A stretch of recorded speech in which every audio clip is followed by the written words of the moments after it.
J. Got the loud jumping at the bag. Everything I'm on slack. Everything I do is got the Benz jumping at the bag. Vibe blowing at my J. Got the loud jumping at the bag. Everything I'm on slack. Everything I do is got the Benz jumping out the bag. Another milestone, look at that. Paper boy, got my paper route till I'm 6 down on my back. I'm an old soul like my dad. My old girl still a fan. And yo girl at the live show, so don't act like I ain't the man. I'm kicking my feet up, get frank like Aretha. I'm calm, but I'm teed up, just flip me a stack. The re-up just doubled up off of the muscle, I stuck to the task. They see me, I'm troubled, I'm bubbling up till it's stuck, and they want me to stay where I'm at. I'm good everywhere that I'm stepping, my presence is crucial. You know that this shit not no trend. On a big wave, I'm controlling the tide. Snake eyes when you rolling the dice. So with the stakes inside, I could never take another nigga's advice. They can't reach the sky, I'm aiming up high. Just wanna know what it's like. Y'all know what it's like, I come from outside of this. Out the quicksand, I'm the big man, doing big things. Couple big change, up a state lines, doing stage dives on cam. It ain't no limit to my vision. Check the temp, I'm on fire with it. Got the bands jumping out the bag, Prosecco on ice. I'm nobody nice. Gonna run up a check, demand my respect. I'm doing the most, I never quit. They want me to quit. I'm good as it come, I'm good as it gets. Vibe blowing at the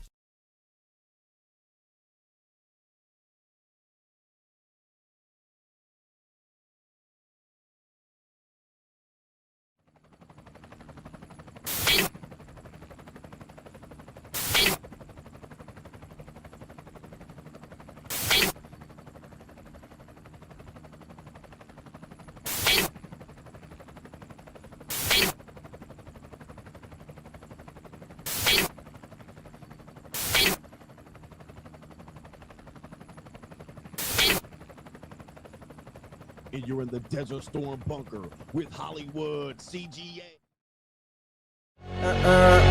Yeah.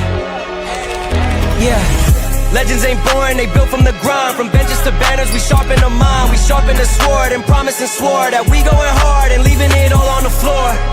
Hey, yeah, we going hard and leaving it all on the floor. Hey, yeah, we going hard and leaving it all on the floor. Legends ain't born, they built from the grind. From benches to banners, we sharpen the mind. We sharpen the sword and promise and swore that we going hard and leaving it all on the floor.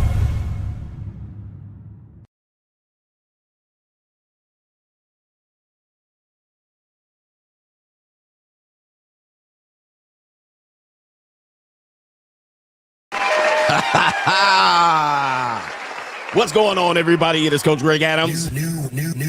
Back in here with another YouTube live stream. Shout out to the Coach Gang. And that's you. For being in here, being involved, and being active on this YouTube channel. And welcome back to the Boss Up Show.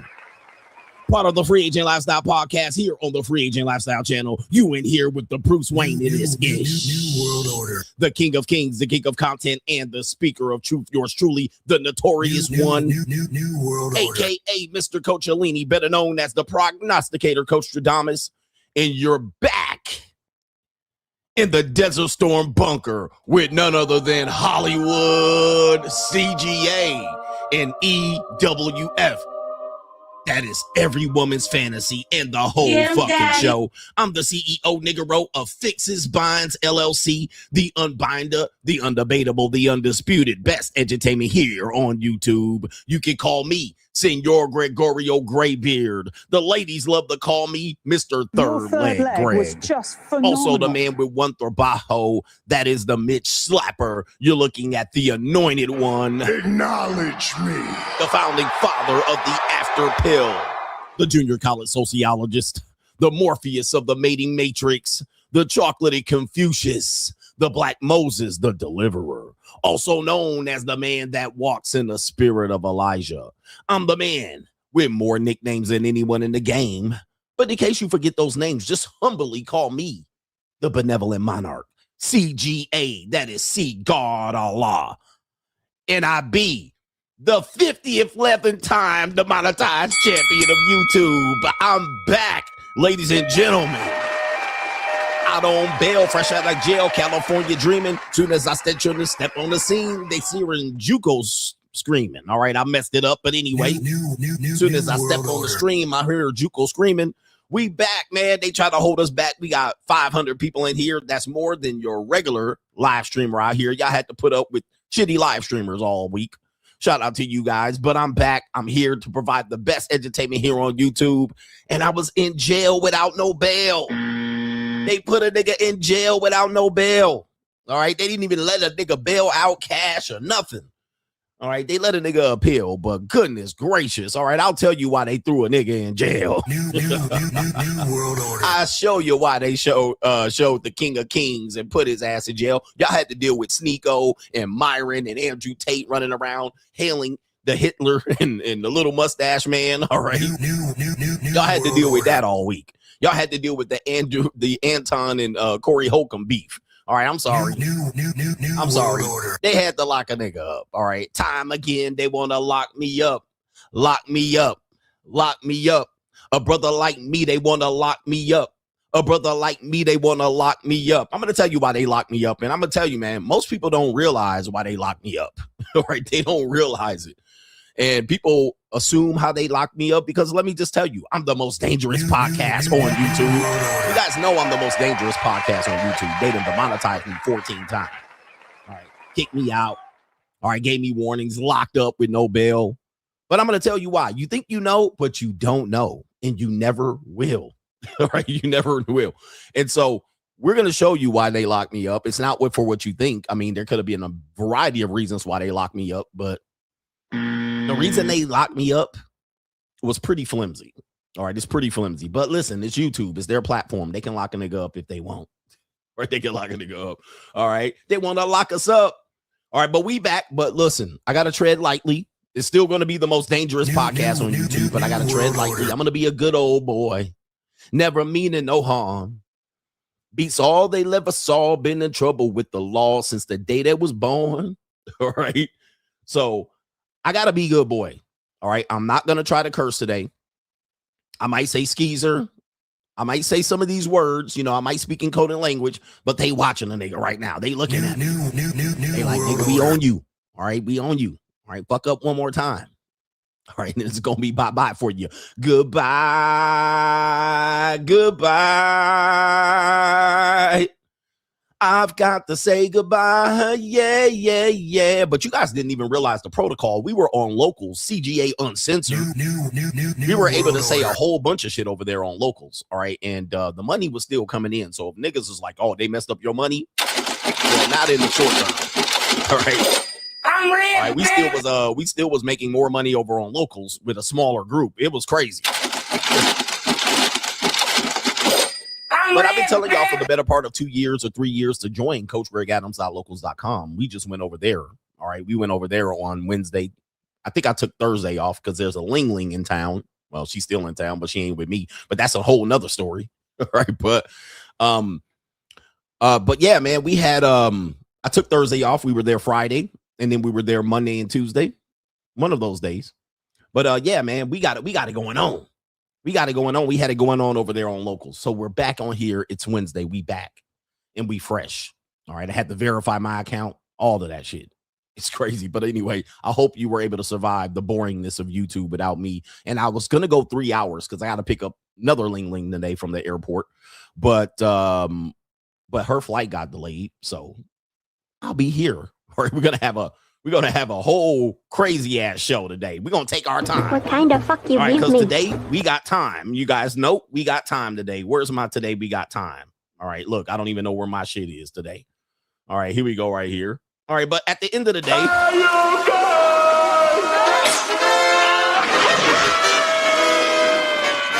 right, where's my I got time today? Here we go. Nope, that's story time. There it is. Yeah, I got time, cuz. Today I got time, cuz. Today I got time. Anyway, did I tell you how to contribute to today's show? Probably missed that. But to contribute to today's show, $ the Notorious CGA on the Cash App. It is Venmo, Coach Greg Adams TV. PayPal is paypal.me/Coach Greg Adams. And that is near the top of the description box on the Free Agent Lifestyle channel. And you can super chat by clicking the link on the top of the live chat on the Free Agent Lifestyle channel. All right. I'm gonna chill out. We got it going on here. All right. Niggas ain't going to get me on a goddamn thing. All right. But anyway. All right. Because I'm not doing anything for any purposes. These are my girlfriends. All right. My special friends. All right. As you guys know, this is what we're doing. I just wanted to say thanks. It's a special friend. I'm glad you came along, partner. I want to sing a song just for you. Because you're my special friend. Special friend.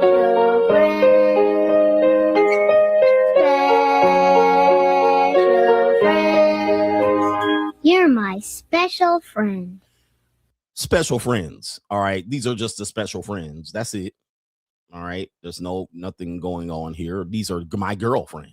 All right. Anyway, shout out to J Mac. Jay McGee says, what up, coach? Welcome back. Welcome back. Welcome back. Whoever got coach banned, yo mama a hoe. Hoe ass niggas. All right. I don't know who it was. I can't point to who it was, but we can point to what it was. All right. We can certainly point to what it was, and I cringe at sharing with the normies. You guys know these are normies. All right. I'm talking to mostly normie ass niggas. Like, you know, you could tell who's the real coach gang. You could tell who's the member of the Shield. All right, we have the Shield. Those are members of Patreon and locals. That's the Shield, the fully committed brothers. That's a small part of my audience. Then you have brothers that either are on Patreon and or locals. Those are a small percentage of men. All right, so there is a group that is the coach gang. And then there's the coach gang. All right, the people who, you know, you struggling and striving. You trying to figure things out. You ain't got enough to invest in both. So you're not part of the Shield. You're coach gang. You're down. You're loyal. But you're not loyal just to me. You're loyal to a lot of other groups of monetized podcasters. All right, but you're coach gang. You're here. You're here every week. Then there's normie ass niggas. Then there's haters. All right, so there's a layers. It's like a triple double chocolate cake of what I get as viewers. And you can tell who's who because once I go to another platform, the followers, the people who follow me over there, those are the Shield. Okay, those are the Shield and members of the coach gang. All right, niggas that don't follow, they're like, I'm going to still click on YouTube and see what Myron's talking about and see what Satan the Sinner's talking about and see what Andrew Tate's like y'all can't leave YouTube. All right, most of those are normies. Those are normie watchers. You're a normie watcher. Okay, you ain't a contributor. You just watching because, yeah, this the best shit on. Okay, this is the best shit on. And then there's hating ass niggas. All right, that's a small percentage of the group. But there's hating ass niggas that watch me. Even I had a brother, I won't say his name, but he's a big time YouTuber here. All right. And he comes in town for his, he has some conferences here related to the content that he makes. Shout out to him. But in this case, he came in town and we kicked it for a day. And he was saying him and even his homeboy that watches me, that he knows, said he realized there's a lot of haters. And we're going to tell you why there's a lot of haters lately on the Notorious one. And I'm going to show you a video of a guy just breaking this down on Fuck You Boss Up. I'm supposed to not curse over here today, but on F You Boss Up, he even noticed like he's CGA getting a lot more haters. All right. And it's crazy. Men that probably were supporters and watchers. And we're going to break down why that is. We're going to break it down. Break down. Steady breaking me on down. So shout out to Jay McGee over there with the contribution over on Ko-Fi. JBW says, welcome back from YouTube jail. I was able to liquidate some of my precious metals that I purchased back in 2018. Something big is going on with the financial system in the U.S. right before our very eyes. The only way to prepare is to boss up. Shout out to you, coach, and shout out to you, man. And that's a sponsorship, liquidating your assets. Shout out to you, man, and I appreciate that support all the way back from JBW. JBW in the building. Larry C. He says, hey, coach, with all this hate going around on Al Gore's internet, I find comfort in this saying, if anybody criticizes you, always walk a mile in their Timberlands first. This way, you're a mile away and you have their Timberlands. JC taught me that one. Shout out to you in the coach gang. Walk a mile in their Timberlands.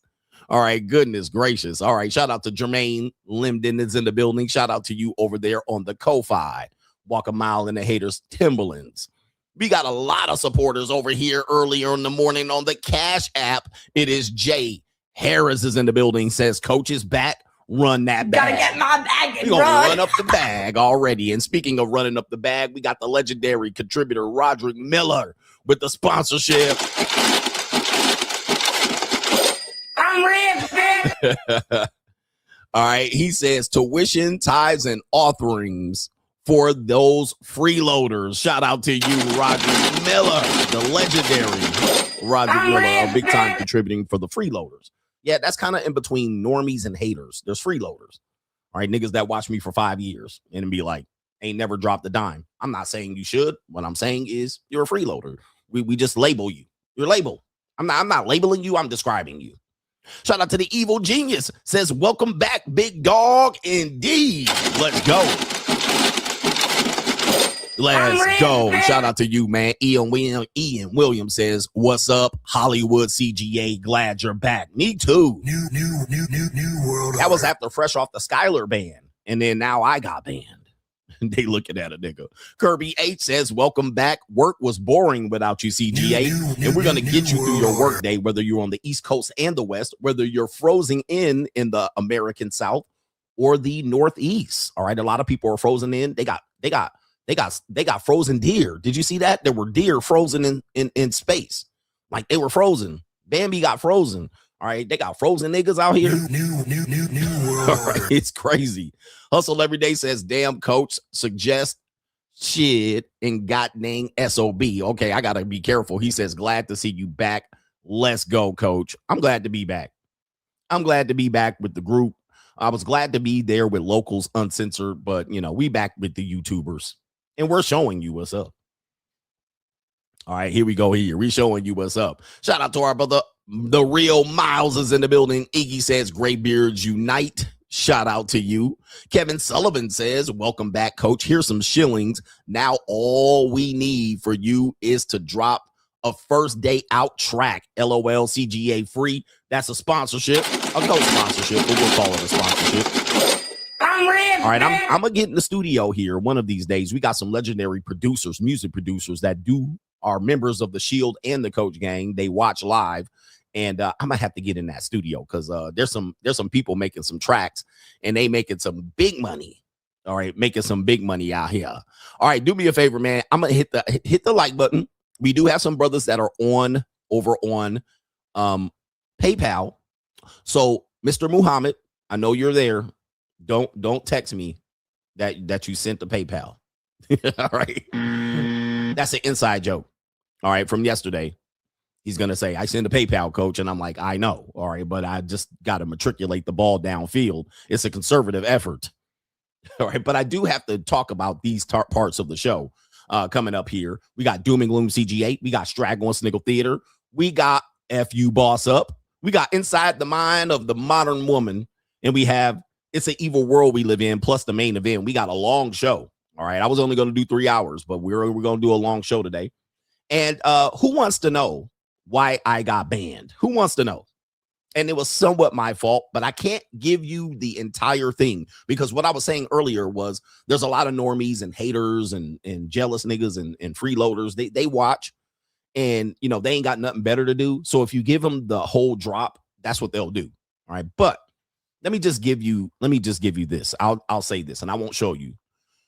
But what happened was, this is what had happened. You guys know I say some shit on this on this tube. And you guys probably would think I would get banned for those reasons, but it wasn't. You would probably think that some of the things that I say during my live streams, like the elephant, cursing, dropping the N-word, like if I was the case, Corey Holcomb would be banned. He'd be under the YouTube jail. Okay. Talking about feminism, talking about masculinity, you would think that what it was about, but it wasn't. You would think it was me talking about the New World Order, Doom and Gloom CGA, making fun of Fugazi. I got to be careful because I'm not uncensored over here. Talking about pageantry Fugazi. You would think it would be for one of them reasons, but it wasn't. You would think it would be because of my live streams, and it was not. Okay, because you're like, Coach, man, what live stream did they snatch down? It wasn't a live stream. Okay. And I've been saying this a lot for me as a content creator. Where's my straight jacking?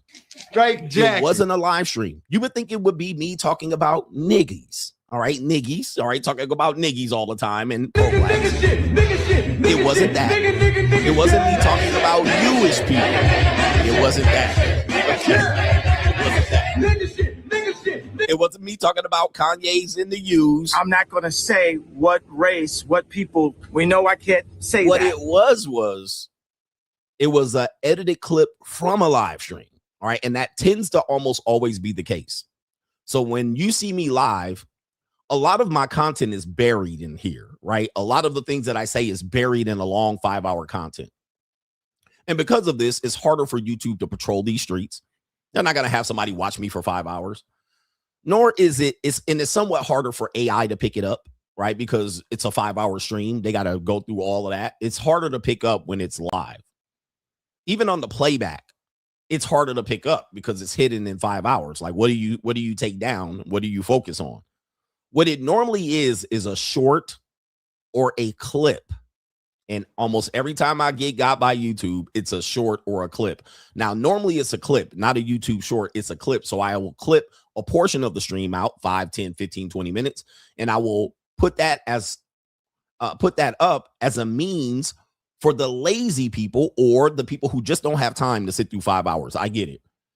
For those people to get a portion of the stream, right? You get a portion of the stream. So I make a conservative effort to give you a playback, but a portion of it. So I'll clip it out of the show. Almost every time I get into YouTube, it's that reason. It's never from the live stream.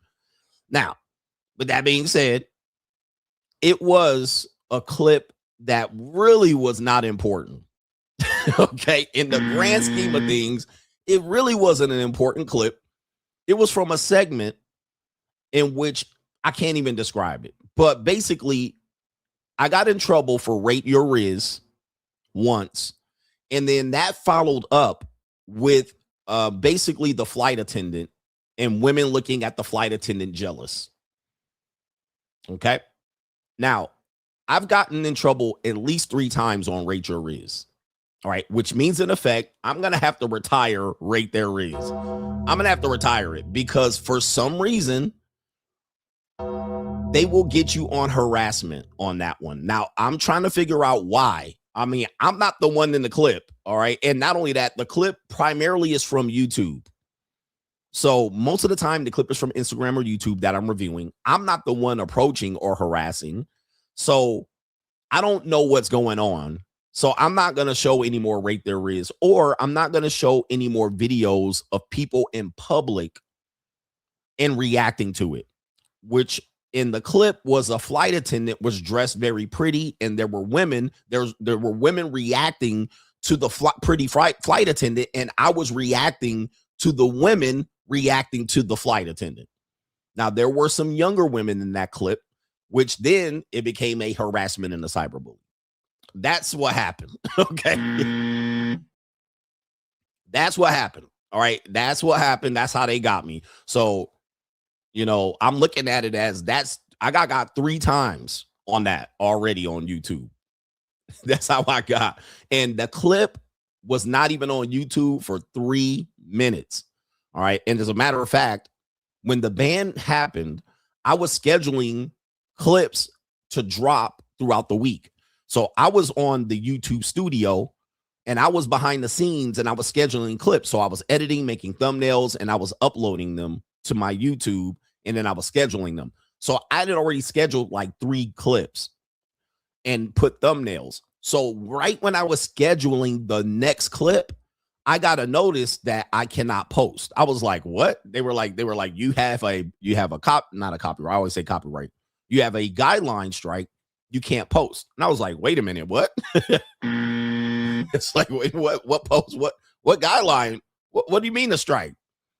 And then I refreshed the page, and there it was. All right. They were like, you've been banned for a week. And I was like, what in the world happened here? Right. So I'm like, whoa, what the hell? So I had to go figure out what clip it was. But the clip, my God, no the clip way, had been scheduled already. So I schedule, if you guys know me and you watch The Money Mindset, you know that I schedule a lot of my content. I'm not sitting on the internet all day. I sit on the internet and schedule my clips, and it's really for about 2 days or 2.5 days throughout the week. And I'm just scheduling as much as I can across all the platforms. But you can join Money Mindset for more information on how I do that so I can have a life.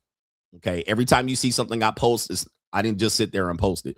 So that clip had been scheduled for about 3 or 4 days in advance, maybe 5. And it had posted right when I was in the studio doing my editing, and boom. All right. So I was like, whoa. And it wasn't even up there for like 3 weeks. I'm sorry, 3 minutes. It was only up there for 3 minutes. And it was like, snagged it, Yaga. So I don't know what happened. I don't know what happened, if it was reported, if the AI picked it up. You guys got to realize these AIs are Gotcha, bitch. These AIs pick up things very well. And yes, it wasn't for promoting the JUCO. You know, a lot of things that I do here makes me the most dangerous podcast on YouTube. But a lot of people think that it's going to be something that you can see. Oh, because you're promoting tricking. No, it wasn't any of that. It was really quite random and innocent as to what it was, to where they got me. And it was like, wow, that's what y'all got me on. Hey, I can't be mad, because listen, the tightrope is being walked around here. I have to admit, the tightrope is being walked in many ways and variety of ways. But just saying JUCO and monetized dating and all of that, that's not even against guidelines. So it's not. All right, you can say these things. Most of the other things that I say, it could say it. All right, but yeah, you know, I'm gonna retire right there, Riz. That's what time it is. Anyway, we got some people over here that I need to get to with PayPal, and then we'll get on to Doom and Gloom CGA. It is, Kaylin says, Zion Williamson lost his signature shoe deal with the Jordan brand. A lot of this could be due to his failures with the 304s, along with his poor play on the court.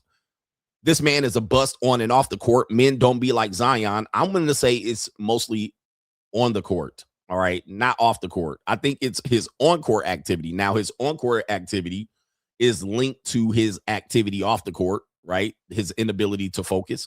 So, yeah. But I don't think they removed it because he reckless with hoes. All right. Anyway, shout out to our brother Kaleem, says salute CGA, showing some love. Shout out to the Shield members. No more jigger beaches, but still here for the edutainment. He says congrats again on the new Harley. Shout out to you. We got the new Harley Davidson. All right, y'all missed that. If y'all not on my social media, follow me on my social media all over. It is link.me/Coach Greg Adams. All right, so you can see the behind the scenes, what's going on here. I'll put it in right here. Let me see if I can put it in right here. But yeah, new Harley Davidson in the midst of getting banned. So that's what time it is right there. And we're going to show you what's going on there. Let me see if I can pull this in. Follow me on social media. We'll do it live. Oh, yeah, that's a good link. Follow me on my social medias. And I'm on every platform, even TikTok. And TikTok is giving me bullshit. All right, TikTok is giving me bullshit. TikTok is giving everybody bullshit. But follow me on my social media. You can click that right there. I'm on all social media, even OnlyFans. All right, I'm on there too. And there's a new social media platform that's blowing up. It's like the number 1, number 2 most downloaded social media platform right now, live this week. And that is because TikTok is tripping on a lot of content creators. Now, I've been already demonetized and banned over there and deplatformed on TikTok. I even have TikTok claiming that I'm impersonating myself. So TikTok is tripping. But when social media programs come out, that's a money mindset thing. I'll leave that for the money mindset group. Fuck the rest of y'all niggas. Oh, let me not curse today. I'm going to be a good boy. But anytime there's a social media program that debuts, I got to join it. All right. But that's a money mindset concept for the people who want to be great social media people. For the people who don't want to be content creators, don't buy my course. Don't join the money mindset. All right. Anyway, let's get to it. We got some news to report over here. Let's get into it. It's Doom and Gloom CGA. Let's go.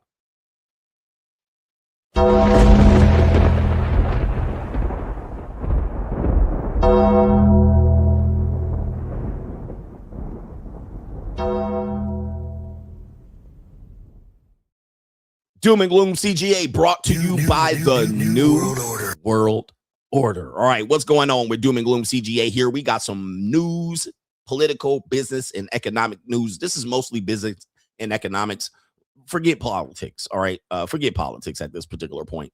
All right, but we have news to report that's going to hamper and affect your ability to get dates and relationships going forward. And I wrote about this in my book, The Evolution. The link is in the description box below. Take a look at this headline right here on the 19th. An independent nonprofit newsroom reporting on gender, politics, policy, and power. Look at this. Business and Economics report on January 26th, 2026. Black women's unemployment has skyrocketed. Here's what's happening. Ring the bell. The rate is now equivalent to white women during the bleakest moments of the Great Recession. Well, there's a lot going on here, but this means Fixes Binds LLC will be booming. All right, especially with, well, I can't say it over here, the melanated queen. Of course, the DEI is dead. All right. And then you also have their inability to actually choose rightful partners when they're young, contributing to high rates of early terminations of pregnancy and single motherism. But it says Black women started 2025 with an unemployment rate of 5.4. By the end of the year, it had risen to 7.3. All right. A level compared to white women's unemployment during the worst moments of the Great Recession. All right, they went in here and talked about this particular woman, but if you see right here, they say single mother. All right, single mother. So again, yeah, you know, there's consequences. There's consequences, and also the least married and most divorced. This is going to end in a disaster, and it's going to manifest in more uptick in prostitution. All right, I'm just letting you know, especially when you're talking about younger women. So this is not these older women, 30, 35, and 40, 45, and 50.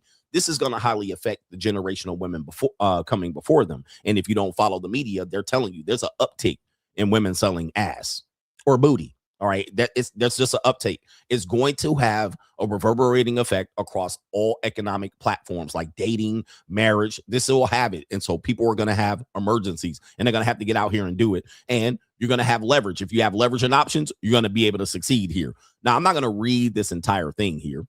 I'm not going to read this entire thing about this one, but it says right here, the end of the USAID via the executive order on Inauguration Day was the first of a series of deep cuts the new administration made to the federal workforce in the years since Donald Trump returned to office. Those cuts ran deeper for the Black women like Notorious, who disproportionately worked in jobs that were eliminated, which I don't call jobs. I call bean counters. All right. This is just plantation overseers. All right. Women that slept, bed wenches. All right. And most of these jobs were either government or nurse, non-essential jobs too, which is another one that was a deeper cut into the elimination of the mammy, if you will. But this is not a surprise. This is not me calling them that. This is me describing them. And this is going to be what happens. It's just going to highly affect the relationship and dating marketplace. This is what's going to do it. All right. Remember, my prediction almost always come true because I'm not living off hope and a prayer. I'm not living off what should be and what could be. What I'm living off is what is, and I'm able to accurately predict the dating marketplace because it's tied to economics. It's always been tied to economics. Remember, that's why I say all men pay, all women sell. And it's always been tied to economics. The reason why you had ecclesiastic marriages and women that toed the line was because they didn't have economic sovereignty. They didn't have independence economically. They didn't have the ability to earn even a modest income. Their income was always considered as secondary. Okay. It was always considered as non-essential or something like that. So with that being said, once women had changed that economically, they started to have more power and say in who they dated and married. Now, once they got that freedom economically, that assumed freedom, they started to make their own financial decisions like student loans and credit card debt, consumer debt, many things, buying houses that foreclose, and many of these things that have had a negative effect on our economy, dragging it down, amongst other things, right? The Jewish bankers capitalizing on telling them these feminists can have their own decision-making and buying power and this type of the 83% of the GDP, women buying. So what's going to happen is if they suffer economically, then it's going to highly affect the dating and marriage marketplace. It's also going to highly affect the streets, selling booty hole on the streets. Okay. It's a direct correlation. It's a direct correlation, and it has always been. So people that have hope and prayer and it's going to work out and we'll rise up together, we're going to fix the black community. Never. All right. Never going to happen. Just look at the economics and you're going to get your reality check.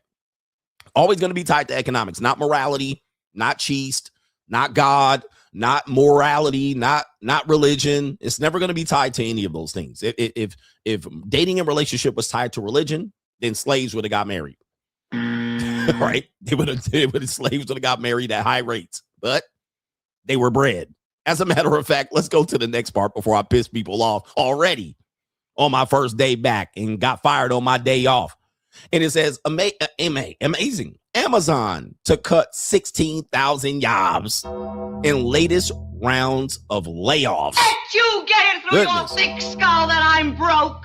Dead, flat, stony, broke. I've got $3.85 in my purse. Okay, so this is today. This is today. This is published here. This is today. This is this morning. All right, updated right here. Reporting from Seattle. Karen Wise. I'm not going to say what race, what people. We know I can't say that. Amazon. The e-commerce giants have been cutting costs while pouring resources into building data centers to compete in the race to dominate artificial intelligence. All right, that's where we are. New world. And there's a lot of things going on right here, but cutting the costs. This is going to highly affect, again, the relationship and dating marketplace. Also, the Fixes Binds LLC. This is going to change how we date, mate, and have relationships and have sex. All right, it's going to do it because there's no ifs, ands, and buts about it. The middle people, the poors, and the people who are just basically, normies, knuckle draggers, mouth breathers, oxygen thieves, they're not going to have a place to go. Okay, the people who actually capitalize in this, they're going to be fine. And it says, though business has been booming. So it's not that they're not making money. Amazon said on Wednesday that it will be laying off 16,000 more corporate employees. Not the people that drive trucks and pack boxes. The corporate employees, aka 70% women. Okay, this is what you can just figure that in.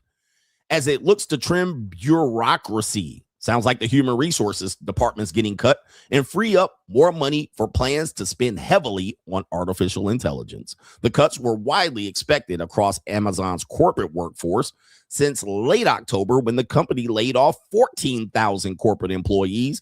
At the time, the New York Times and other publications reported that another round of layoffs were planned in January after the holiday shopping season. Get ready. Get ready. And if you're in leveraging options, you're going to be good. If you're not in leveraging options, you're going to see your girlfriend slang punani across the board. All right. So it is what it is. Don't blame me. Blame the economy. All right. Blame reality. And somebody said UPS ain't hiring no more. Don't be mad. UPS ain't hiring. All right. So UPS done laid off some people after about a year ago, saying that they're going to pay their drivers $100,000 a year. So we're going to post this one right here from the New York New World Order Times right here, just so we're reporting it live. The UPS, it says it's cutting up to 30,000 jobs. You guys got to realize that's a lot of people, bruh. That is a lot of people to lay off at once. And if you just said maybe this is, if you took and said, let's say these 30,000 people had families, that's a 60,000 to 100,000 people affected immediately. Okay. Let's say they have a wife and some kids. That's at least 100,000 people affected. Okay.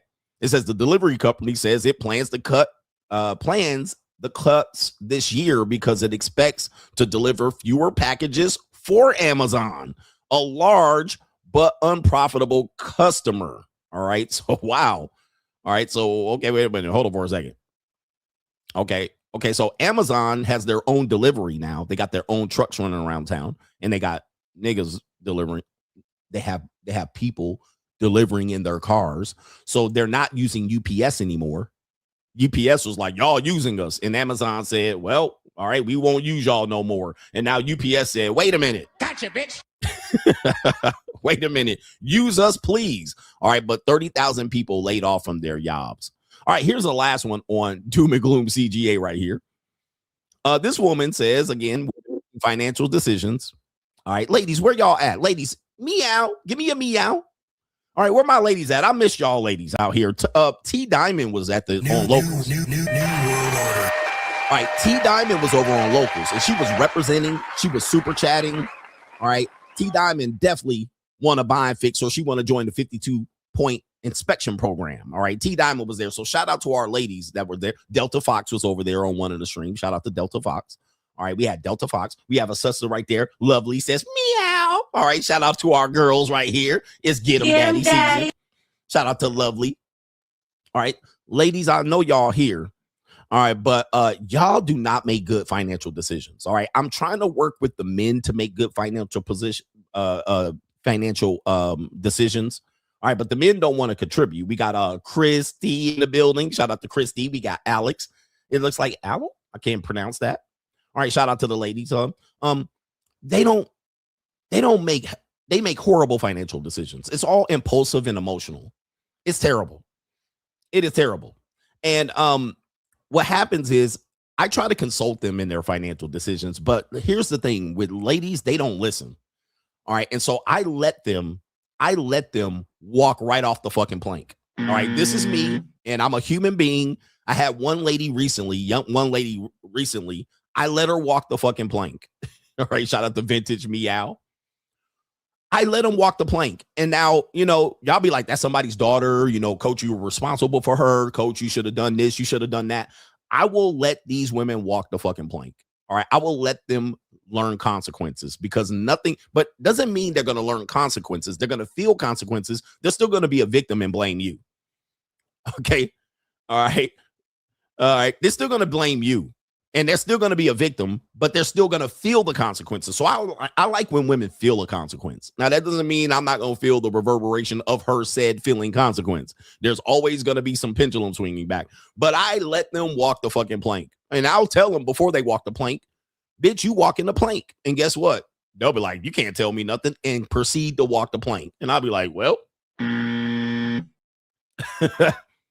be like, well. All right, look at your dumb ass right now. Bitch, look at you now. Gotcha, bitch.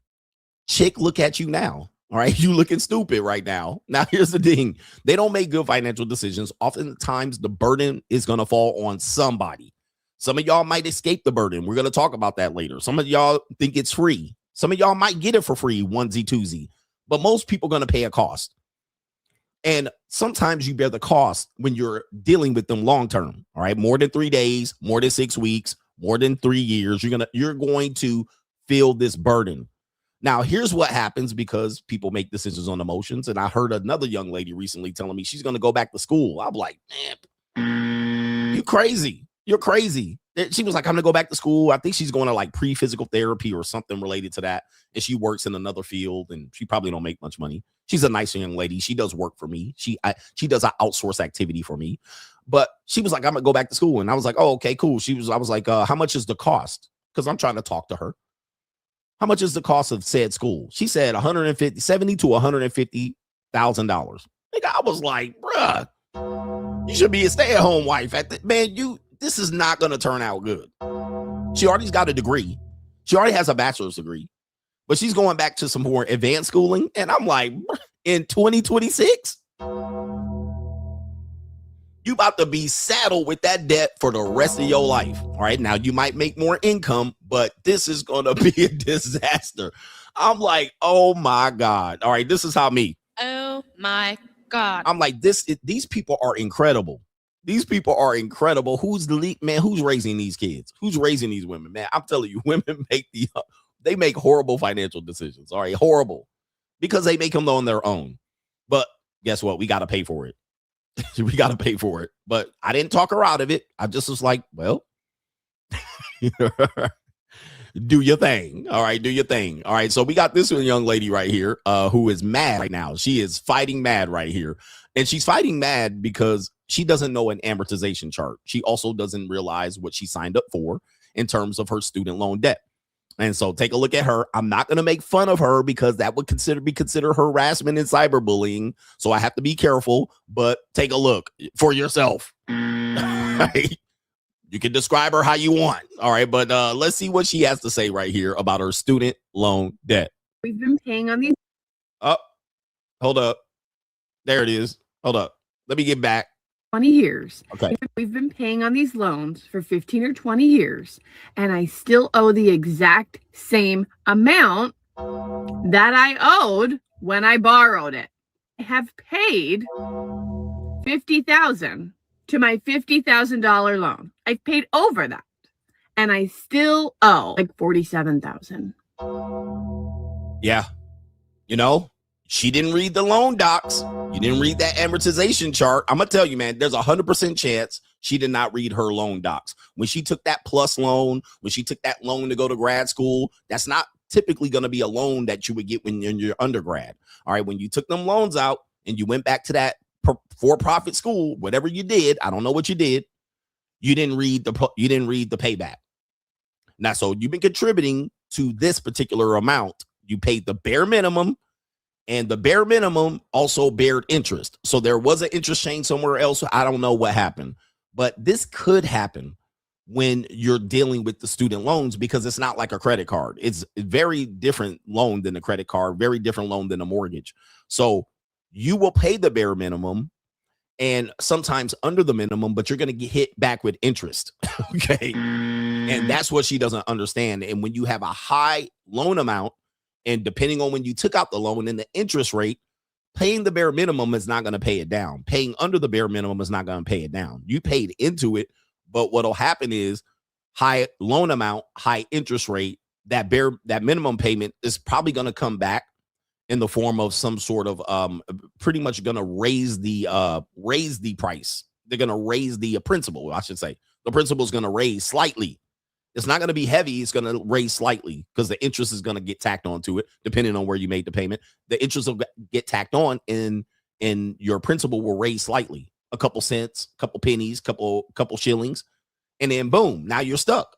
But that's what happens when you pay the bare minimum. So you thought you were paying it down like a mortgage, but you weren't, and the interest was hitting you back slightly with more principal every time you paid the bare minimum. But it is what it is. They're never going away. No, I could pay on them for 50 years, and when I die, the bill will go in my casket with me. You want to know why people don't want to pay them? It's because they're never ending. Yeah. It's not like a normal loan. Yeah, it's not. It's not like a normal loan. All right. So you got to understand that. That's why when I hear women say they're going to go back to college, I'll be like, bro, you are about to screw yourself. I get it. More degree, more money. That's the common sense, but that doesn't really apply anymore in many cases. So you think that you're going to get a bump in income, which you may, but also you're going to also have this, everlasting student loan bill that people think they're going to die with. Unfortunately, you're going to get it wage garnished at some point. At some point, you could get it wage garnished. They're impossible to pay. Yeah. And the interest rates are astronomical. Yep, there's the interest rates. And they don't want us to be able to pay them off. They're predatory. They are. And they should be illegal. Now, see, it should be illegal now. It should be illegal. So this is kind of what you have to deal with. This is, again, going to highly affect the dating and marriage marketplace. Why? Some women don't want to bring these loans into a marriage, right? They kind of want to work them off and pay them off. Shout out to those ladies. Then there's a group of women that want to marry off those loans. So then they start raising their stakes. They start raising their standards to match the potential for someone to pay off those loans. All right. So you have that. And or you will have women just stay single as a result, knowing that they don't want to be predatory and select a man to pay off their loans. That's pride. So this is going to highly affect. It's also going to highly affect the JUCO, the monetized dating marketplace, because you're going to have women that say, I need X amount of money to cover my discretionary and disposable income. And then guess what? All right, I got an extra $1,000 in student loan payments. Where's that going to come from? I make $4,000 or $5,000 a month. All right, my disposable income or my disposable expenses are $4,900. That's without the student loan payment. So Fixes Binds LLC is where it's at. It's going to be here, and it is what it is. All right, that's where we're going. Read my book, The Evolution. I got the pussy for the money. If you got the money for the pussy. All right, and I think that's it for Doom and Gloom CGA.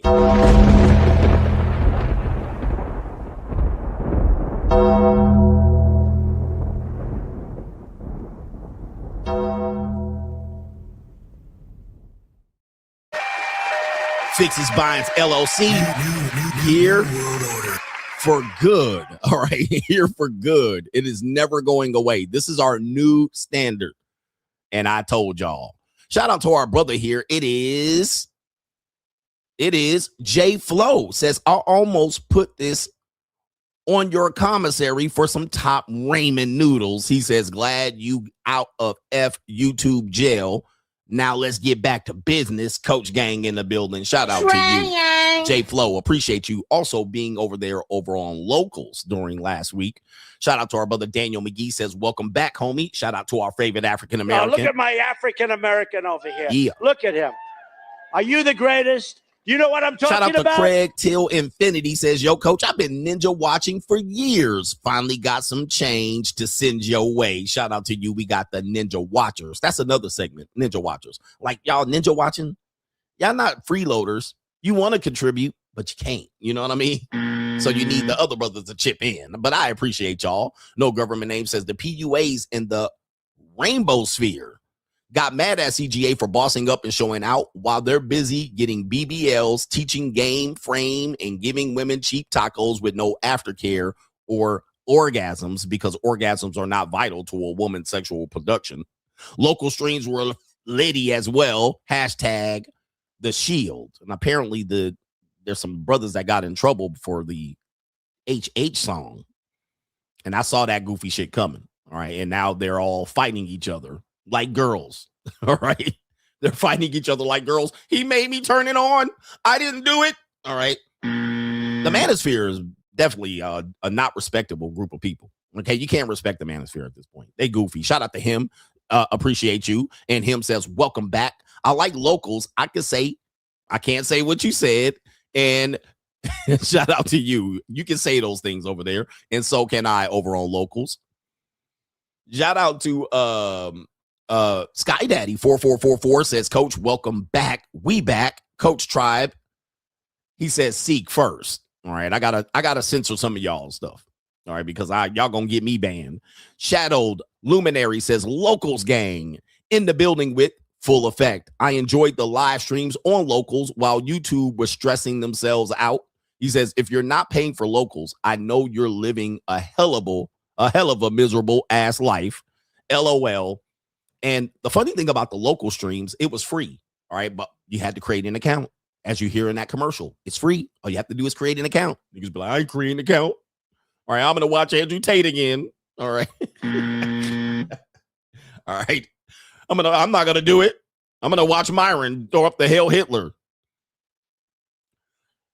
And so you could have got Locals for free. All right. You could have got the live streams over there for free. But of course, you want to get the pay-per-view. You want to get the main event. You want to get the local, you want to get the JUCO streams. You got to pay. You got to pay. Shout out to our brother Miles says, coach, the local streams are a whole vibe. He says, I was live last week and this former JUCO gave some very crazy insight. She said one of the biggest reasons white men date Asians is because they have very small peace sleeves and they feel like Brad Mandingo. All right. Wow. Yeah, man. Oh, the humanity. Asians do tend to have tight punanis. All right. That is true. All right. As a man that has sampled the 31 flavors, that is somewhat true. I find it to be true. And I like the way they oochie ouchie. I like the noises they be making. That's really the thing. I'd be like, yeah. But, I guess he was saying he feels a lot bigger with the Ling. All right. But Lings be faking it too. But it do be tighter. All right. Ladies, if y'all want to know. All right. All right. The tightest are Lings. Who has the loosest? All right. I'm going to be on record to say the loosest might be Latinas. All right. But that's could be black, could be BWs, could be Latinas. All right. But it do be on tight. All right, I will say that on typically it do be tight, but I like the oochie ouchies. I like the noises they be making. All right, anyway, yeah. All right, anyway, we're already here describing some shit. I'm trying to not get in trouble. Jay says, "Hey, coach, is there a big difference between money driven and ambitious?" He says most women seem to be money driven. They do anything for money, and most men seem to be more ambitious, meaning that they're willing to work hard for the money. Well, again, there's a effect there's always effect of how women see money, right? They want to earn enough money to give them a little bit of freedom, but not enough to fully support themselves. All right. They're going to support themselves to a point. So they have to be money driven. They have to select on those qualities. Now, that doesn't mean they'll always select on those qualities. That means they might select for those qualities initially.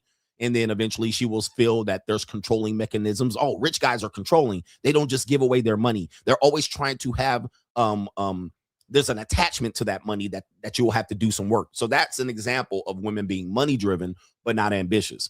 They want guys to hand over money, but not fully comply and give that guy what he deserves back for that money. You mean I got to do something for this money? That's money driven.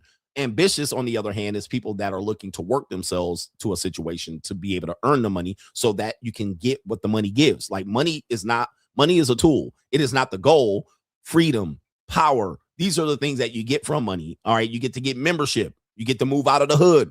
These are things that people get from it. And that's why people are ambitious. That's why people go after money, even when they have a pile of money. This is why they can become greedy, because there's things that happen. You can see power. You can have access and leverage over people. You can control your own. You can actually get freer. You can travel when you want. So these are ambitious people. As a matter of fact, there's a lot of hoe-ass men out here that were raised by women or raised by wolves that literally are not ambitious. They're money driven. There's a lot of money driven men out here, pocket watching niggas. All right. Ninjas that watch pockets. These are money driven men. These men don't want to do the work. They want to just be handed over money. All right. Like their mammy. But we're describing people. We're not putting people down. So if this is you can change the way you can change your arc. You can change your arc. But if you have to do that, you have to listen to a brother like me, because I can get you there. Shout out to Johnny Las Vegas says, with CNN saying black people are most affected by layoffs, makes me think, what became of the civil rights movement? I was heartbroken to find out the FBI files on Martin Luther the King saying he threw Diddy style orgies, and that his I Have a Dream speech was actually written by a communist, you know who. I'm not going to say what race, what people. We know I can't say that. It is the month of Martin Luther the King. Actually, his birthday was last week. All right. That wasn't why I got banned. But yeah, you guys are learning the realities of what it was. And you want to read this book called An Active State by his attorney, William Peppers. Go ahead and look it up, and you can buy my book when you're over there on Amazon or Audible. But I'm giving you a suggestion if you want to really know what was going on with Martin Luther the King there. He was a figurehead. He was, being used, and the government was highly watching his activities, his salacious activities, and the way he was operating and functioning. He wasn't Mother Teresa. He wasn't Gandhi, and he was not a perfect human being, as a matter of fact. And he was definitely somebody that was put up there, not by his own words and his own doings. He actually also had a Fugazi Marxist communist right-hand man. All right. So, So he had a Fugazi communist Marxist right-hand man. His name is Bayard Russell. Russell Bayard. I can't remember his name, but he was a who-ish. And as a matter of fact, and not a who-ish, he was Fugazi, Reading Rainbow. Right, that was his right-hand man, and he was a trained communist, all right, registered communist, if you will. And he used Martin Luther King to be able to get off his shit. But listen, I mean, I'm on the level of Martin Luther King too. I'm just as good as him. And I also like orgies. Yeah, Rustin Bayard, or Bayard Rustin. All right, I actually saw a great movie about this particular thing. I haven't read about Bayard too much, but I saw a great movie about him. And the way they position him as a figure, and I don't remember where I watched it. I watched it on the plane, but it was on some little streaming service. You guys can look it up. It's hard to find. It's not a mainstream movie. But the way they positioned Bayard Rustin, all right, he was like a mysterious. It was so weird. It's like a mysterious thing. Like, wow. All right. Anyway, wait till you hear about Malcolm X. All right. But that's. All right. Wait till you hear about what Malcolm X allegedly was doing. All right. Anyway.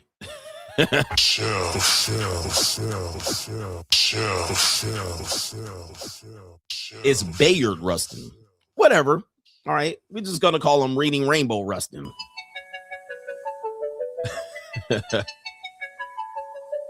Butterfly in the sky, I'm trying to be a good boy, man.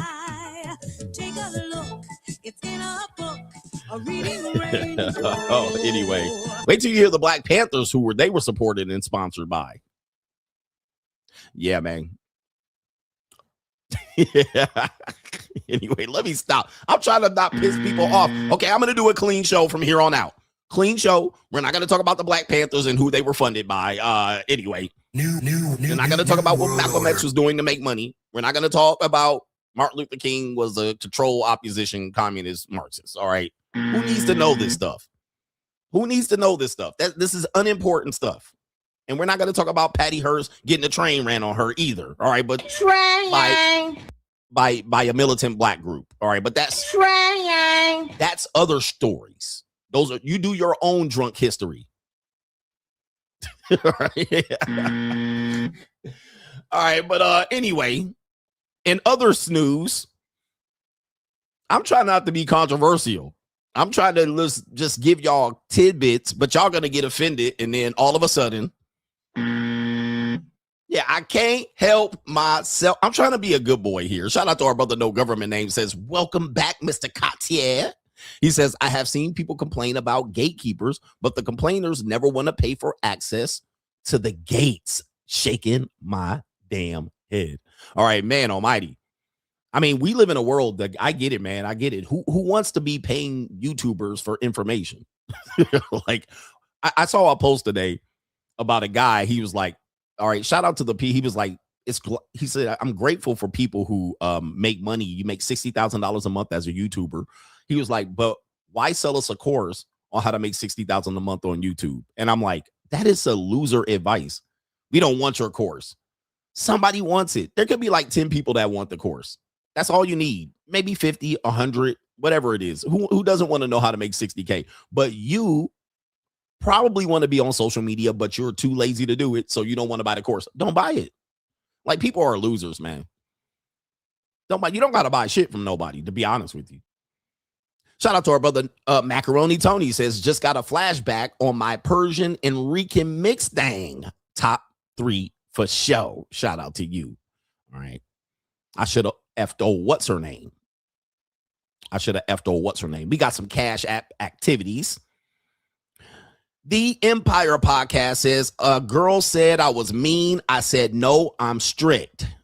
Shout out to you right there. A girl said you was mean. I said, no, I'm strict. I stick to my word. And let me just tell you, women will test you. They will test you to see if you're going to stand on your word. And then when you stand on your word, they're going to gaslight you and manipulate you into, maybe just going against your word. But nah, not me. All right. She was like, can you just be a little bit more human? All right. Nope. Nope. Not on this side of it. Shout out to Eric Scott Sermon on the Cash App. Bobby Trauma says, W Coach Gang. He says, gas for the new Harley in the building. Shout out to you, man. Have y'all seen my new Harley? Okay. Because I think I had it. I think I got it while I was banned. All right, but y'all gonna see me bragging, and this is gonna be important to the next segment. All right, but y'all want to see me brag? I know, nigga. I know. You be like, this nigga bragging. He didn't came up. He rich, but we gonna talk about this. Not a hater storm gonna start coming up. Then niggas gonna be telling me I'm loose, wasting my money, and they gonna say you're gonna get banned to get it repossessed. It's not, because I paid all cash for it, but that's neither here nor there. Right. All right, but let's see what's going on over here with the new Harley. All right, this is gonna be the newest acquisition to the CGA fleet. All right. And the way it sits right now, this is not going to be the final result right here. All right. This is what it looks like stock. All right. This is what it looks like stock. This is not the final result. I've been dressing like a Harley driver too. All right. Posing. All right. This is the newest addition to the CGA fleet. And I'm almost done with my toys. All right. I'm almost done. All right. But that's the new addition right there. It's going to be all black. I'm going to customize it. I have an appointment with my customizer coming up. So it's going to be more of a Bruce Wayne Harley. All right. It's going to be a Bruce Wayne. All that blue is coming off. All right. All that blue stuff is coming off. All right. So, but I'm ready to go. I've been riding. All right. And I also got my R1 in the shop right now. All right. So it's riding season out here. All right. Anyway, we got that coming up. Thank you, man. And shout out to our brother Hustle Every Day, says, Coach getting swole on bread and water. in YouTube jail. He says, doing locals tonight. F this censorship. No, not tonight. All right, not tonight. All right. What kind of fuck you give me? I got a special delivery from Japan coming in. All right, so no. American people ain't kind of fuck. All right. So anyway, shout out to Swarthy Wizard says, my mama is in the bind. Help, coach. What do you do, guys, when your mom's in a bind? Anybody that got a mom in a bind? All right, because there are some moms in binds out here. You know, they're like 50, 60, 70. They're like approaching 80. And they can't really get their binds fixed like these young pieces of calico out here. But a lot of these moms, they struggling because old people struggle. You know, old people are in a very, very hard position. I'm going to reach this position relatively soon. And it's tough because they're trying to hold on. Imagine a person that has a fixed income in today's economy. Imagine a person that has like no ability to buy a house and barely can afford the house they have. Imagine a person that's older and they get divorced because the divorce rates are rising amongst people that are 55 and up. So they're in relationships, they're getting divorced, and they out here dating. They're out here dating. And you're like, imagine being 55 and up and you're in that position. Okay, imagine you waiting for your Social Security check and your Social Security check don't even cover the bare minimum. Okay, so it is, they're up shit's creek. And imagine they got to go back to work. And they go back to work in a time where technology is changing. So if they're not up on the up and up on technology and they don't have the ability to learn and they're not taking courses, they're going to be in trouble. They're going to be in trouble. Then they're pulling back welfare in Section 8. Okay. It is bad news. And for you guys, man, these years creep up fast. So you better be prepared out here because these years can creep up on you too. It could creep up on me, but I'm actually trying to prevent these situations from coming up by having options. He says, told my mom to go live overseas. That is it. I'm telling you, those are one of the options right now. A lot of these old people gonna have to go live overseas. I was just thinking that, but I wasn't gonna say it because the game is sold, not told. But I have my petition for retirement visas overseas. It's not just that I was going over there to bang angels and Lings. I wasn't just going to Colombia and Venezuela and Costa Rica and Panama to bang Latinas. I was going over there on business, right? I was going over there to do some recon on which area that I would like to matriculate to in Nomad CGA years. So that whatever this money that I make on here, I can just get the fuck over there, right? And dip. And now that I'm 50 plus, I can get retirement visas. I wasn't just in Korea to bang Lings. I was over there to bang some Lings, and I was also over there to do some recon and figure if that's the place I want to live, which I don't. All right, but that's neither here nor there. Okay. Shout out to No Government Name says, welcome back, coach. Keep winning. Salute. Shout out to the coach gang in the Shield. We actually need our new noise for the Shield. We need a sound effect for the Shield, like a sword or something like that. Remember, if you're in Red Pill Rage, you're losing right now. If you're in Red Pill Rage, you're losing as a man, but it is a necessary step into discovering reality and getting your mind on the right track. Not to say Red Pill Rage is unnecessary, but if you're stuck there and you just hate women and you just hate the dating environment and you hate that these women need money and you hate that these women need money, but they'll go bang a nigga for free. If you're still there and you don't accept it, you're losing in life. So as a man, you got to grow up out of that, mature up out of that, get to the point of acceptance and contributing back to actually open up the opportunities for more men to learn. And that's where you got to be. With that being said, let's take you to FU. No, we're going to do Straggle and Sniggle Theater. All right. Wow. Okay. Wow. We got how many videos on Straggle and Sniggle Theater?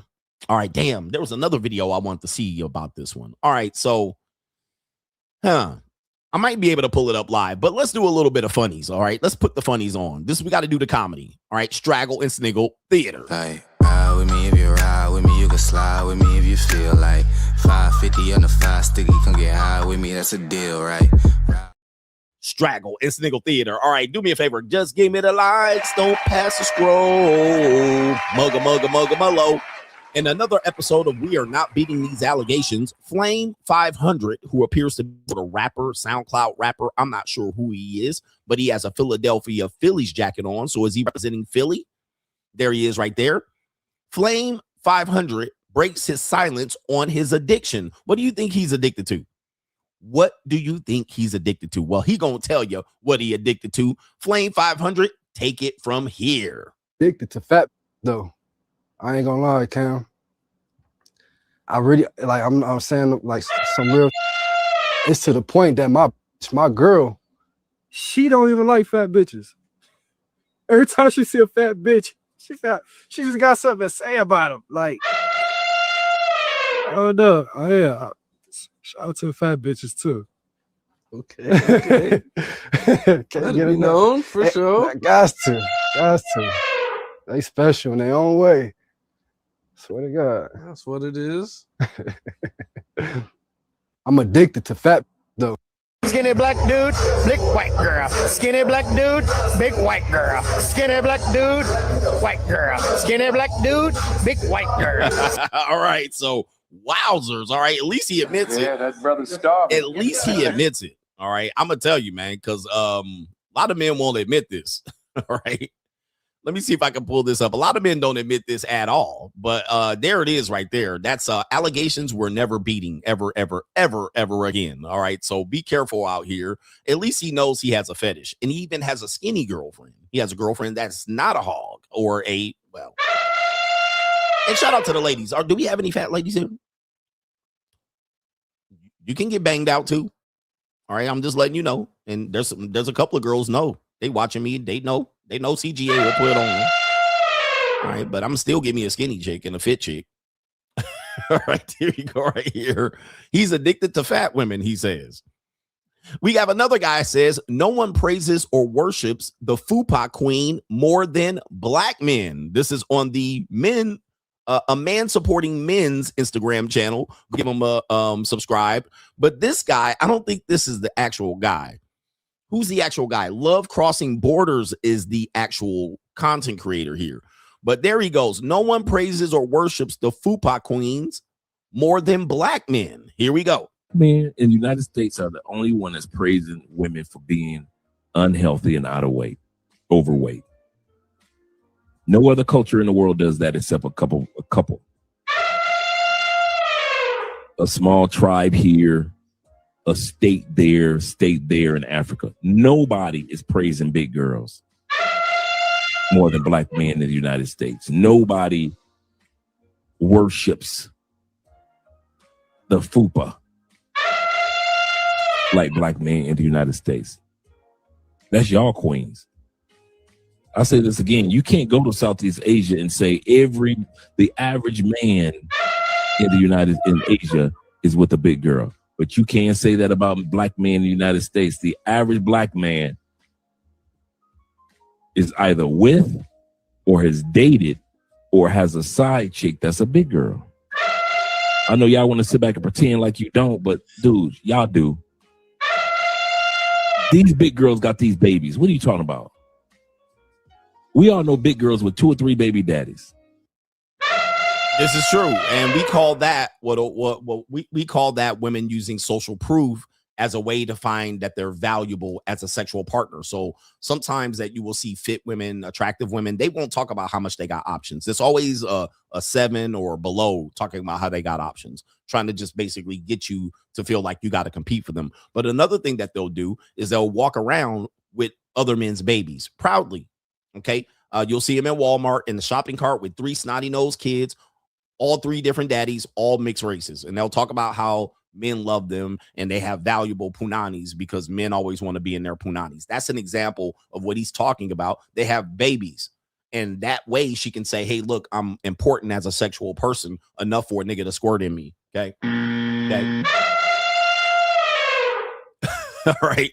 Enough for a nigga to be up in here on my guts. And so that's a way for her to show that she's a viable sexual candidate for all men. Here we go right here. So let's not pretend that y'all not hitting the big girls. Oh, we all hitting big girls. I mean, in the United States. The Fupa queens, yes, sir. Yeah. If it ain't big, it ain't you.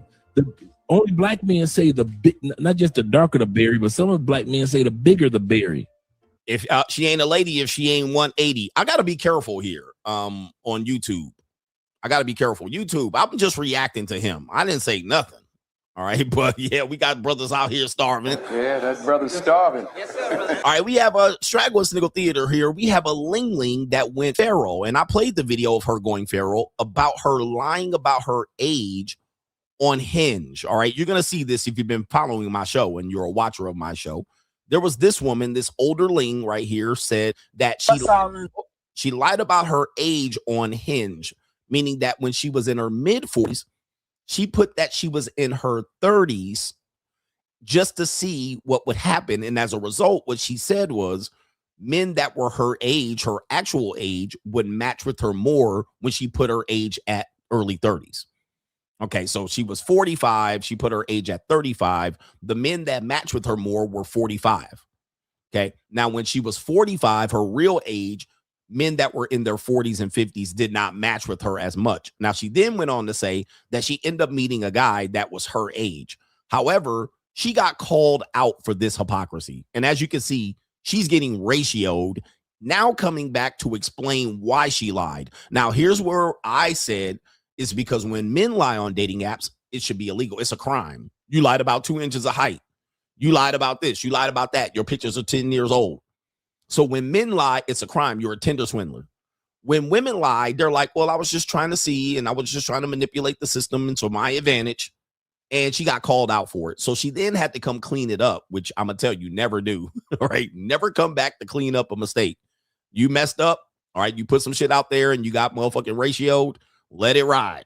In fact, double down on that shit. All right. That's my strategy. I'm gonna double down on it. Okay, you want to respond to this ignorance? All right, I guess you call my shit ignorant. I'm gonna repost it. I'm gonna post about. I'm gonna talk about it again, nigga. I ain't scared of y'all niggas in the comments, or I ain't scared of y'all people in the comments. All right, if you don't like the first post, you get in the second one, and that just happened to me on TikTok.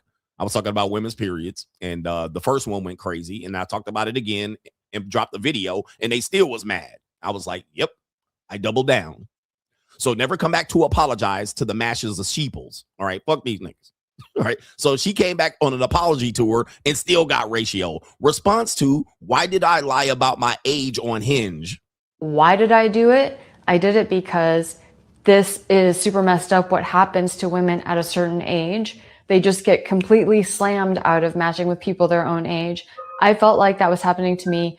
I wanted to know what was going on. I lied about my age, and the results of that lie validated exactly what I know is true, which is that there is huge age bias against women in particular on dating apps. It's the dating app companies that have told us that these things should be important to us. In real life, none of this matters. I never go into a bar demanding who is 38 and above. That is not what I want, and probably not what a lot of people want when they walk into a bar. What they want is to meet someone who is cool and attractive and is interested in talking to them. That is what people want. And the dating apps are not giving that to people. Why did I do it? I did it because this is super messed up what happens to women at a certain age. Hey, that's not my problem. Ma'am. First of all, you Asian, you're going to do fine. You can marry a 65-year-old white dude. He'll pick you up right now. Take you right to the motel and he'll knock the stuffing out that egg McMuffin. So hold up for a second. So when you had an advantage, when you were 18 and 19 and 20 and 21 and you was a fresh little Ling and everybody wanted you and you said you had options and you could get whoever you want and I got a young and tight and these white men and these European men to do whatever they want, it was fine. But when you did that, you actually had an age bias against younger men. You were 25. Men were not good enough at 25 and 23 and 24. So you had an age bias more than likely. That's why you're out here single at 45. So you exhibited an age bias early on in the game. Now that the pendulum has swung the other way, you want favor. You want us to be more human. I don't go into a bar and ask guys that, but when you were 24, what happened when you went into a bar and a 21-year-old guy hit on you, right? Or a 24-year-old man hit on you for that matter. So don't be crying now. I don't want to hear this bullshit. I don't want to hear this shit. Father Time is undefeated. The pendulum swings. It is what it is. All right. And not only that, you mid at 45. I mean, for a Ling at 45 and mid, you still can do well out here. But again, the men are going to have to be significantly older. But her thing was, I wanted to get in there and compete for the men that are my age. Why aren't they giving us a little bit of chance to compete? No. All right. You got. You done played the game and you blew it. Gotcha, bitch. You played the game. You knew the game. You knew what time it was. But now, look at you now. That's Straggle and Sniggle Theater. Like, ride with me if you ride with me, you can slide with me if you feel like 550 on the 5 sticky, come get high with me, that's a deal, right? You knew the game still ended up on your back. Now ask yourself, who's the Mac? All right, we got FU Boss Up. We got a great segment right here, FU Boss Up. One thing you hear about men that complain about men tricking and fixing binds and going overseas and passport tricking, you'll hear young men say, well, I wouldn't do that. Or you'll hear young men say, I don't see CGA. I don't see what you're seeing out here. I don't see these younger women with older men. And I say, well, you're not in the right place. All right. You're not in the right place to afford to see this. But it's happening, and it happens a lot. And so we're going to play a clip of some young ninjas. All right. Some young ninjas that caught a man fixing a couple of Straggle's binds. All right. And sometimes as an older man myself, I take out the young honeys. All right, to a nice evening, to a nice dinner. And then most people be looking and be like, damn, she look young. And I'm like, egg foo young. So then people will see it. But a lot of young guys don't see it because they at home smoking weed and playing PlayStation. But these two brothers were out with their young girlfriends, and they seen this older white man at the JUCO fixing two girls' binds. And let's see how this young ninja reacted. Let's play the video. They both yours? Damn, that nigga must got some money. Nah, he got some money. Nah, that nigga got some money. I got an idea. Hey, wait, I got two more want to join you, but you got to pay me for these two over here. All right, my bad. I was just trying to, my bad. I was trying. All right. All right, so take a look at what you got. We got Get 'em Daddy season. Get 'em Daddy. All right, and that is a form of that man crashing out at the reality. This is the first time he's seen this. He doesn't know what to say. He doesn't know what to do. This is part of his character, maybe on internet. And he's like, wait a minute. He's got girls my age. One of them got a fat booty, and the other one was a nice little petite little thing right there. He's like, are they both yours? Yep. Get 'em Daddy. They're both mine. Okay, Daddy. All right. And we about to have a good old time. We about to do 2 games of bowling, and I'm about to run a orgy on them. Trying. Stay out of this man business. He just fixing a little bind.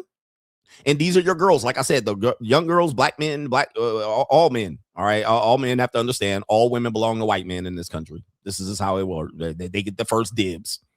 Even when you don't think they getting dibs, they getting dibs. And then the next thing he went to is sex trafficking. He then said, I'll send you my 2 girls, but you got to pay me. All right, bruh. Now you're pimping out your girlfriend. All right. He got money. He got money. You see what happens? And so men get a false reality that it's not about the money. Now, somebody's going to say these 2 girls are going to get cracked by Pookie. And that's true. That doesn't take away the fact that he cracked. All right. He got to him. He probably got to him first before Pookie got to him. So it don't take away from the fact. Don't let that scare you. All you want to do is never facilitate it. All right. That's my rule. I never facilitate another dude cracking something. Now, if she want to go get cracked by a loser nigga, it's going to be on her dime and her time. It ain't going to be on my dime and my time. Okay. But this is what it is, man. Mind your business and let a nigga fix a bind out here. Let me fix a bind without you out here coming out here hating. Okay. Wait, damn. Hey, excuse me. Hey, call her, Talia. Nah, that ain't no BBL ant burner. Yeah. Yo, he got a twofer right there. Look at him. Get 'em Daddy season. Get 'em Daddy. He got them 2 hugged up, following instructions for the evening. Yep.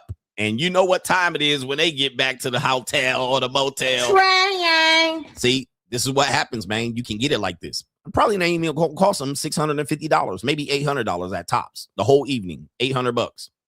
All right. He got him right here. He mad, and he got 2 girls right here. Why you mad at him? Mind your business. Oh, he gripping up both of them. Gripping them by the neck. Look at him getting that neck. Getting that neck too. What the fuck? The one in the black must be his favorite one. He was extra close. Wait, they both yours? He said, damn right. Damn right. Get him, daddy. He over there dying. He over there he fixing to bind and dominate. I like to get dominated. Now let me tell you, bro. White men like this be nasty as hell, and they spread money around, but they gonna make that woman earn it. I'm talking about, hey man, white men got the nastiest fetishes. Asian men second nastiest. All right, so you're dealing with those 2 dudes, ladies. You're gonna earn your buying fix. You're gonna earn it. I'm talking about tears, running mascara, drooling. Right? There could be some pee. There could be dookie on the chest, peeing on hands. You could be washing your hands in piss. And it's going to be a nasty night. You're talking about domineering sex. And they get away with it too. All right. Niggas try to pull that. It's, they be like false allegations. But it's going to be 2 people at once. It might be a midget involved. It's going to be a whole bunch of shit going on. The Vince McMahon, all of that. Arab men too, nasty. All right, but Arab men do it because they can't actually technically have sex with the woman, so they got to degrade her. All right, but it's about to go on. Yep, leashes, collars. She going to be in a dog cage crawling, right? Crawling in the dog cage.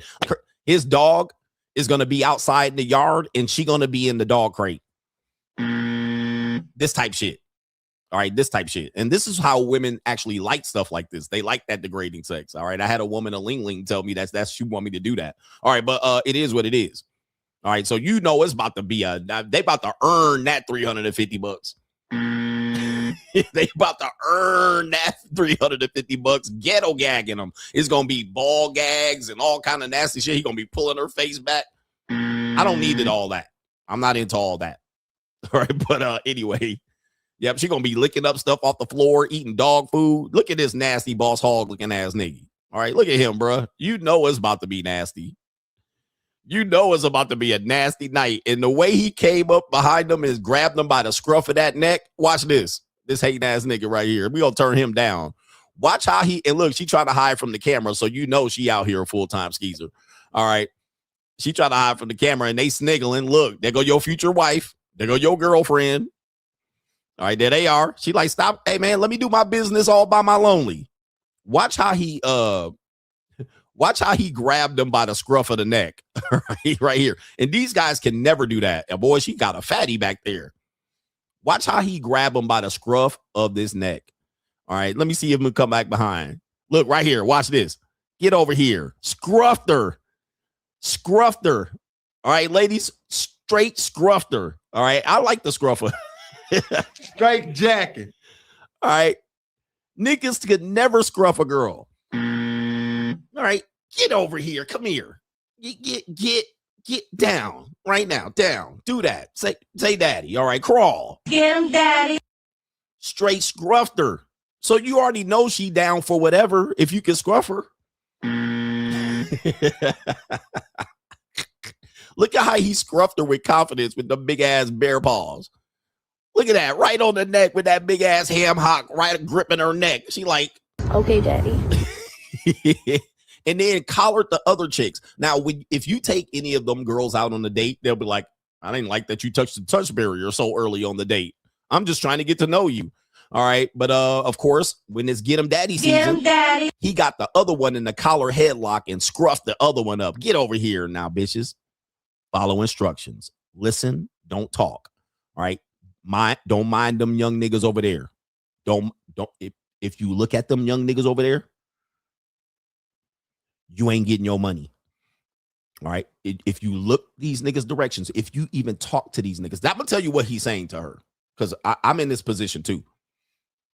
He's whispering in their ears. If you even so much as cut your eyes over on them niggas, if you so much as part your lips and acknowledge the presence of them niggas, nobody's getting paid. That's what he telling them. That's why he scruffed her neck and headlocked the other one. That's why he leaning in. Don't even look at them niggas. If you have a conversation, if I go to the bathroom and I come out and you talking to them niggas, you getting cut the fuck off. Your lights getting cut off, your cell phone getting cut. That's what he telling her. All right, because I know, because that's what I tell mine. So I'll be like, look, if you give another nigga attention on this date, you getting cut. I'm sending you back. I'm sending you back. All right. I'm sending you back. If I see you even talking to another dude, you getting cut. The whole date getting cut off, you getting sent back. And no, this ain't emotional. This ain't me being jealous. But I own you tonight. Okay. So first rules of this, I'm the only man that exists. All right. Now, if you come out here and you want to meet another nigga, it's going to be on your dime and your time. It ain't going to be on mine. So understand the rules. You getting a pay cut for the evening. The evening's over and you're going to pay your own fee all the way back home. And you're going to go back with a wet vagina. And you're going to go back with no money. That's basically what he's saying right there. All right. And a lot of women don't like that part of the game, but that's part of the game. You know, money, power. First you get the money, then you get the power, then you get the women. That's leverage. You don't like it? Don't play the game. Go back to them broke niggas. All right. That's what he doing right there. He leaning in. Let me tell you, Strags. Don't even look over there. Do not ha-ha and kiki one goddamn time. Or the night's over. And look at how the other one's sitting where her neck forward. You can see how he scruffed her. She like. Okay, daddy.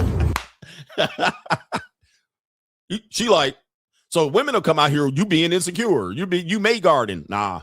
I'm protecting my investment. I know what I paid for, and I'm gonna get the goddamn results. All right. Scruffed her. Oh my goodness. All right. But they're gonna end up with them tomorrow anyway. Baby, you can end up with them tomorrow. All right. This is how I do it. You can end up with them tomorrow because you ain't on my time. All right. So if you want to go over there like an idiot and go over there and leave with hard dick and bubble gum, go over there tomorrow. Tonight, you're going to be with me. All right. That's how it's going to be. Or you're going to be out there with your pockets empty. All right. Which one you want? All right. Tomorrow, you can take your ass up over there. You can ha-ha and kiki and laugh with them niggas. You can do whatever you want. You can slob on their knob. You can let them push and shove all up in there. You can let them nut all up in your face. All right. But tonight, this is what's going to happen. All right. So anyway, this is part of the game that the ladies don't like. They don't like that part of the game. He's controlling. Yes, I'm getting what I paid for. Speaking of, let's talk about hating ass niggas. Let's talk about some haters in here. We almost at 2,000, man. Who can do this from week in and week out? Getting banned, throwing in jail, come back and get 2,000 people watching live. We'll have 2,200 people in here live. Demonetized. Check out this content creator right here. This content creator's name is Jay Welch. This is a very kind of a long breakdown. I can't skip through it, but he says, I spent $1 million on a car to look cool and realize no one gives a F. And this is going to be a reality check for a lot of people. You guys see me coming up. Boss up, nigga. You see me came up and I did what I need to do. I got focused. I did the free agent lifestyle. I lived it. And a lot of people now are recognizing that and they're seeing it. And they're like, I don't like this version of CGA. All right. CGA bragging. He's flossing and he's doing this thing. And I get the more haters. And as a result, he's going to explain the reality of, yeah, you get nice cars. A lot of people won't even care. A lot of people won't care. Now, some people might care a little bit, but once they cared, they're not going to care anymore. When you're dealing with women, some of them don't even know what the true cost of that car is. They just might know it's a nice car, but the type of women you're dealing with have already been with men with these type of cars. So he's going to say he doesn't regret getting the car, but he's going to talk about something very important. And we're going to break this down. So shout out to Jay Welch. We're going to break this down, what he really means here. Okay. Come to realize that I bought it for the complete wrong reason. All right, so hold on for a second. Let's get him off chipmunk mode here, and we'll get him down to about 125. I'm making about $1 million buying this Aventador SVJ Roadster, and I've come to realize that I bought it for the complete wrong reasons. I'm making this video today to give you guys some perspective from somebody who achieved their absolute ultimate dream and hopefully help you not make the same mistakes that I've made. Now, for some context, I have always wanted a Lamborghini. I remember when I first started making money at 15 years old, I told myself that I was going to get a Lamborghini specifically before I turned 25 years old. Now, unfortunately, that didn't happen. As the time of filming this video, I'm 27. But not only did I get a Lamborghini, but I have If you know, you know. That's not the regular one. That ain't no Huracan, buddy. That's a special car. And I'm super grateful and blessed to have the car. But when I look back on my purchase on the car about 6 months ago, I realized that I never even really wanted the car. The thing that got me to make this purchase was this feeling of pressure from the people around me and from this social media culture that we live in. And I got to be honest with you guys, I see far too many people falling into the same trap that I did. Now, I'm in a blessed position where this did not impact me or hurt me financially in any way, but we have an epidemic of children that start making their first $5,000 online, and they immediately go to the dealership and get a car that is way out of their price range. We have reached a point with car culture where it is way too easy for anybody to get in a crazy car. And that's kind of a good thing, but it's also the worst thing possible because it ends up fucking these kids, for lack of a better term, financially before they even got a chance to set themselves up. I'm in a position where I got a bunch of property. I've got multiple seven figures in investments in stocks, in crypto. I've got angel investments in companies. I own my own companies doing millions a year. This car. All right, so let me stop him right here and clear things up. So what he's saying is true. All right, you know, I was able to be blessed to be able to ride a Porsche 911 for a few years, and as a result, you think people are going to care, and they won't. Some people will acknowledge it. Some people will ignore. Most people ignore you. Most people act like they didn't see it. And that's a defense mechanism for themselves, because I don't want to look at him and be envious and jealous. I'm not just going to acknowledge his presence. So you'll drive up. They might look real quick, cut their eyes, and not look at all. If you think women are going to see your car, especially a supercar, Ferrari, Lamborghini, if you think their punanis are going to get wet, the average regular normie chick, you're wrong. It's not going to happen. Trust me. The only people that are going to be impressed are men, particularly older men, and particularly older white men or Asians or children. All right. Children, like kids, male or female, 12 and under. They're going to be impressed. Adults, normies, niggas, Mexican gang members, them niggas are thinking either they're going to rob you, or you doing too much, or you flexing, or you trying to make them jealous. That's what's the case. Women in their 20s, they don't give a fuck. They really don't care. So don't really do it for that. And that's what he's saying. He did it kind of for that. Now he's going to bring up some other things that are going to be key important here. And when you realize another reason why people do it, he doesn't regret it kind of for that, but he regrets doing it for that reason. Now he's going to bring up some other boss up mindset and why that purchase worked for him. Okay, let's continue. Car didn't kill me in any way, shape, or form, but I see it happening every single week on social. Somebody going to that one dealership or another dealership like that, picking up a car and just ruining themselves financially. And a lot of times, these kids are not doing this because they actually wanted the car, or because they're like some gearhead, or because the car is going to make them any type of money.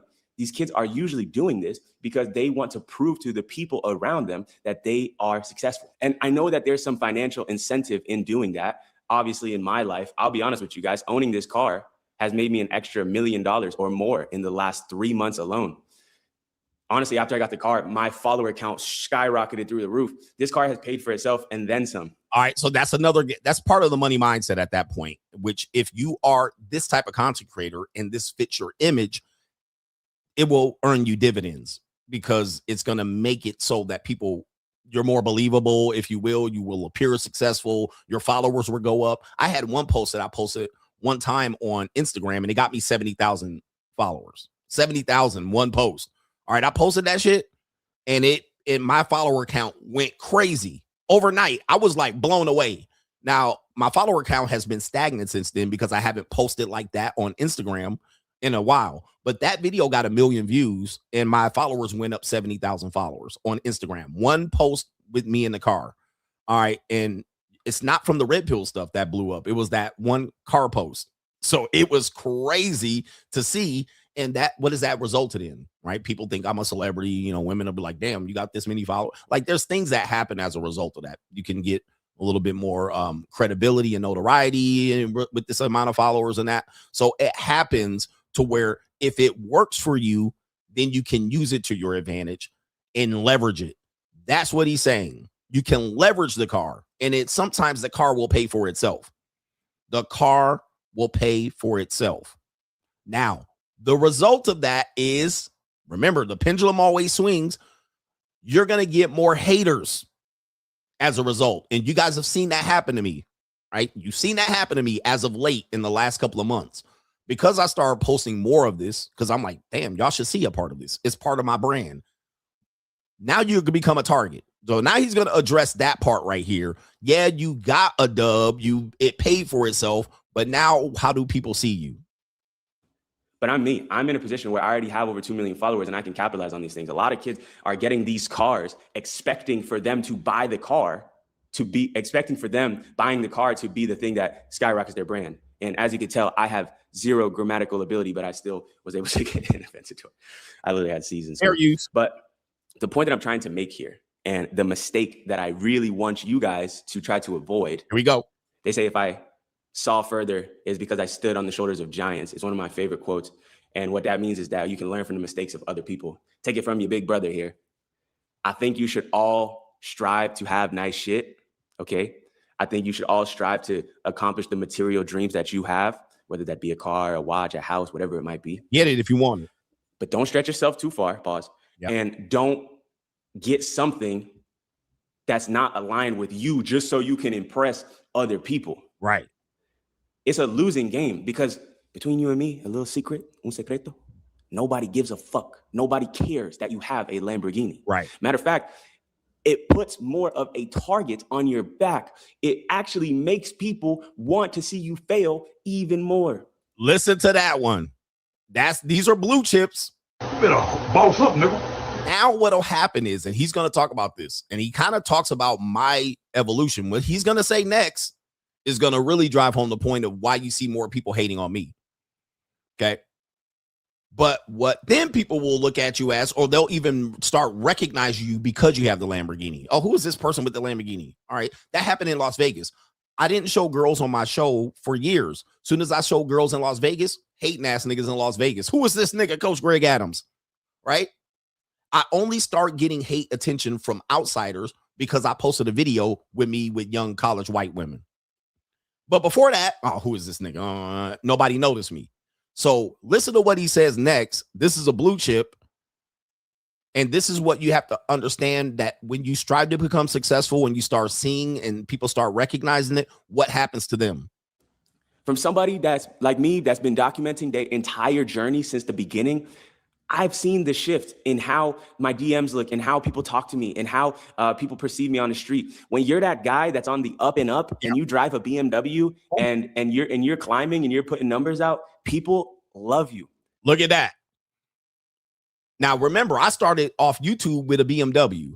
When I had the little BMW, it was like probably 8 years old at the time, an 8 years old BMW. I call it balling on a dollar, right? It was a used BMW that I bought for relatively cheap because the value of it plummeted after 8 years, and I bought it for 10 grand. All right. And you're going up and you're climbing the ladder, people root you on. And people who say stay private, don't let these people put fear in you for being successful. Never stay private. If it's a part of your image, market it. But if it's not a part of your image, stay private. But when you're climbing up, people root you on. Yeah, you do it. You go. There's a part though that they'll stop cheering for you, and he's gonna talk about it right here. When you are that guy that is the most followed in his space, and you have the baddest car in his space, and you're at the top of the game, I can assure you that people start hating on you. Look at TJR, right? TJR is the most loved and hated person in the day trading community. And I've known TJR since before he blew up. And I tell you what, before he blew up, he was not getting the response that he's getting now. These niggas are preying on his downfall. Preying on your downfall. So what? And you guys have seen this in my comment section. You've seen it. These were former supporters. These were ninja watchers. These were people in the crevices and cracks of the manosphere, quiet as a church mouse. You even see it when I post me with a woman. Okay. I post myself, nothing. I post myself with a woman. Here they come. All right. And they come out and they're vicious with it because they're like, this wasn't supposed to happen. We were cheering you on. We wanted you to get so far, but now we're going to prey on your downfall. So when I get banned, here they come. All right, good, nigga. Yeah, you're going to lose all your shit. You're going to have to check all your shit in. You're going to have to get your car repossessed. Okay. So they do male jealousy is something that you have to understand is going to be a part of your boss up journey. Your boss up journey is going to be this. Now, even if you don't show it off, you're going to start doing things that show this. You're going to eat better. You're going to live in better neighborhoods. And here they come, crabs in a bucket. So this is a part of the boss up journey. Shout out to him. There's another guy that has a great video on this. I can't find it, but I saved it on my Instagram, how he explains this. Because this is the case, there's only so far that people want you to go. But once then you get ahead of that, they start to see where they failed. Okay. Now you're showing a mirror of their failure. As opposed to showing what you possibly can do and become, you go above that line. Now you show the people who watched you and cheered you on, possibly supported you, will start saying, look at how he's spending your money. You made him become that. You made him rich. I remember somebody said that in the comment. You made him rich. And I was like, no, I made myself rich, right? I did the work. Like I did it. And then people gave me some money. They supported me. Now, here's the problem with this mindset, how haters work. They will say, I'm spending their money on these things and showing off. That's not true. Does your boss tell you that? When you go to your job, some of you niggas don't have jobs. When you go to your job and you do your job and your boss pays you a check and you go out and buy a house, a car, does your boss say, look how you're spending my money? Your boss don't care how you spend the corporation's money because you work for that. That's your money now. The boss don't say, look how you're spending it on weed and girls and lifestyle and alcohol. They don't care. They let you do that. If you want to go spend your money on weed and girls and alcohol and no, go do it. The boss don't care. Just be back at work on Monday. That's called, that's a fair exchange. So people donated and contributed. Once I got the money, it was no longer theirs. It was mine to do with whatever I wanted. It's not their money I spent. I spent my money. Just like when you go to work and they give you your check at Jiffy Lube and Amazon and you go blow it and gamble it and run parlays and look, your boss don't give a fuck how you spent that money. Just come back to work on Monday so you can get another check.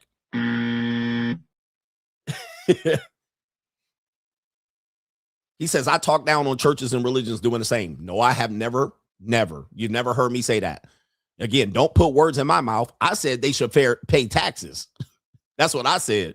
They should pay taxes because they're not using God. They're using God. Okay. They should pay taxes on it. That's what I said. So you're putting words in my mouth, and that's what haters do. Don't be a hater. Don't be a hater, bro. I never said that churches and religions shouldn't do that. I said they should pay taxes because they bitched out to the government during COVID. That's all I said. With that being said, this is how men become haters. So they were rooting for you, but then when you get to a certain point, then you can see why the hate becomes. And even a guy that has over 5 million YouTube followers, he follows me and his friend follows me. He said, man, I don't know what's going on with your page, but you got a lot more haters than you previously had. And that's because Hollywood CGA, I've been showing more, traveling more, showing more pictures of girls and videos with girls. And here it is. You start seeing the haters. So with that being said, the lesson here, the blue chip here is you can't control that. That's just part of a boss's journey. Most people love when you're a coworker, but when you become the manager, the supervisor, and the boss, you're now a target. So it just doesn't apply to money and cars and girls. It also applies to how people see you. You get promoted at a job, and now you got to do that job, and now you're no longer the cool coworker. You're the substitute teacher. You're cool. When you become the teacher and have to pull rank and set rules, you're no longer cool. So this doesn't just apply there. But when you take a boss approach and you say, I'm going to leap ahead and I'm going to get ahead of the crabs, I'm going to get out of the barrel, you're going to have a target on you nonetheless, whether you show off or not. That's the truth. At the end of the day, this your life. Boss up, nigga. This your life. Live your life and never be scared of losers, and never be scared of how losers see you. All right. Because that's the only thing they have left is to drag you back to the position they wanted you in, not the position you wanted yourself in. All right. They never saw that. Boss up, nigga. They never saw that part coming. Anyway, shout out to that content creator there. We have another guy that's going to explain that maybe tomorrow. That phenomenon that you're going to experience. You're going to experience this phenomenon. And you guys, it doesn't even take you to become a millionaire. You'll experience this phenomenon just getting promotions. Okay. Okay. You were the interim head coach and everybody loved you. Okay. We see this in sports where a guy will be the interim head coach. The head coach will get laid off or fired in the middle of the season. The interim head coach will come in and the players will be like, good. We got a new coach, a new voice. We don't have to listen to that old head no more. We got a young coach. He's energetic. We love him. He's our best friend. And then that energetic coach in the middle of the season is like, good. He's a cheerleader. He's rah-rah. He was assistant coach. And now they're like, oh, we could play for him. And he lets us do this. Soon as that motherfucker becomes the head coach, okay, we're going to make you the head coach because the players love you. They vouch for you. Soon as he becomes the head coach and he got to cut players and negotiate contracts and he's got to now pull rank and put his own rules up in there. They hate him. They're like, we don't like this nigga no more. What happened to the cheerleader coach? What happened to the young coach that we liked? What happened to the assistant coach that didn't have power? So that's an example of when you go from one level to the next, you're going to have more hate. It is what it is. You're no longer the interim coach, nigga. You're no longer the cheerleader or the fan of the player. You're now the head coach. And now you got to do what head coaches do. And they don't like it. What they liked is what you were allowing them to do. You were allowing them to get away with stuff. You were allowing them to break the rules. You were allowing them to do less. But now you're challenging them and yelling at them. They don't like it. Build free media. Says men stack hard assets and cash during your divorce. He says it limits the ability of the toy soldiers and exciting beaches to cause long-term damage. All right. Always have a slush fund, he's saying. A slush fund. All right. Kevin G says, did you hear the New York mayor wants all the Reading Rainbow BWs to move to Dyke Street? I mean, Dykemen, get it? Because I can't say it, bro. All right, I'm trying to be a good boy. I'm trying to be a good boy. Maybe in about another month or two. Maybe in about 3 months. Shout out to our brother Long Haul Money Trucker says, we back. Shout out to the coach gang, fellas. Keep bossing up. Boss up, nigga. We got to boss up. Black Boss says, welcome back. Here's some money for the YouTube color code. Shout out to you. Our brother here, we're going to call you, who do I call you? Orlando? We're going to call you Orlando. Welcome back, coach. It's not the same when you're MIA. Shout out to Orlando, Florida. And I'm glad I'm back to provide this edutainment. Ken Rose with the thumbs up. Shout out to Kenny Ken. Greg the Terrible says, glad you back, coach. So more doom and gloom. Twin Peaks has filed for bankruptcy after launching their IPO. Is going to be a dreaded cold winter. My goodness. All right, Twin Peaks is on the chopping blocks. That means there's going to be some fake titties out. All right, fake titties out of the job. All right, I showed you the video of them Twin Peak girls saying that they're doubling up. They're double dipping as Twin Peaks finding clients to get their buying fix, aka selling punani. All right, so Twin Peaks parent company files for bankruptcy 1 year after going public. I guess it didn't work out. All right, Twin Peaks. There's a Twin Peaks here in Las Vegas. All right, I've never been to it. So these type of things are entry level, gooner future JUCO activity where a nigga will feel good about going to Twin Peaks, but not a strip club. You're like, it's a respectable joint. Families are in there. All right, that's how you justify it. All right, family. There's kids in there. Because normies will think like there's no kids in there. There's just dirty old men in there. Not really. There's families and kids and women that bring their gorditas in there and their gordita chunky ass wife. There's people in there. All right, but what'll happen is, dudes will be like, well, I can't go to a strip club, but they'll go to Hooters. All right. They're not all the way stripping, but I wish they would all be naked, but they're not. They just have short booty shorts and their titties up. Yeah, man, just go to the strip club. Save yourself some time. Go get some titties in your face. Right? Right. I'm just letting you know, man. The food ain't no better in the strip club. It ain't no worse. Go get some titties in your face, bro. Go cup some titties, man. Just skip the bullshit. Just go to the Rhino, go to Sapphire, and go get the real deal and go get it done, bro. That's what you really want. You want that young girl at Twin Peaks to go take you behind a trash can on her lunch break so you can feel on her dick. All right, but it's not gonna happen. I cuffed a couple of Hooter chicks back in the day. Right? I cuffed a couple of Hooter chicks. I would show you receipts, but y'all niggas don't like receipts. You like receipts, but then when I show you receipts, y'all don't like it. I don't know what's going on with y'all niggas. Y'all men are weirdos. Men are weirdos. All right, but shout out to our brother here. It is Mr. Barnett. Says my first donation to the collection plate. Give these hoes the buzzer for constantly lying by omission and getting mad when you remove marriage from the table. Shout out to the Coach gang. Appreciate you, man. I love when women tell me that I should have been honest with them when they were lying with me. I was like, you were lying the whole time. Now you mad that I wasn't honest? Like, don't play that. I can't stand that. I can't. Ladies, ma'am, you were lying to me. You literally lied to my face a couple times, but then I'm supposed to be honest with you. You could have at least been honest. Like, what? This is not the game we're playing.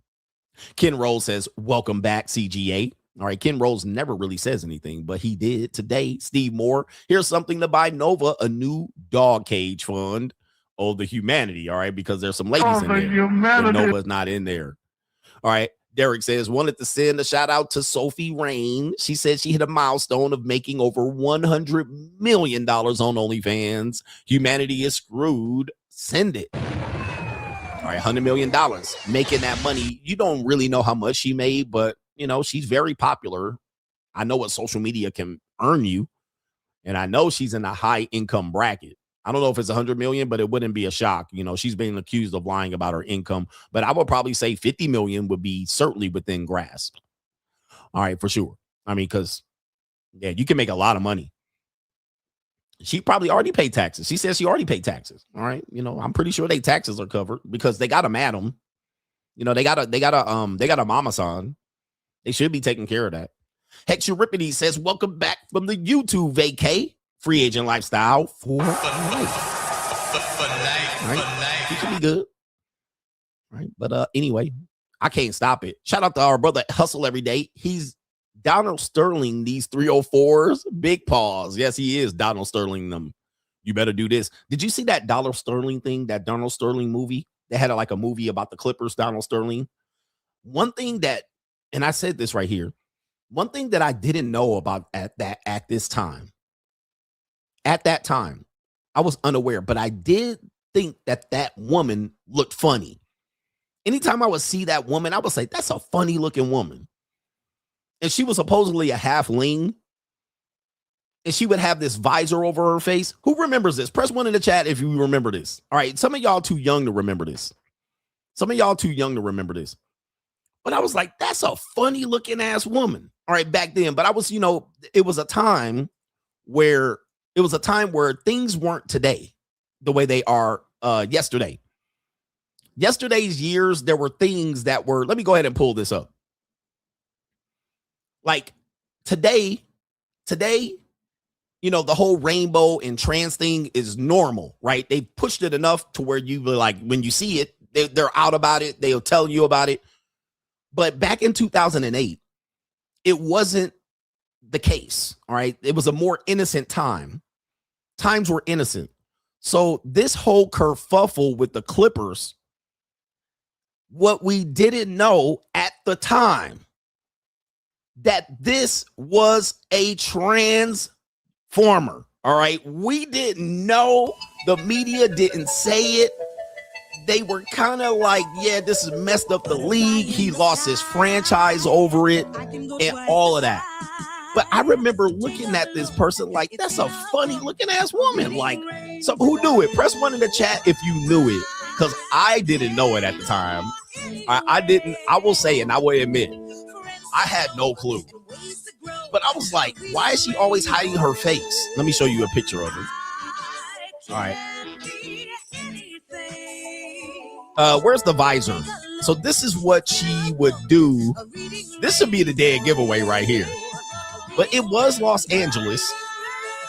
It was LA, and LA is a different. So what will happen is this person would come with this visor And Asian women wear visors like this all over the world. But so it wasn't kind of out of the norm that this Asian woman was wearing this visor, but she would cover her face like this.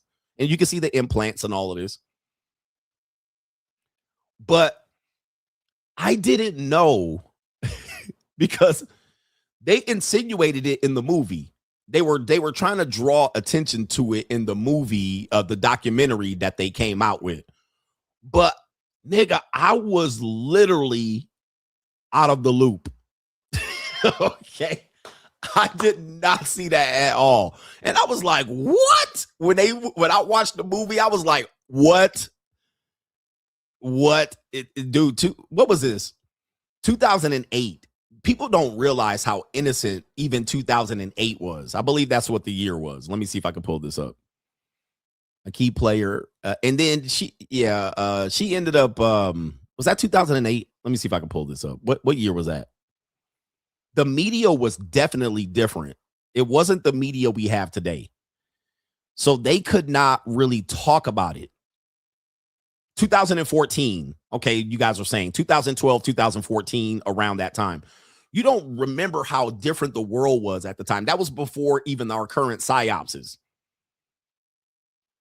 Our current psyopses that we experience today. Like, we didn't have this media that we have. They weren't extremely liberal as the way they are today.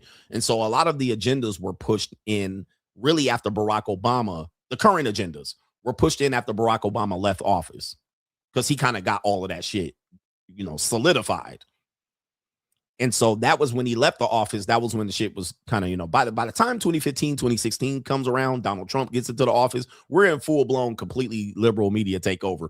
So now they can put that shit out there and push the agenda. But 2012, 2014, not so much. You didn't hear much about it. So to have that be the case after all these years, like, I was like, I knew something was up, but we just couldn't put our finger on it. Pause. We just couldn't put our finger on it. So at the end of the day ends. Ring the bell. All right. I'm glad you brought that up, the Donald Sterling shit. But when you look at it now, you like, this is a bigger scandal than we thought. And the media knew about it. They just couldn't say it. But they just couldn't say it. They just couldn't be like, and it's a transgender. But even the Clippers organization knew, and they were like, it made everybody completely weird. So it brings the angle a little bit more, it's more of an angle now that you knew that. All right, so he went right to Thailand to pick that up. What was her background? Was she Filipino or Thailand? Man almighty. All right, goodness gracious. All right, people don't realize how innocent the world was in yesteryear. Yep, they didn't say nobody ever brought this up during this time. It was never brought up that possibly was a transgender. Nobody ever brought it up. It never came up. But but today they brought it up. I mean, they brought it up years later that was the case. But that was the case. That was the reason why it was a scandal back then. But they just couldn't say it because it would be kind of like hate, some sort of hate. Goodness gracious. Yeah, they used the race card to usher him out because she was recording Donald Sterling, and they used the Magic Johnson, the race issue with Magic Johnson. And then they brought up the racial issue. So they had to make an issue out of it, and they brought it racism. But really, it was anti-rainbow at the end of the day. Goodness gracious. Okay. Yeah, and they were supposedly a non-sexual relationship. Like, they supposedly never had sex. Oh my gosh, man. I'll tell you, man, the world is crazy for this, bro. Anyway, look up the video, look up the movie on this, because they hint at it greatly more in the movie. People are going to say, what movie? Let me see here. Donald Sterling. It's not a movie, it's a miniseries. And it's called Clipped, of all things.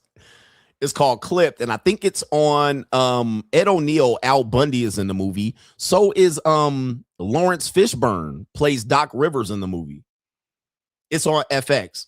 So Lawrence Fishburne, Al Bundy is in the movie. It's a pretty good, solid mini series. It's called Clipped. Okay, and Lawrence Fishburne does very well with does the Doc Rivers. He does a Doc Rivers very well.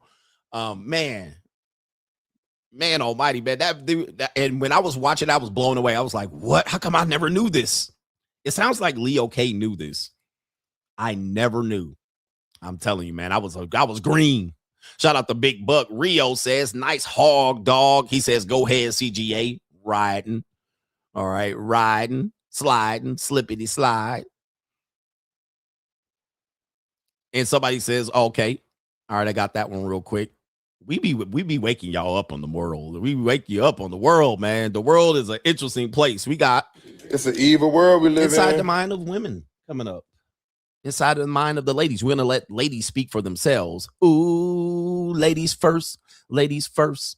We're going to let the ladies get their shit off their chest. All right, I love this segment coming up here. And no, I'm not going to criticize or talk negatively about any of these women. I'm going to let their talk speak for themselves.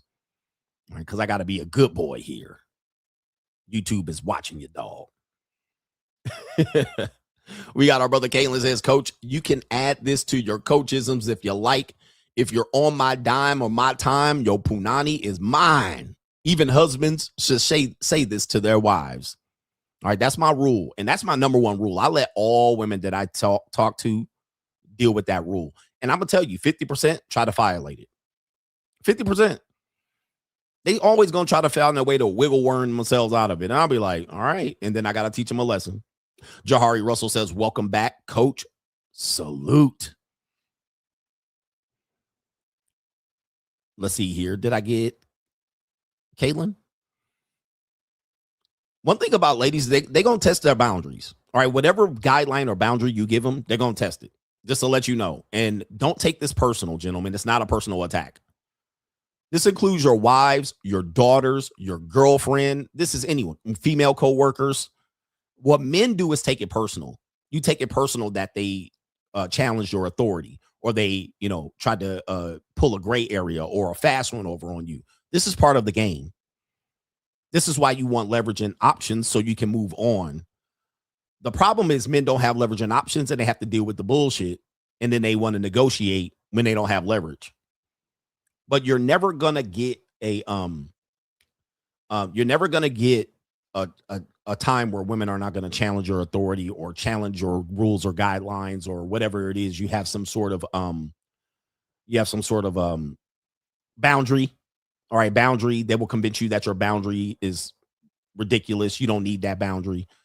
And that allows them to get what they want. But that's part of associating with them. Just know it in advance so that when they try to violate that boundary, then you can let them live with the consequences. All right.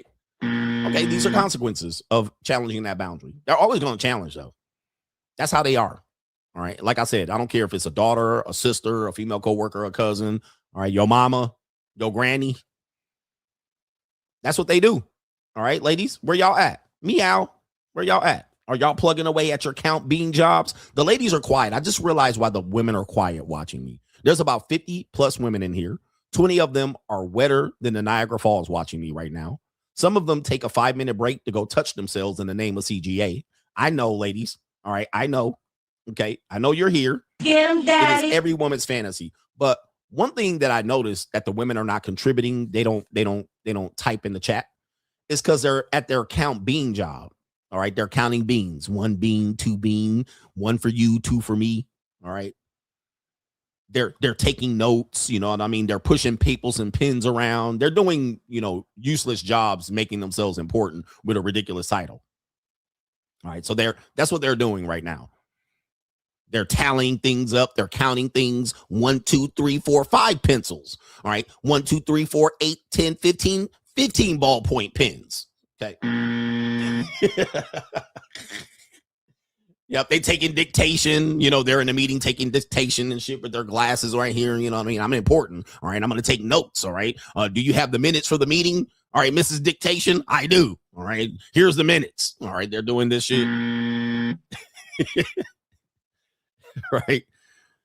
Counting paper clips and counting thumbtacks and shit like this. How many thumbtacks are in this bag? All right, we have 1, 2. All right, let me take inventory of our thumbtacks. I need to order more thumbtacks on staples.com.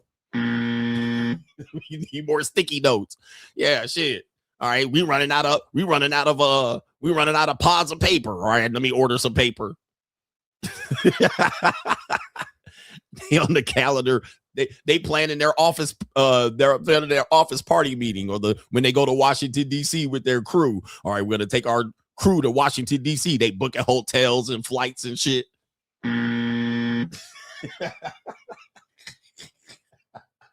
Firing off emails, responding to emails, sending read receipts on emails.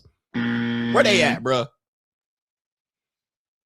Where they at? Hey, ladies, where y'all at? Come on, don't be mad. Get him, daddy. Don't be mad at me. I'm just describing you. All the important things that you do. These are important jobs. These are very important jobs. These are essential jobs. All right, it is what it is. They're loading up their LinkedIn to fire up their resume so they can get out of this job. They doing the job reluctantly. They don't even want to do this fucking job. They're like, I don't even want to do this job. I make $50K. I should be making $85K.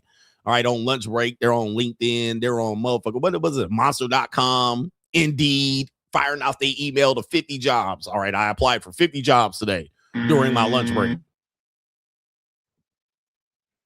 All right, these are all... These are essential jobs. I mean, without ladies, we would not get shit done. All right. We would not know how many beans are in a jar. How many beans are in this jar? I counted them earlier. All right. There's 84 beans. Not even close. You're getting warm though, ass bitch. All right. Anyway. Ladies, where y'all at, man? Don't be mad at me. Daddy. They just mad. They mad that UPS is hiring. They do 30 minutes worth of work and they got to take a 15-minute break. They be like, I'm mentally exhausted. Plus, I have anxiety and stress, and I have depression. I was depressed last week, so I made bad decisions and I mismanaged my punani, and I got banged out by a rich dude and a broke nigga all in the same day, weekend. What do you want me to do? Plus, my mom died. We just be going crazy, bro. Like, what is wrong with them, man? I'll be like, don't make that my problem. Go handle that yourself. Anyway, inside the mind of modern women, we're going to let the ladies speak for themselves, and we're going to learn. We're going to listen and not judge. We're going to listen and not judge. All right, so we got the first woman up for bid here. This woman's going to say, I'm dating 3 men because one person can't be everything. All right, so here we go right here. I'm dating 3 men because one person can't be everything, and I'm not apologizing. Okay, here we go. Currently, at the moment, I am dating 3 different men. And when I say all of these men bring value into my life in different ways, I really urge other women to experiment and date different men at the same time. Now, they all have different purposes. One is an amazing provider. He literally provides everything that I need. If I call him up right now and say, hey, I need this, or my kids need this, this man is willing to jump to come help me. But the thing is, he kind of lacks my interest in adult time. So that's where my second one comes into play. When I say he is an amazing friend, he is the most amazing friend in this world. But the thing is, he's kind of lacking in the providing area, but he provides in ways that are very satisfying to me. When I say he is amazing when it comes down to adult times, yes, I keep him in the back of my pocket. Then we have the last one, which is my older man. He's the one that likes to wine and dine me. He takes me out. We do a lot of fun things together. All he asks is for me to spend time with him. And whenever he wants to go out, I go out with him. We do a lot of shopping. I help him with groceries. Like, there are just things that he said he feels lonely, and I'm just there for companionship. We literally be sitting in his garden just talking. This man has taught me so many things, and he doesn't ask for much. And that's the beautiful thing about it. And ladies, when I say keep your options open, keep them open until one of them men get on their knees and they ask you to marry them. Baby, date them all, because every man will bring out a different side of you. And yes, I will add on another man if another man comes around and brings value to my life. So currently at the moment, I am dating 3 different men. Okay, so gentlemen, this conversation, a lot of people don't believe her, but I do believe her. And a lot of people, other than her being the loser in this one, who she's trying to portray herself as the winner here, which I don't see it. Okay, I know all three of these guys. I've been all three of the guys that she's mentioning here, and there's one loser in this one. It is guy number one. He's the clear loser. Guy number two, Pookie, he's somewhat of a loser. The guy that pays for his time and then dismisses her and leases her and puts her back, people consider that possibly losing, but he doesn't have any emotional investment, so he doesn't care about the other two people and really doesn't care about her. He cares about kind of her body or what she provides. So you can put him in there as well. Now, here's why she's the biggest loser is because she thinks she has a roster. I'm dating 3 guys, but the 3 guys she's dating got a roster. So she doesn't have a roster.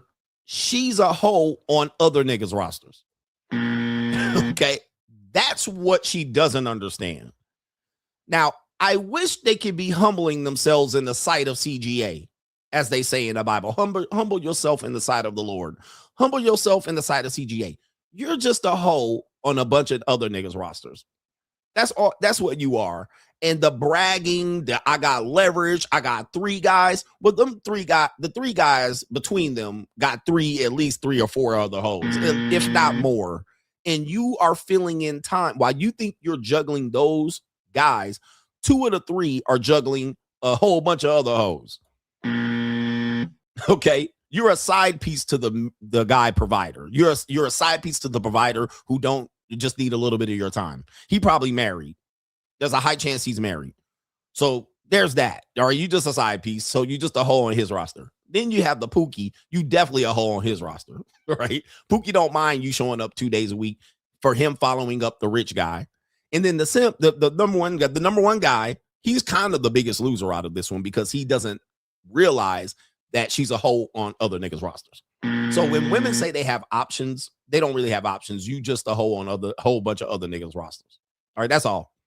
That's it. I mean, listen, do not let that fool you. The only people that'll be hurt about that is the first guy because he doesn't see it. All right, he's like, I didn't think you were that type of woman. The rest of the 2 already know. All right, we got another one here. We're not going to spend too much time. So when we have a woman that says what independent women actually want in a man. Okay, what an independent women actually want in a man. Okay, we got Sarah, and let's see what independent women want in a man. Somebody said the older man is a loser. Okay, well, loser.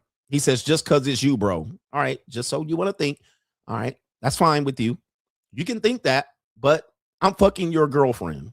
So that's just because you're mad I'm fucking your girlfriend and sending her back to you and you're licking her punani and I'm leaking in your tongue. That's your problem, sir. It ain't mine. Don't be mad at me because I fucked your girlfriend first. Yes, I do. I fuck your girlfriend before you do. All right. Before she even considers fucking you, she's got to think that I'm going to fuck her first. All right. Now, I always get first dibs. All right. But that's neither here nor there.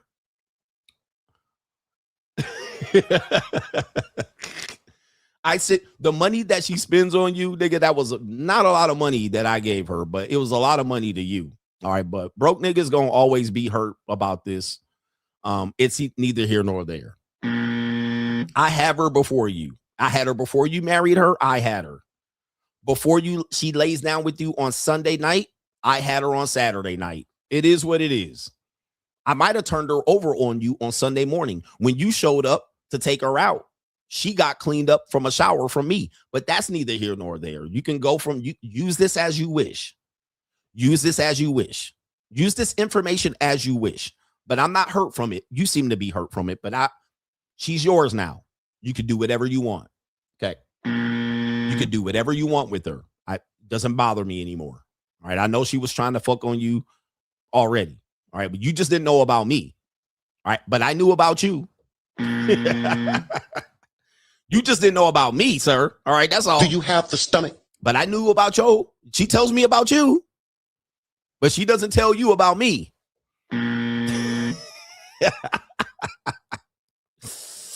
Yeah, I think you're the loser. I know everything about your broke ass. You don't know nothing about me. I'm a secret to you. I know everything about your bitch ass. She tells me all the time. All right, while she's gargling my seed, but that's either here nor there. Let's get back to it for these bitch ass niggas, man, interrupting my show. All right, anyway. And yes, I know about her pookie boyfriend that she goes to after I see her before she goes back to your goofy ass on Monday. But that's neither here nor there. Let's continue. Just ask me what I want in a man, and I want like a man. Like I want like a manly man. Like I want someone that like doesn't get female things. Like I want like a man. Like I don't want you to be able to touch your toes. I don't want you to be able to understand how I got my hair straight or like what it took or if this is low or high effort. Like a man said to me, "Oh, I love your hair when you do that."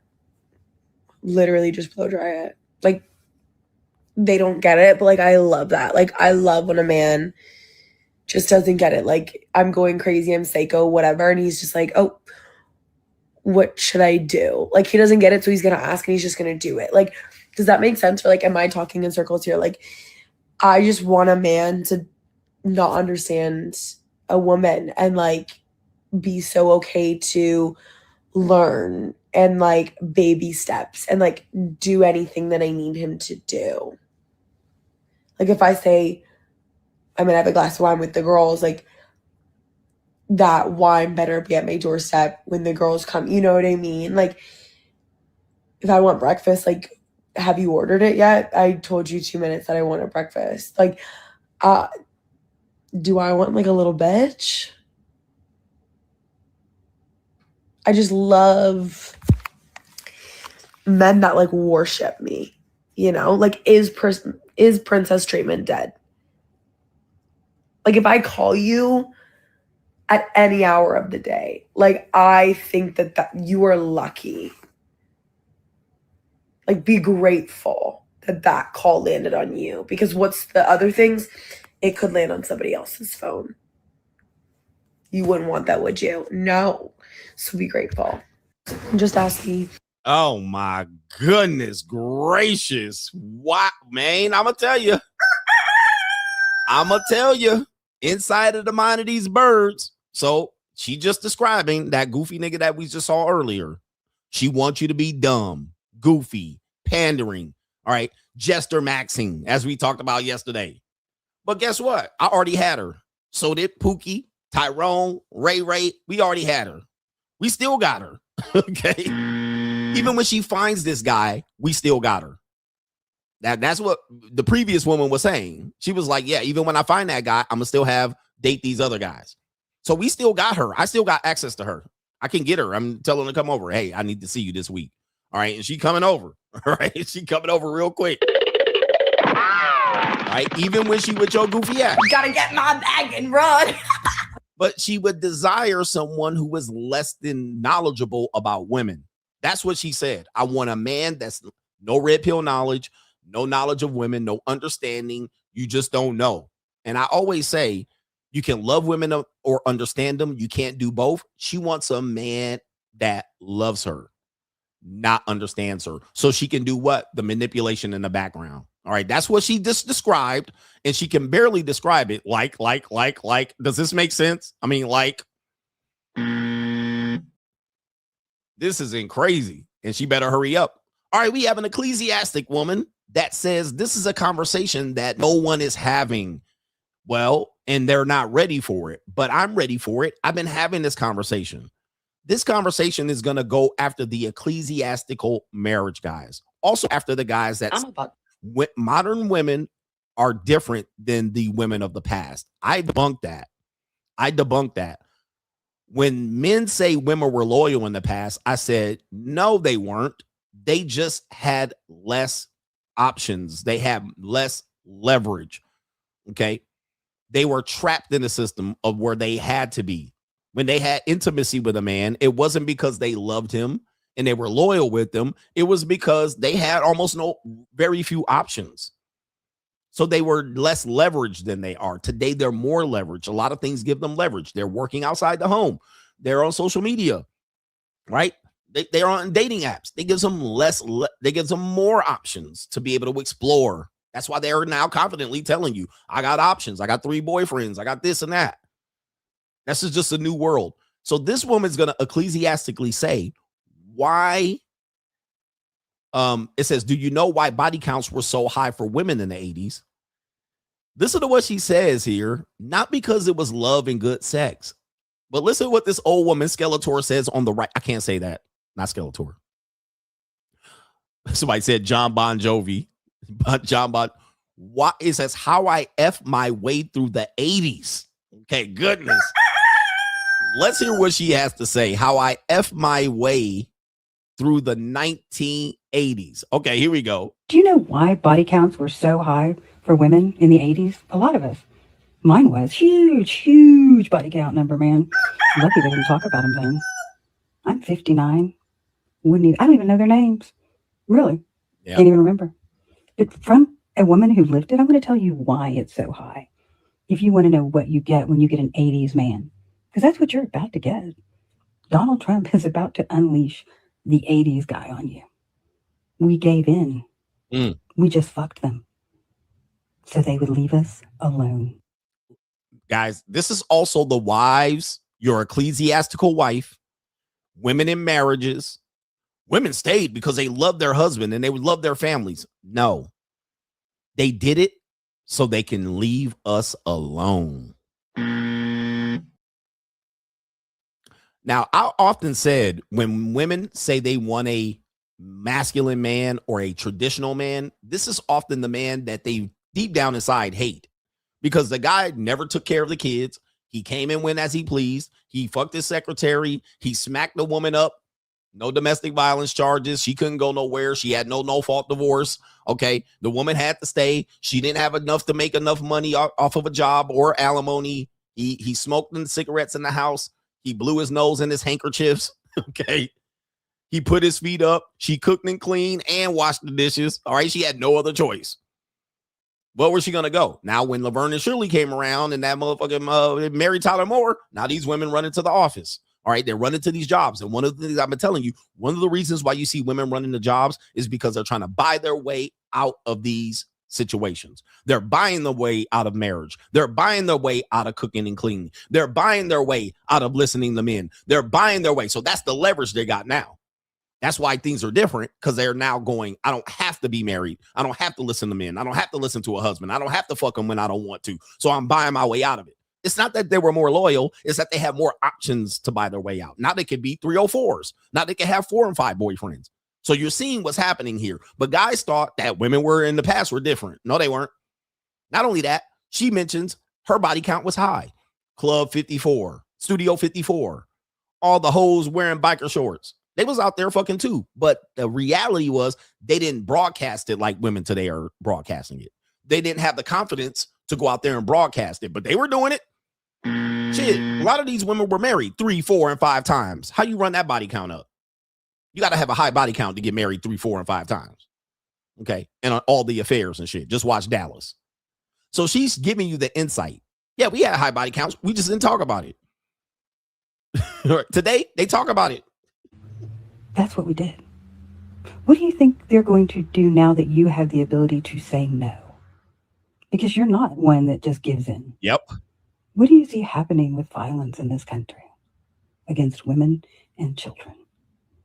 That is the part that's missing. Yep. You don't know what we had to live like. Wow. I lived it, and I was considered conventionally attractive. I don't know about that, ma'am. Could be possible, but, you know, white women age like milk, but could be possible. I don't know about that. I just fucked them so they would go away. There is your ecclesiastical love and relationship and marriages. It was better in the 90s. It was better in the 80s. She was like, just go away. Yeah. And there she is at 59, 54, wherever she is. This is how she sounds, bro. You think they're going to get it and they're going to wake up? No. I mean, this is bitterness. This is, you know, this is her trying to, you know, validate why she got ran through. All right. And why she's still single type shit. This is what you're at, man. That's how I got through the 80s. I really didn't want to do it, but I just did it so he go away, bro. Man, inside. Hey, listen, I listen, but I don't judge. But I do want you to see what's going on out here. Okay, I just still want you to see what's going on out here. We listen, but we don't judge. We have another young lady that comes up. This is a Patrice O'Neal skit come to life. Ladies, what do you offer? What do you bring to the table? Well, I bring me, or I bring my sex, all right? And then Patrice O'Neal says, what if you didn't have sex to offer? What would you offer a man in a situation? I can't play the clip because Viacom owns it, and they're going to clip the whole stream. I played it before, and that's what they did. But what would you offer a guy if you couldn't give them, if you wanted them to be interested? Okay, what could you offer a guy? So this comes up with these two young ladies here. And a woman brings up that right there. Okay, what would you offer your boyfriend or man? Here we go. What do you think is the male equivalent of giving flowers to women? So like or a female equivalent, they probably would want to say. Like, what would we do to a man that would be equivalent to giving flowers?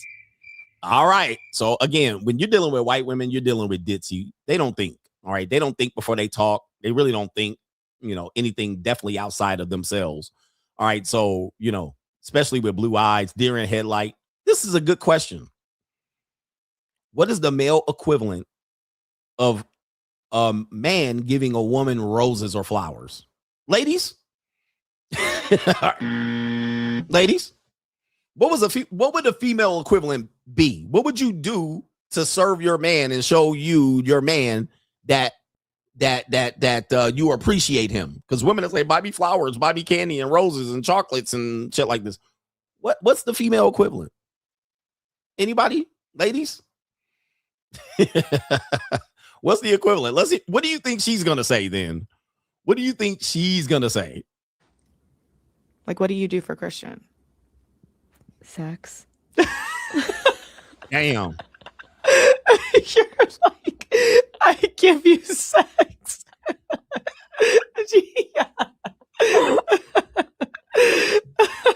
Oh, that's hilarious.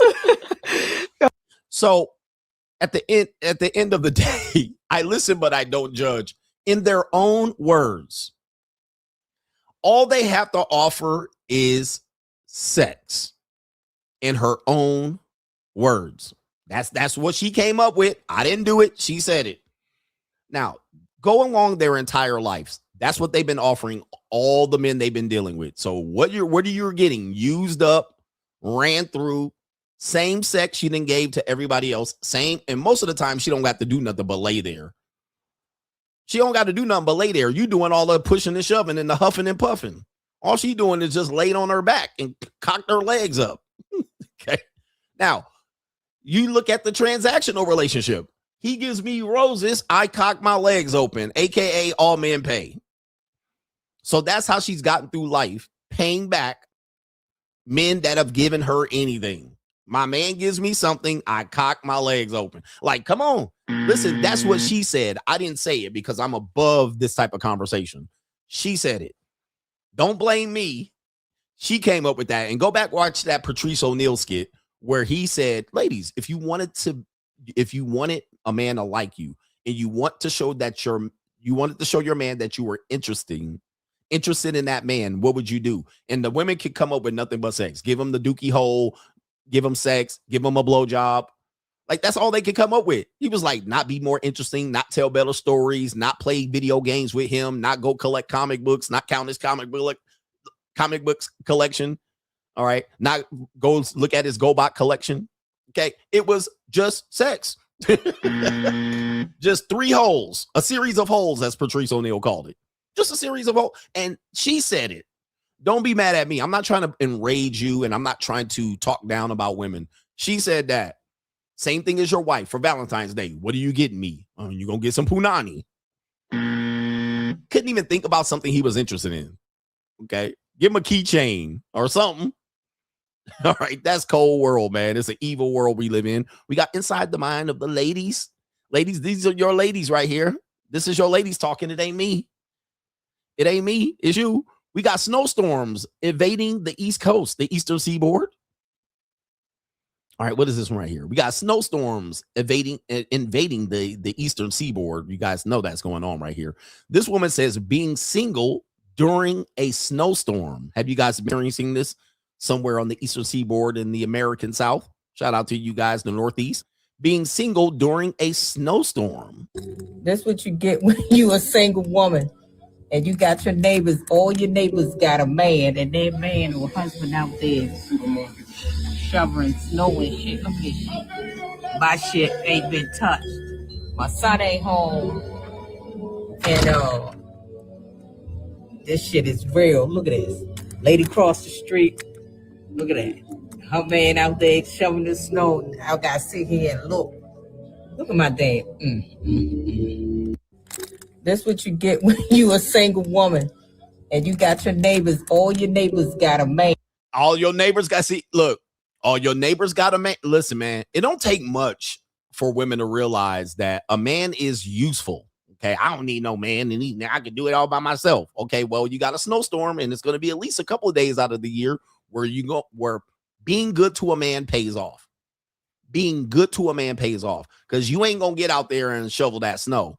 So now you got to watch all the other women who are good to their man, at least good enough, get their man to get out there and dig through that snow. But you thought you wouldn't need him. But here we are. Okay, now you waiting for your son husband to get home. I might have to wait for my son to get home. Why don't you take your ass out there? She ain't gonna do it. Why don't you go out there and shovel that snow? She said, mine is all the way over here full, untouched, and it should stay untouched. Gentlemen, you a simp if you help a woman out in today's world. If you help any woman out, shovel their driveway, you are, and I don't throw the word simp around very loosely. I'm very tight, pause, with my simping. Okay, but you are a simp if you know that that's a single woman who decided to be single by choice. Women are single by choice. You are a simp if you help any woman out, shovel their driveway, their walkway, whatever it is. You ice it down and salt it down. You are a pure simp. Somebody should be charging that heifer money send them young niggas out there to go make money off that woman. All right, that's what should be happening. Okay, bitch, you want to be single? Single comes at a cost. All right, that's going to cost you $20, $50, $11. Okay, get your young son out there to go do it, but charge that bitch some money. Don't go over there. I see you needed some help, and I've been watching you, and you ain't got no man. You decide to stay single and be a whore. All right, so nah. You are a simp if you help any woman shovel their goddamn driveway to get their car out and salt down the grounds. All right, that's just me. And again, I don't call many men simp. All right, I know I got to sell 12 simps of Cheeksmiths, but I'm very conservative with that word. But this is the fact. You ain't been fucking on that woman, she don't get no snow shovel. Now, if you touching on her and putting hands on hips and folding her up and fixing a bind, now we can talk. All right, that's fair game. All right, bitch. Let me put hands on the hips, pop a titty. All right, let me check up under that hood. Let me see what you. All right, let me get a piece of that first. Okay, that's fair game. But if she decided to be single and run around in these streets and be a skeezer In these streets and yeah. All right. Anyway, it's gonna cost you because she's charging you. She want to charge you, bitch. I'm charging you back. All right. It is what it is inside of the mind of a woman right here. We got another woman right here. Boy, they on the internet, man. I love these ladies talking. Ladies, keep posting. Ladies, keep posting on the internet. Y'all give me some great content to review here. Here we go right here. This woman's going to call off her engagement because her fiance has a female best friend. Okay, a female best friend. Let's see what she's at. She's at home, and her fiance allegedly is on an outing with the female best friend. I'm breaking off my engagement the second my man walks through that door right there because I am literally so sick of his batshit fucking insane girl best friend. Like, I just can't take it anymore. She's literally to the wall, batshit fucking crazy. Am I calling off my engagement because of that? Fuck yeah. Listen, I knew this man had a girl best friend when I first started dating him, which was years ago, okay? They were in college, okay? They've been best friends since, I don't know, diapers, cutie pooties and diapers, whatever. And I always had this rule with myself that I would never date somebody who had a female best friend. I think that's just so fucking weird. You don't need fucking female best friends. That's just weird. You know what? I was so head over heels with this man, and I literally wanted to marry him the second I fucking met him. So, you know, whatever. You think a little competition's going to stop me? No. She didn't even live in the same state, so it never was like a huge deal in the beginning, and she needs a name through this story. So let's just call her Sarah. Sarah didn't live, so she wasn't ever physically around, so it wasn't ever a problem. I mean, she did still text him and call him all the freaking time, which was obviously annoying. Never was a huge issue, okay, until me and my fiance, which he was my fiance then, we were still dating, but she came in from the city that she was living in or whatever, and she stayed with him. Me and him weren't living together. She stayed with him, okay? And I was never invited by him or her, obviously, to meet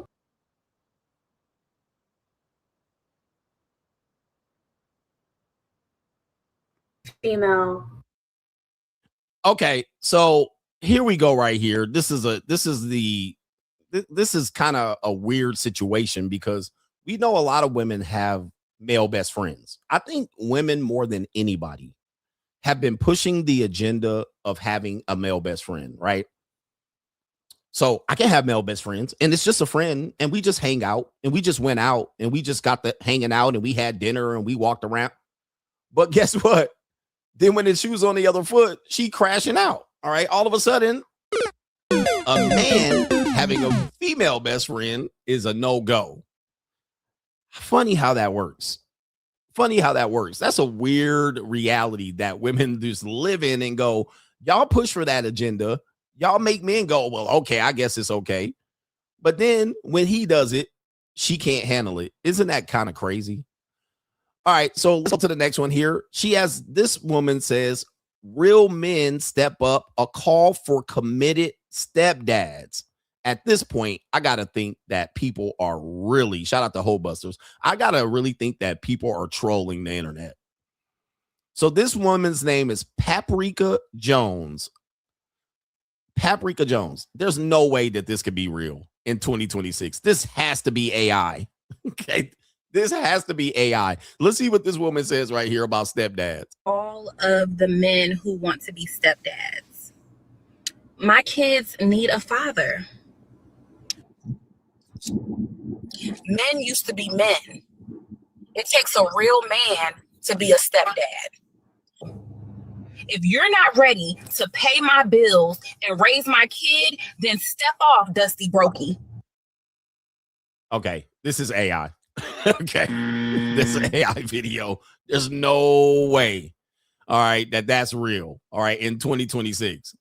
All right, let me see. Let's do one more. All right, let's do one more. This should be inside the mind of the ladies. All right, YouTube just sent me a notice that they removed some content. I was like, what nudity? I got to stop posting on YouTube.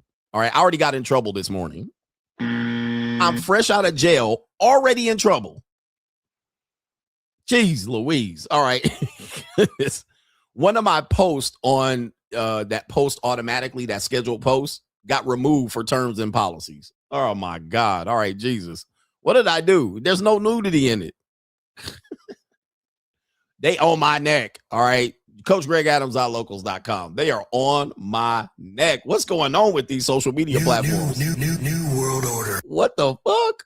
All right, look, I'm looking at it. I got the email right now live. I'm like, what post did I put out? And it's literally a post. And the post is this. This is the post. And I should have censored it. But this is the post that I just got in trouble for.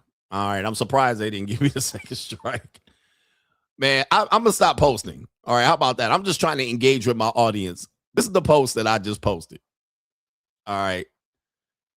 Dudes on the timeline. I guess I better not show it. I guess I better not show it. They just removed it. All right. But it says dudes on the timeline. F bitches get money. Dudes in the DMs. May I have a crumb of punani? All right, man. I got to stop, man. Look, let's close down the show. I'm going home. Hey, yo, chill, son. Hey, yo. I'm going home.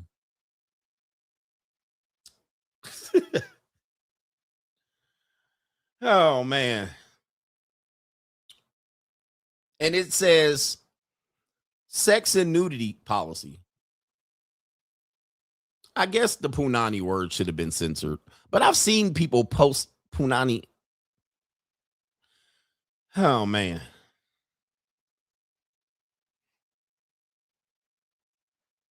What's going on? They on my neck. All right, look, I'm leaving. I'm leaving.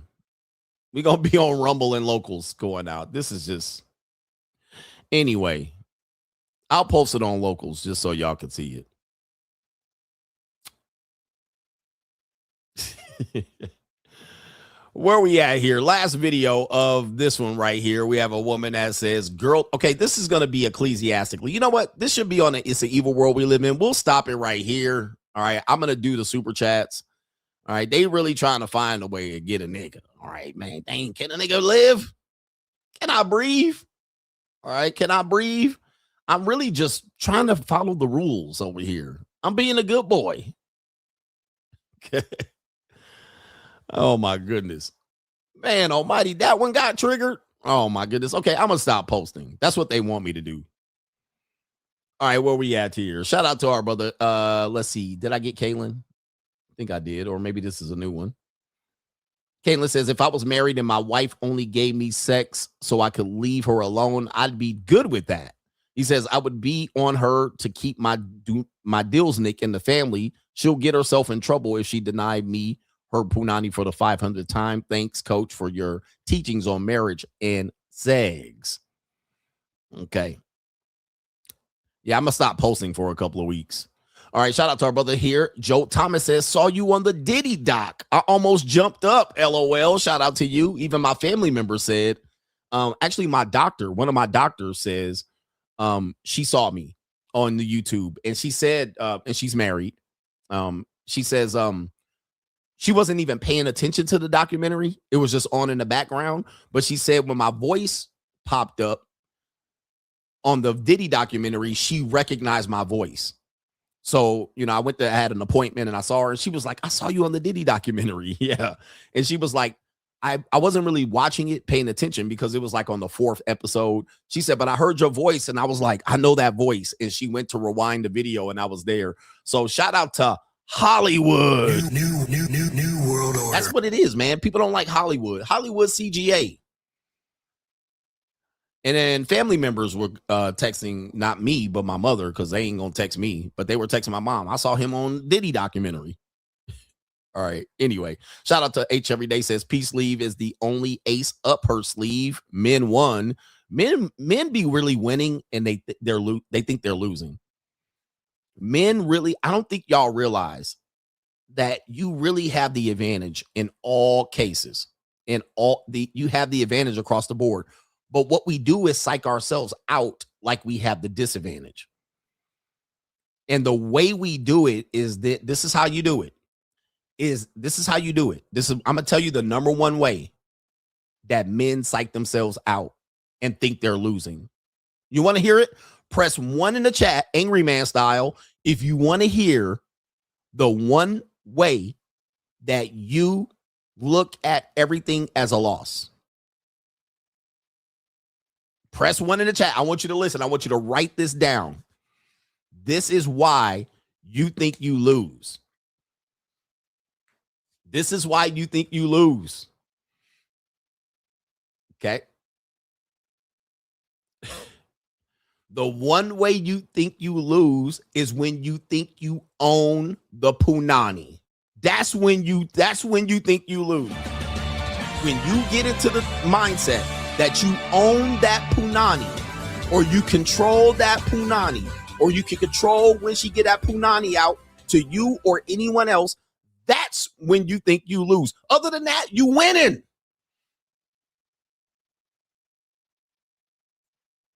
If you took that mindset out of the equation, this is just a piece of punani. It's my turn.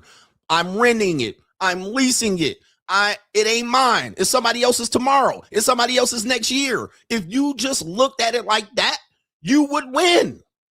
You would never feel like you lost. You'd be like, this is another car I'm renting. I'm leasing it. I bought it, but I'm gonna sell it later. At that point, you give the leverage back to her. And then she makes you think and frame the whole relationship as a loss when you realize that punani ain't yours. Then you start saying they got options and they out here on the selling it and they out here on the internet advertising. That's when you think you lost, because you try to own that punani. Other than that, if you just looking at it as I'm borrowing it, she gave me some, I earned it, I rented it, I leased it, it's mine today, it's hers tomorrow, somebody else's tomorrow, we sharing, you never gonna feel like you lost. You like, shit, this is the next one up. She was with somebody yesterday. I don't give a fuck. It wasn't I had nothing to do with that. Well, she gonna go get it to somebody tomorrow. I don't care. Somebody was gonna get it. Somebody was gonna get it tomorrow. Well, somebody had it before me. I wasn't there. I wasn't there. Okay. I had no control over that. I have no control what she gonna do after I finish fucking. I have no control. What I can do is control whether I want to associate with a woman like that. So that's why men think they lose.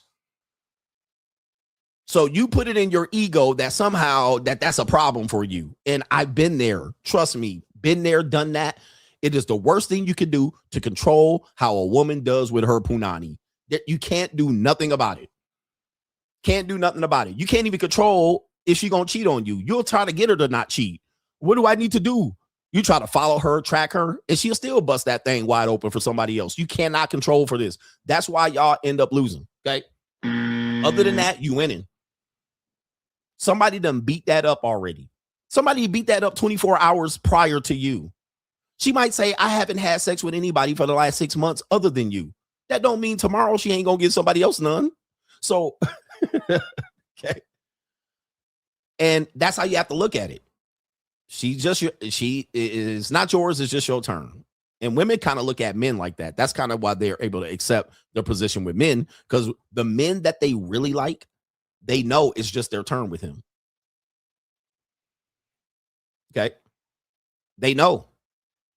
Like the top guys they're messing with, they know and accept their position with that guy. The smart ones do. The smart ones know, okay, I know it's just my turn with you, so I'm going to just play my role. And then what do? They go get a sucker MC on the side that think that he can own and control that punani. You never own or control a woman's body or punani. Them days are over. Not even your wife, not even your girlfriend. Now, if she just so happens to just put her punani on ice when she's with you, or she want to give her punani a break, or she want to be loyal and faithful, go for it. I can't control that. That's her decision. There's nothing I did that made her do it. Now, if you force her to do it, she definitely going to get that punani up. If you force her to keep that punani in your backyard, she going to go get that punani up. First thing tomorrow. All right. When she wake up, first thing tomorrow, she going to figure out who she going to get that punani to. All right. Who's with me on this? Press 1 if you're with me on this. Holla if you hear me. Holla if you hear me. When you take this approach in life, you're going to win. Your abundance is going to go crazy. you're going to figure it out. And women are literally openly, in my opinion, trying to tell you this. They're trying to tell you this in a variety of ways. What do you guys do? Because you want to own women and control them, you call them names. We need to bring back shame. We need to call them whores and skeezers. They're prostitutes. You guys can't accept the position women are trying to tell you to put them in. All right, look, just lease it and just you be this guy and I'll have that guy. That's the position they want. Give it to them and see what happens. What's more likely going to happen is the woman will try to come put their punani on ice for you. This is the way women work. Okay, I have daughters. I've worked with women all my life. Anytime I try to control them, the outcome is disastrous. I'm talking about disastrous. Even if I try to hint at controlling a woman's body or their time or their punani, the outcome has always been disastrous. I've run into more problems trying to coach women to control and own their time, what they do, who they talk to, where they go. Problems. When I'm laissez-faire, when I'm like, do what you do, when I'm non-committal, they want to keep, it's coax. Coax is what the word I was looking for. When I'm non-committal, when I'm indifferent, they seem to want to throw me that punani as much as they possibly can, whether it's for fun or funds.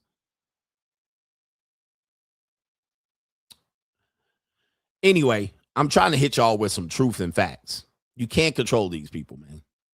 The minute they feel like they're controlled, they're going to feel like they're in a cage, and then they're going to say, you pushed me into his arms. I had no choice. You were saying I was cheating, so I went ahead and cheated. Right? It's not. All right, Mr. Commander, shout out to you, Mr. Commander, for the co-sponsorship. Be in the building. I'm red, baby. Shout out to Peace. And another thing, guys, I don't understand why y'all are so critical on hoes when y'all like hoes at the end of the day. Number one, you just don't like how you have to get hoes. Like if a hoe showed up at your doorstep and was like, hey, we doing a dick sucking contest and I'm here to practice on you. Shout out to Chris Rock. All right, me and my girls, my sorority girls and cheerleading team here, we're going to go ahead and see how long we can take turns on your. Guess what will happen? Y'all be like, you be like, come on in. But the fact y'all got to chase them and buy them and lease them and take them out for the dinner and maintain them and pay. Now, all of a sudden, that's a problem. Now you got a problem with these 304s. Now that they got attention unlimited on social media and OnlyFans, now y'all hate them. Okay. And that's because you guys only want to control women. You want to control them. You want to dictate what they do with their mind, their bodies, their mouths. And let me just tell you, you're wasting your time by doing so. Now, if a woman just wants to do it, if she comes to you as like, Daddy, this body's yours, I'm never giving it to somebody else. You say, okay, thank you, baby. Get him, Daddy. Okay. Okay, Daddy. Thank you. Good girl. All right. And reward her in kind until she doesn't do it anymore and say, bitch, the reward system is over. That's only if she wants to do it. And she dedicates that. I want to do this for you. I want to be that for you. Good. Just say, add right now at the end of that. She wants to do that right now. Number one. Number two, she's lying. She's slobbing on somebody else's. All right, so it ain't yours.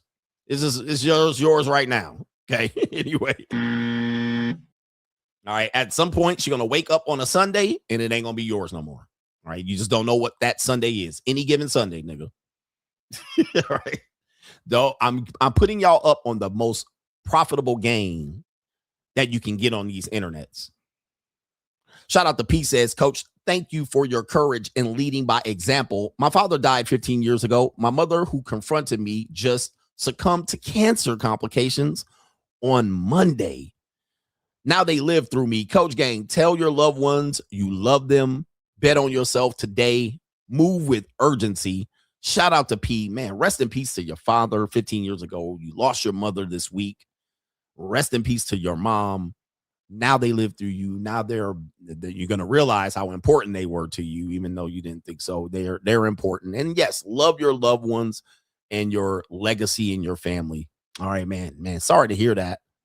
Rest in peace. Thank you for the contribution. That's a sponsorship too. I be sharing tough information with me on the live stream. Don't make a nigga cry, bro, on live stream. Don't make a brother cry on live stream, man. Sorry to hear about that. But it seems like you're in good spirits. You know, monitor your emotions.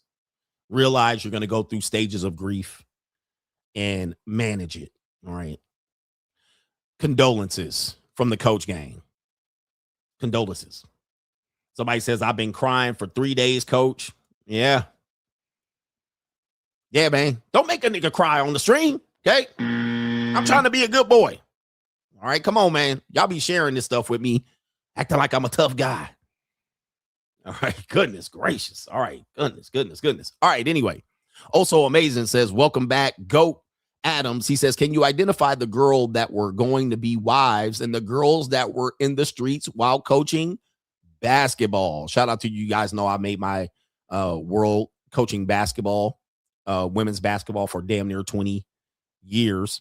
Could I tell the girls who were going to be wives and the girls that were in the streets? Somewhat. But again, I've been surprised.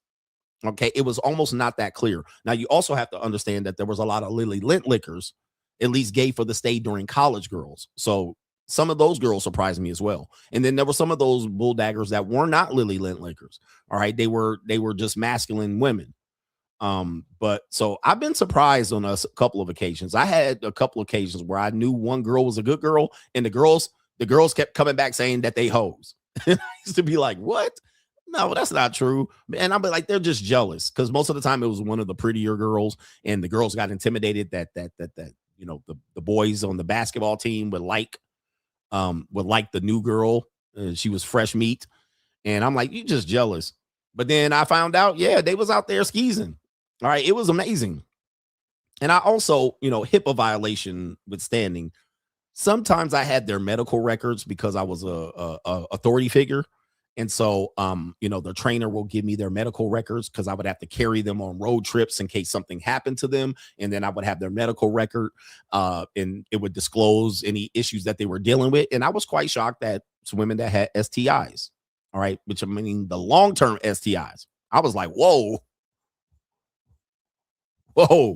I like, you? I mean, I was like, I would think she would have one, and then I would look at this girl and say she would have one, and she don't have any. The thing about women is that I want men to understand this. This is another lesson. Never judge a book by its cover when it comes to women. So you might think a girl is a harlot, a 304, out there, a loose girl, because she's provocative, she's flirty. But sometimes those are prudes. They're prudish. They're doing it for attention. They're teasing. They like the game of teasing and flirting, but sometimes they don't pony up. Then you have a woman that looks innocent. She looks innocent. She looks like a darling. She wears pigtails. You know, she doesn't even paint her nails. She doesn't wear makeup or lipstick. And them women be nasty. It's not always the case. Those women are super nasty. They're 304s, like they're psycho. And you're just like, I didn't think this innocent looking girl was like that. And I didn't think the girl like that. But like, you cannot tell. But what I will say is all women can get that thing hit at any given moment. So, you know, how you define them is more associated by how you look at women, not their behavior. Because at the end of the day, they all fall under the same umbrella. All right, more or less, with shades of gray here and there. All right, but you know, I've learned a long time, especially at the monetized dating marketplace. I've learned a long time to stop judging women by their appearance and what they wear. I can't call it. Right? I've learned a long time to stop judging women by how they dress. Because you can't tell. You'll see a plain Jane girl with jeans and what do they call them? Sneakers. They're not Vans, but they're Skechers. She wearing Skechers, little frilly socks and some regular jeans. Talking about Levi jeans, not even Levi's, Lee's, right from Walmart. And she got a little Old Navy shirt, skeezer. Okay, like a nasty skeezer. Right down the gullet, all of that. Doing the nastiest, wildest, no makeup, very little makeup, eyeliner pencil at most. She don't got a cropped haircut. She ain't got a bob, nothing. No. She ain't got no streaks, or she ain't got the little motherfucking streaks in her hair. Nothing. Just regular stock factory issue woman right off the conveyor belt. Here, woman. All right. Straight nasty. No tattoos, no nail claws, nothing. Regular dirty Air Forces. All right. Dirty ass Vans, dirty Chuck Taylors. Be the nastiest. And yes, this could be your niece or your daughter too. Always, I'm just telling you, man. Men have failed this endeavor, believing that they can call women out by how they present themselves and what they wear. I try not to do it when I'm with, but it is what it is. It is what it is. Shout out to the ladies out here. Do we have nasty girls in the building? Okay, daddy. Okay, shout out to No Government Name. Men lose when they think they own the punani. He says, I've seen more women complaining that more guys, especially nice guys with money, are going to pay to play, not caring about love anymore. Hashtag the shield. And this is the conundrum. I think I have a video about this maybe this week. All right, if I'm still around. About this, where I'm noticing women on the internet complaining that men, they were complaining about they couldn't find high value men. Now that they've gone to monetize dating, now they're finding access to high value men. Now I'm hearing them complain that these men expect stuff back for their money. Like, that's the new thing I'm hearing. I'm like, I'm sorry, what? So they're complaining, oh, I'd start dating some guys who were well off and rich, but they want something back for the purchase. Like, they don't call it a purchase because women they don't look at themselves as selling themselves. What they will say is, I just want a man to be generous. I want him to give me the money. I want him to give it away. I don't want him to have expectations. I don't want him to control me. I just want him to give me the money, and then he just let me choose to do what I do. Now, this is an example of where a woman asks for something and they get it, and then they want to change it. All right. Yeah, but I wanted that, but not like that. I wanted that, but I want to control how that's done. I want that, but I still want to be independent. I want a relationship or a marriage, but I want to be independent as well. This is the conundrum. This is why I've been always saying, you give women what they ask for, they're going to realize they didn't want it. Same thing as being independent. You're seeing more women say they don't want to be strong and independent no more. They want to stay home and cook. And that's where things have gone a little bit left, is that, and this is why we always tell guys, when you get into a revolving door of giving them what they want, what'll happen is they won't like what you gave them. Okay. They hate what they create. So they ask for something, you immediately give it to them. Then they will realize that they will feel like something wasn't fair. They got the short end of the stick. Well, we want rich guys, but we want them to just give us the money. We want to just walk all over their ass. But then when you start asking them and controlling them, they like that. We don't like that. I want to see if I can find a video of the woman saying this, because you don't think I'm tripping. What happened to the generous men that just give me shit? And you're like, I don't know who you're talking about. Like, what? Like, a rich man ain't a dumb man. He's rich for a reason. Let's see if I can find the video. For some reason, it's buried way down here. Actually, did I follow that woman? But that's an example, man. I'm telling you, man, it's like, oh my Lord. So they want a rich guy, but him to be done with money, or him to look at money as, okay, I can lose $1,000. Like, for instance, let me see if I can do this.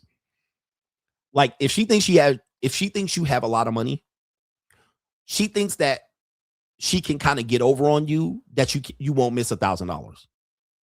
Well, it's just $1,000. Like, that's just a little bit of money.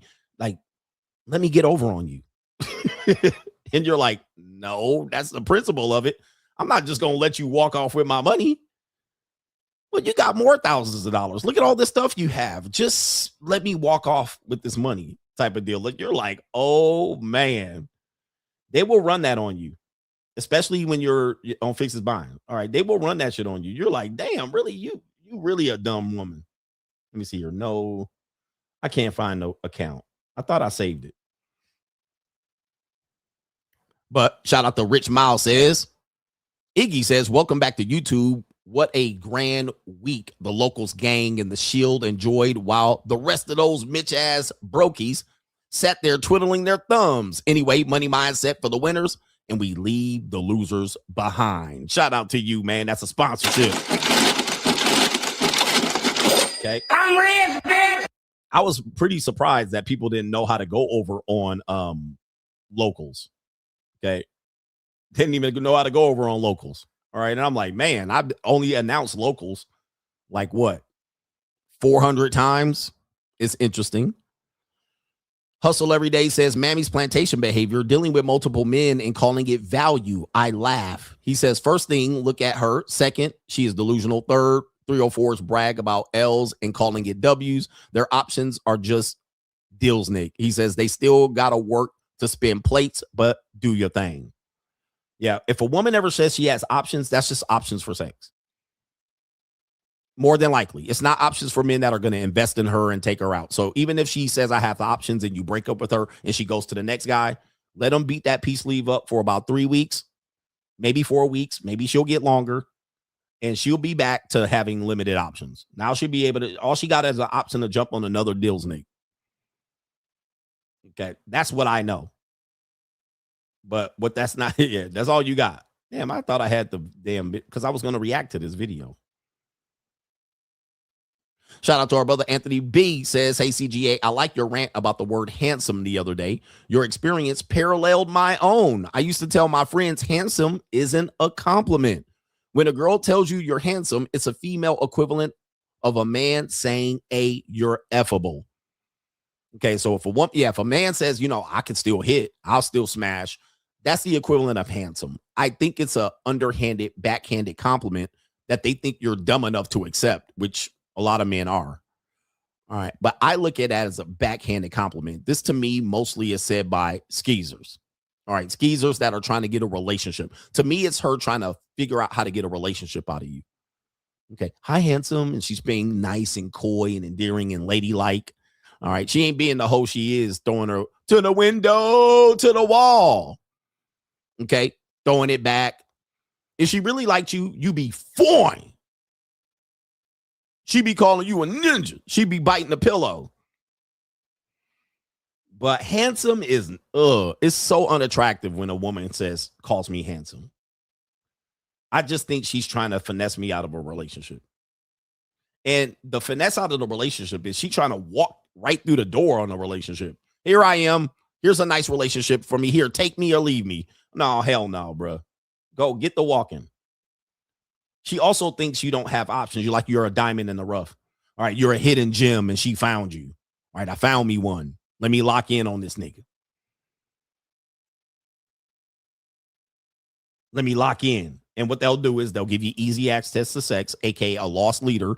This is not free access. This is where dudes say they get it for free. I'm like, that's not free, bro. Look, there's a cost to everything. Everything has a cost. Now, there might not be cash paid. Okay. You might not have no cash right away, but there's a cost of ownership. There's a cost to maintenance. There's a cost to everything. So a woman that does that, lays down easily in your bed, she trying to trap you and snare you. She trying to love bomb you and trying to flood you with peace leave so your ass will commit. Now, when you get in that commitment, tell me how much the cost is to maintain that relationship. It wasn't free. Okay. Most of the time you dealing with her bullshit. All right. Damn, where's that video of that one woman? I done got sidetracked. Is this the woman? Nah, that ain't her. She's a very popular page on Instagram, but I thought I saved it. And it apparently deals. I didn't save it. Ladies, if you're watching me, stop with the handsome stuff, especially to so-called good men. She calls good men handsome. You're a good guy. What happened? Where did all the men go? You're a good guy. So she puts you in the good guy category. All right. That's all I look at it as. She thinks I'm a good guy. And sometimes they get shocked. I had a Ling recently got shocked. And she said, you know, you're words. She said, you're actually the type of guy a woman wants, meaning that you're good in public, but behind closed doors, you like to dominate. Okay. Okay. So the whole. I like to get dominated. All right. And so women desire a guy like that. And then she gave me the opposite. Well, a guy that is a bad guy, but he's a pussy behind closed doors. You'll hear a lot of women talk about men that are alpha like to get pegged, or they're sensitive, or they're insecure, and they don't dominate. And then all of a sudden you got a dude with big muscles on all fours, and she's got a strap on. So he's big back dude outside, but he's weak on the inside. Same thing as Pookie. Pookie big and bad outside, but when he gets behind closed doors, he's a simp. Like, he's weak. And so a lot of women get turned off about that. He's a baby boy syndrome, where she got to, wipe his butt and balance his checkbook and open a checking account and give him a driver's license and study for his exams. So that's an example of what women don't like. They like the fact that he's a bad boy, but then deep down inside behind closed doors, he's weak. And then she gave me two other parallels. A guy that does this, a guy that does that. She says the good guy, that's a bad guy behind closed door. What'll happen is a lot of women think that the good guy don't have an edge behind the scenes. And then she'll get in there and all of a sudden he pulling out handcuffs. Right? He pulling hair back. And now she's like, oh, Didn't expect that.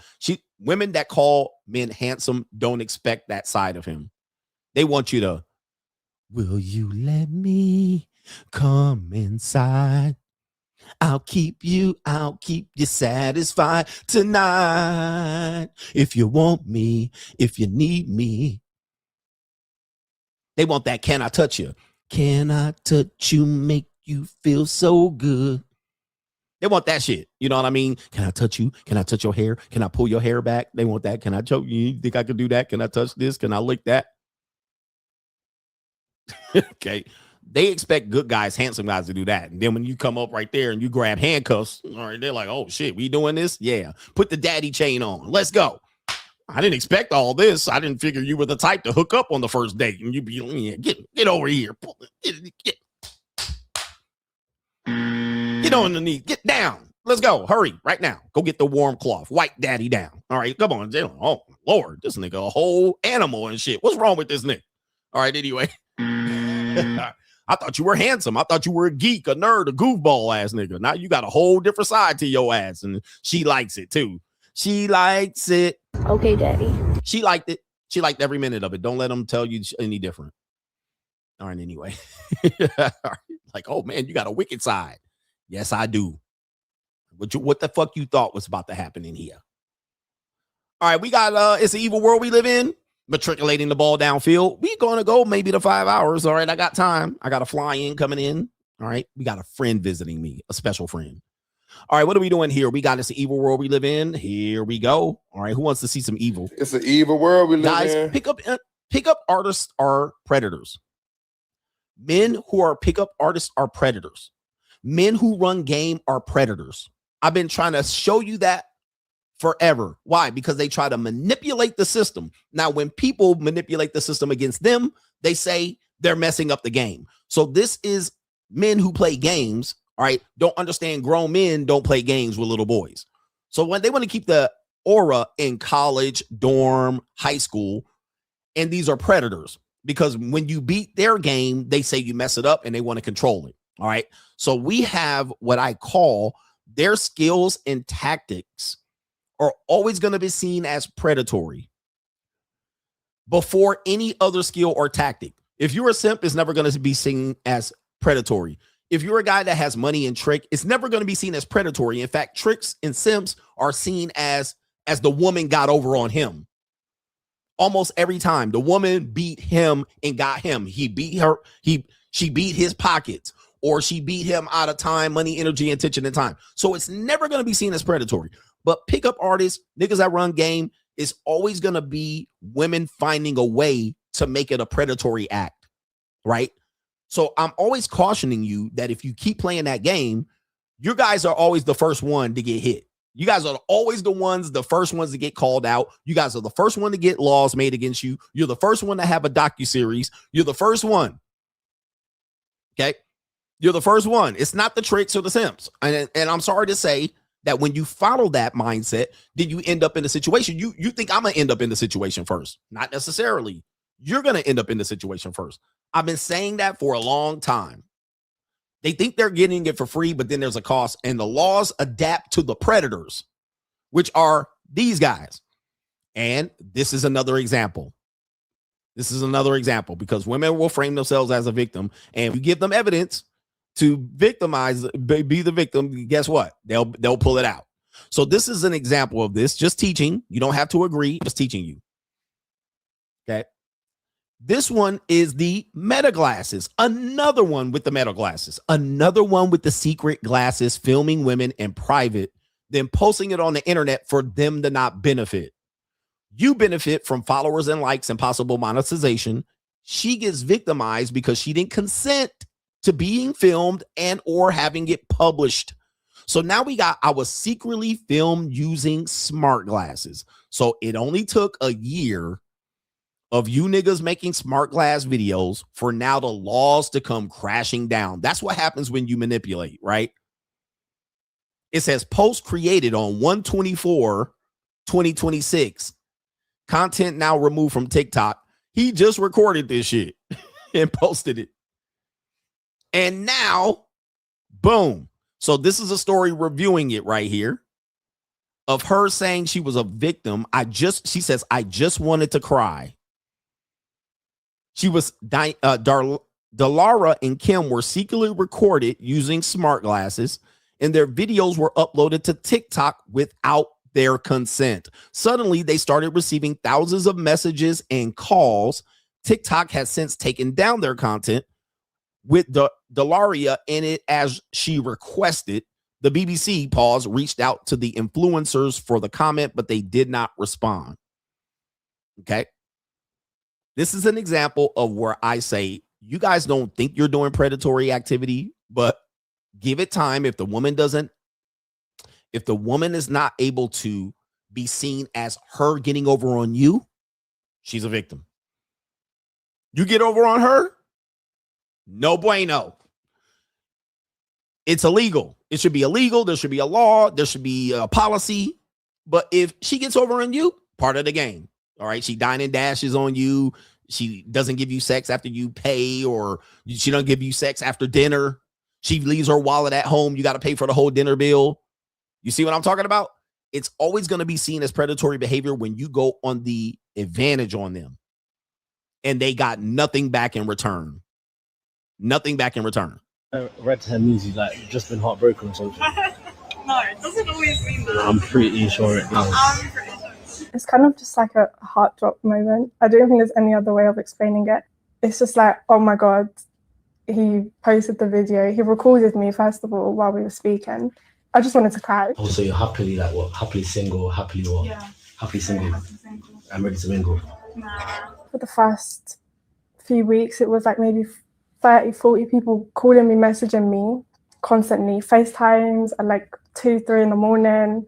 I didn't actually realize straight away that my number was in the video until someone pointed it out to me. I just got talking to him because it was just somebody on the beach. Hello.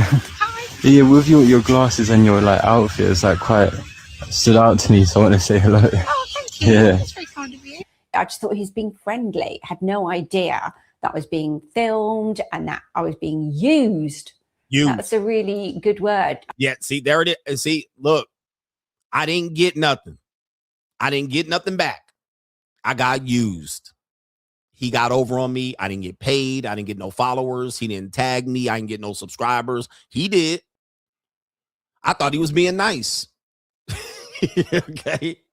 But he used me, discarded me, he posted me without my consent. And in a way, they're right. I mean, listen, if women were walking around doing that to me and I ended up on the internet, like, what the fuck? Like, what the hell?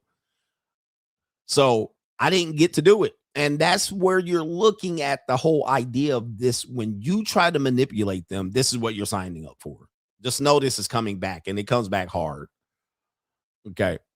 And look at the type of people here. She's using this as an example. I'm going to get my shine. I ain't going to let him get no shine on me. I was used for his benefit. I literally have thousands upon thousands of messages, and a lot of them were explicit. There was explicit photographs.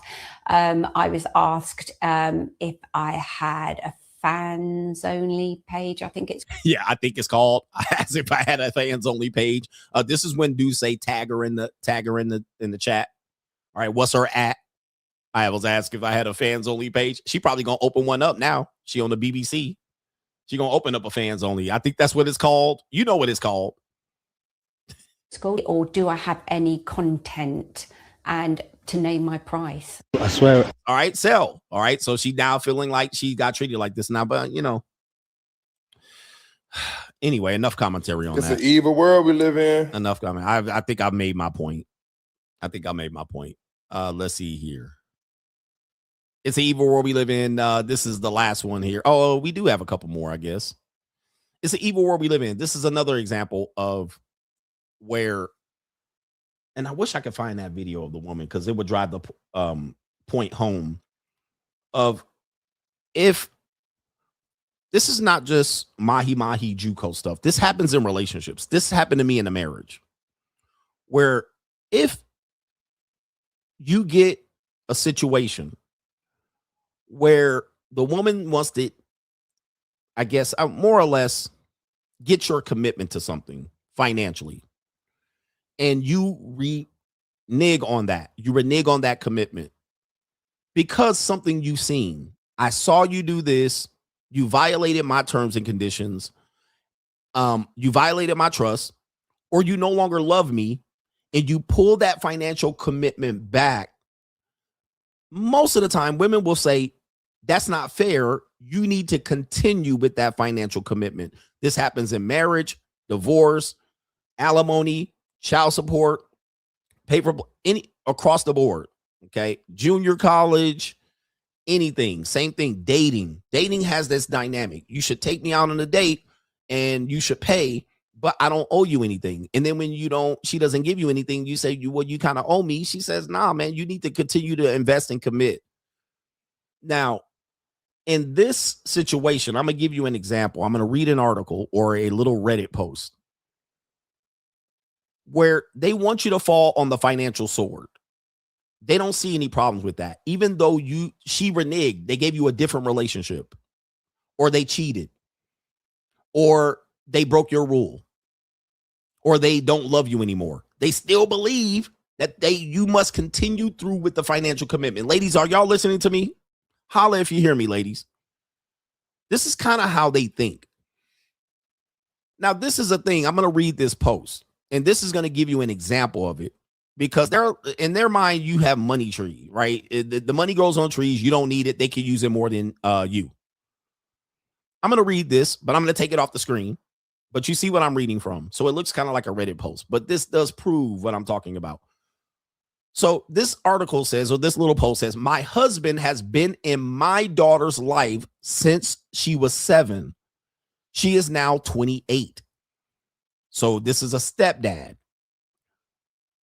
She has always had a good relationship with my husband, even calling him dad. A few months ago, her real father got out of prison and immediately got in contact with her.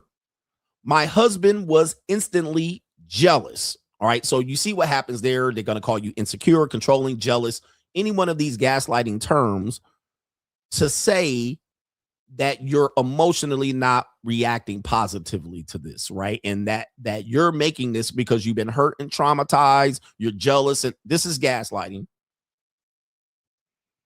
So the husband got jealous, stepdad got jealous of the daughter's real father getting out of prison. Now, she stopped calling the stepdad dad. She stopped calling his phone. Remember, she's 28 years old, and started calling him by his first name. My husband, stepdad, started focusing on our other children and wouldn't even ask about her anymore. Okay, so I'm a stepdad, but we already have 2 kids. All right, I'm going to just focus on my kids with you. Your kids with that man, obviously, she wants a relationship with him. I'm going to pull back. Now that she's not calling me dad no more. We don't have that type of relationship. She's 28 years old. She a grown-ass woman. I don't need her no more. I'm writing her off. I get nothing back from her anyway. I fell on the financial sword. I already lost in this investment. It is what it is. Okay. It says right here, my husband started focusing on our other kids and wouldn't even ask about her anymore. Why should he? Here it comes.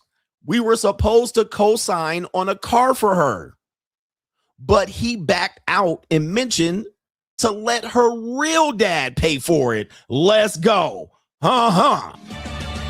Yes. Now that is the right move. However, there's always consequences to actions. Now, there it is right there. Because he was going to fall on the financial sword. They were in this situation where, remember that old white woman said, I felt used? Well, this is how men feel. Because the relationship changed, she doesn't see a need for him to renege on the financial commitment. He should still go through it. He should still go through with it. What's wrong with him?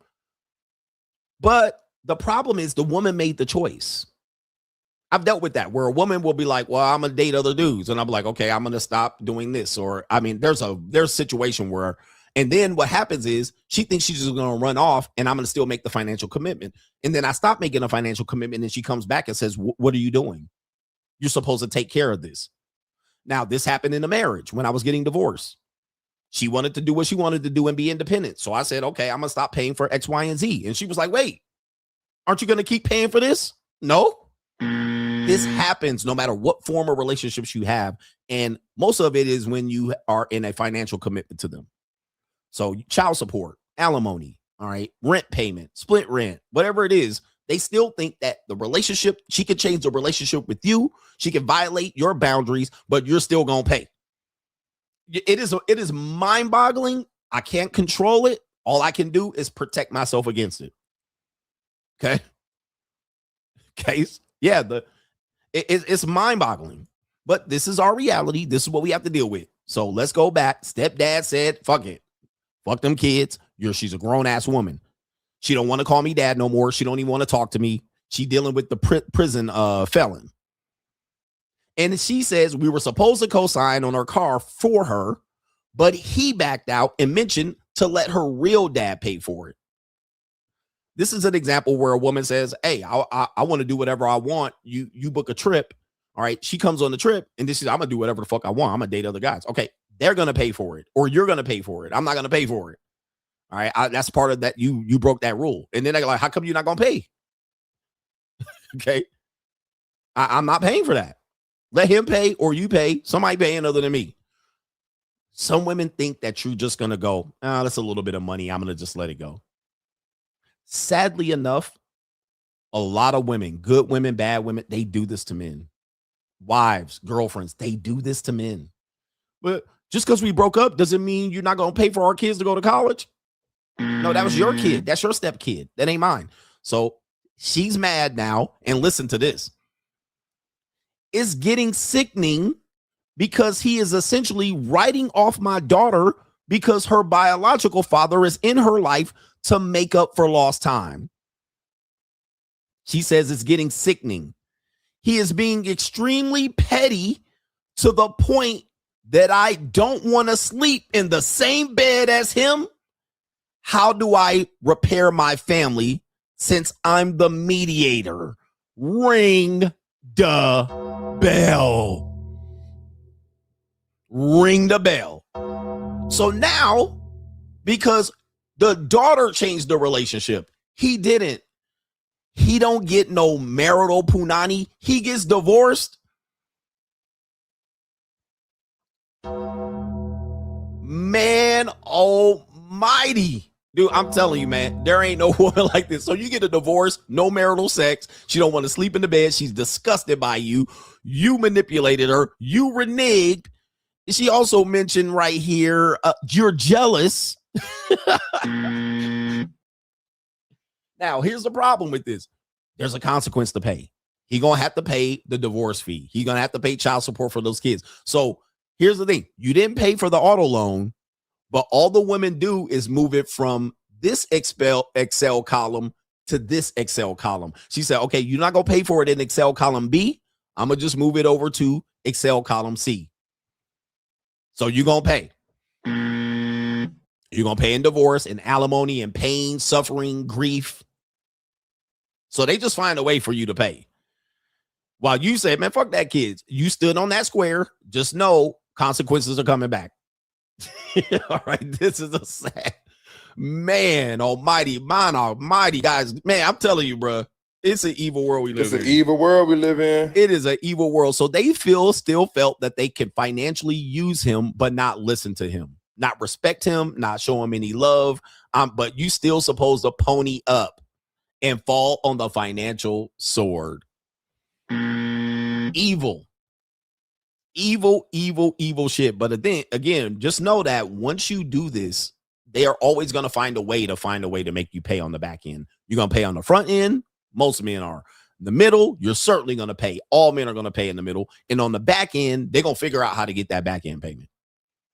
They're going to figure out, okay, nigga, you save $700. I'm going to get $70,000 out of your ass. It's going to be $25K a cheek. You don't want to do what I say? Okay, go ahead. $25K a cheek. Or I'm going to make an allegation. Or I'm going to drag you on social media. They're going to find a way to get that money out of you. All right. So that's what you get when you are volunteering to associate with these people who say they're not going to do this. I would never do any of these things. You would hope she doesn't, but you don't have any control of that. Main event, we got some super chats that I need to acknowledge. Hustle Every Day says, yes, I work for healthcare. I worked in healthcare for 2 decades. Those so-called 10s, 9s, 4s, and 5s smash the same dudes and be in the same clinic complaining about the same symptoms, and it hasn't stopped yet. Okay, it hasn't stopped yet. We're all sharing each other at this point, just so you guys know. I don't think anybody's exclusive with anybody. The only people that could say that are teenagers. All right, like you're both two nerds in the band. That's the only people. Once you get after like 25, we're all just sharing each other. And some men ain't getting none. All right, a lot of men are getting none. But the men certainly that are getting action out here, the women are sharing that guy. Okay, and the proof of this was the T app.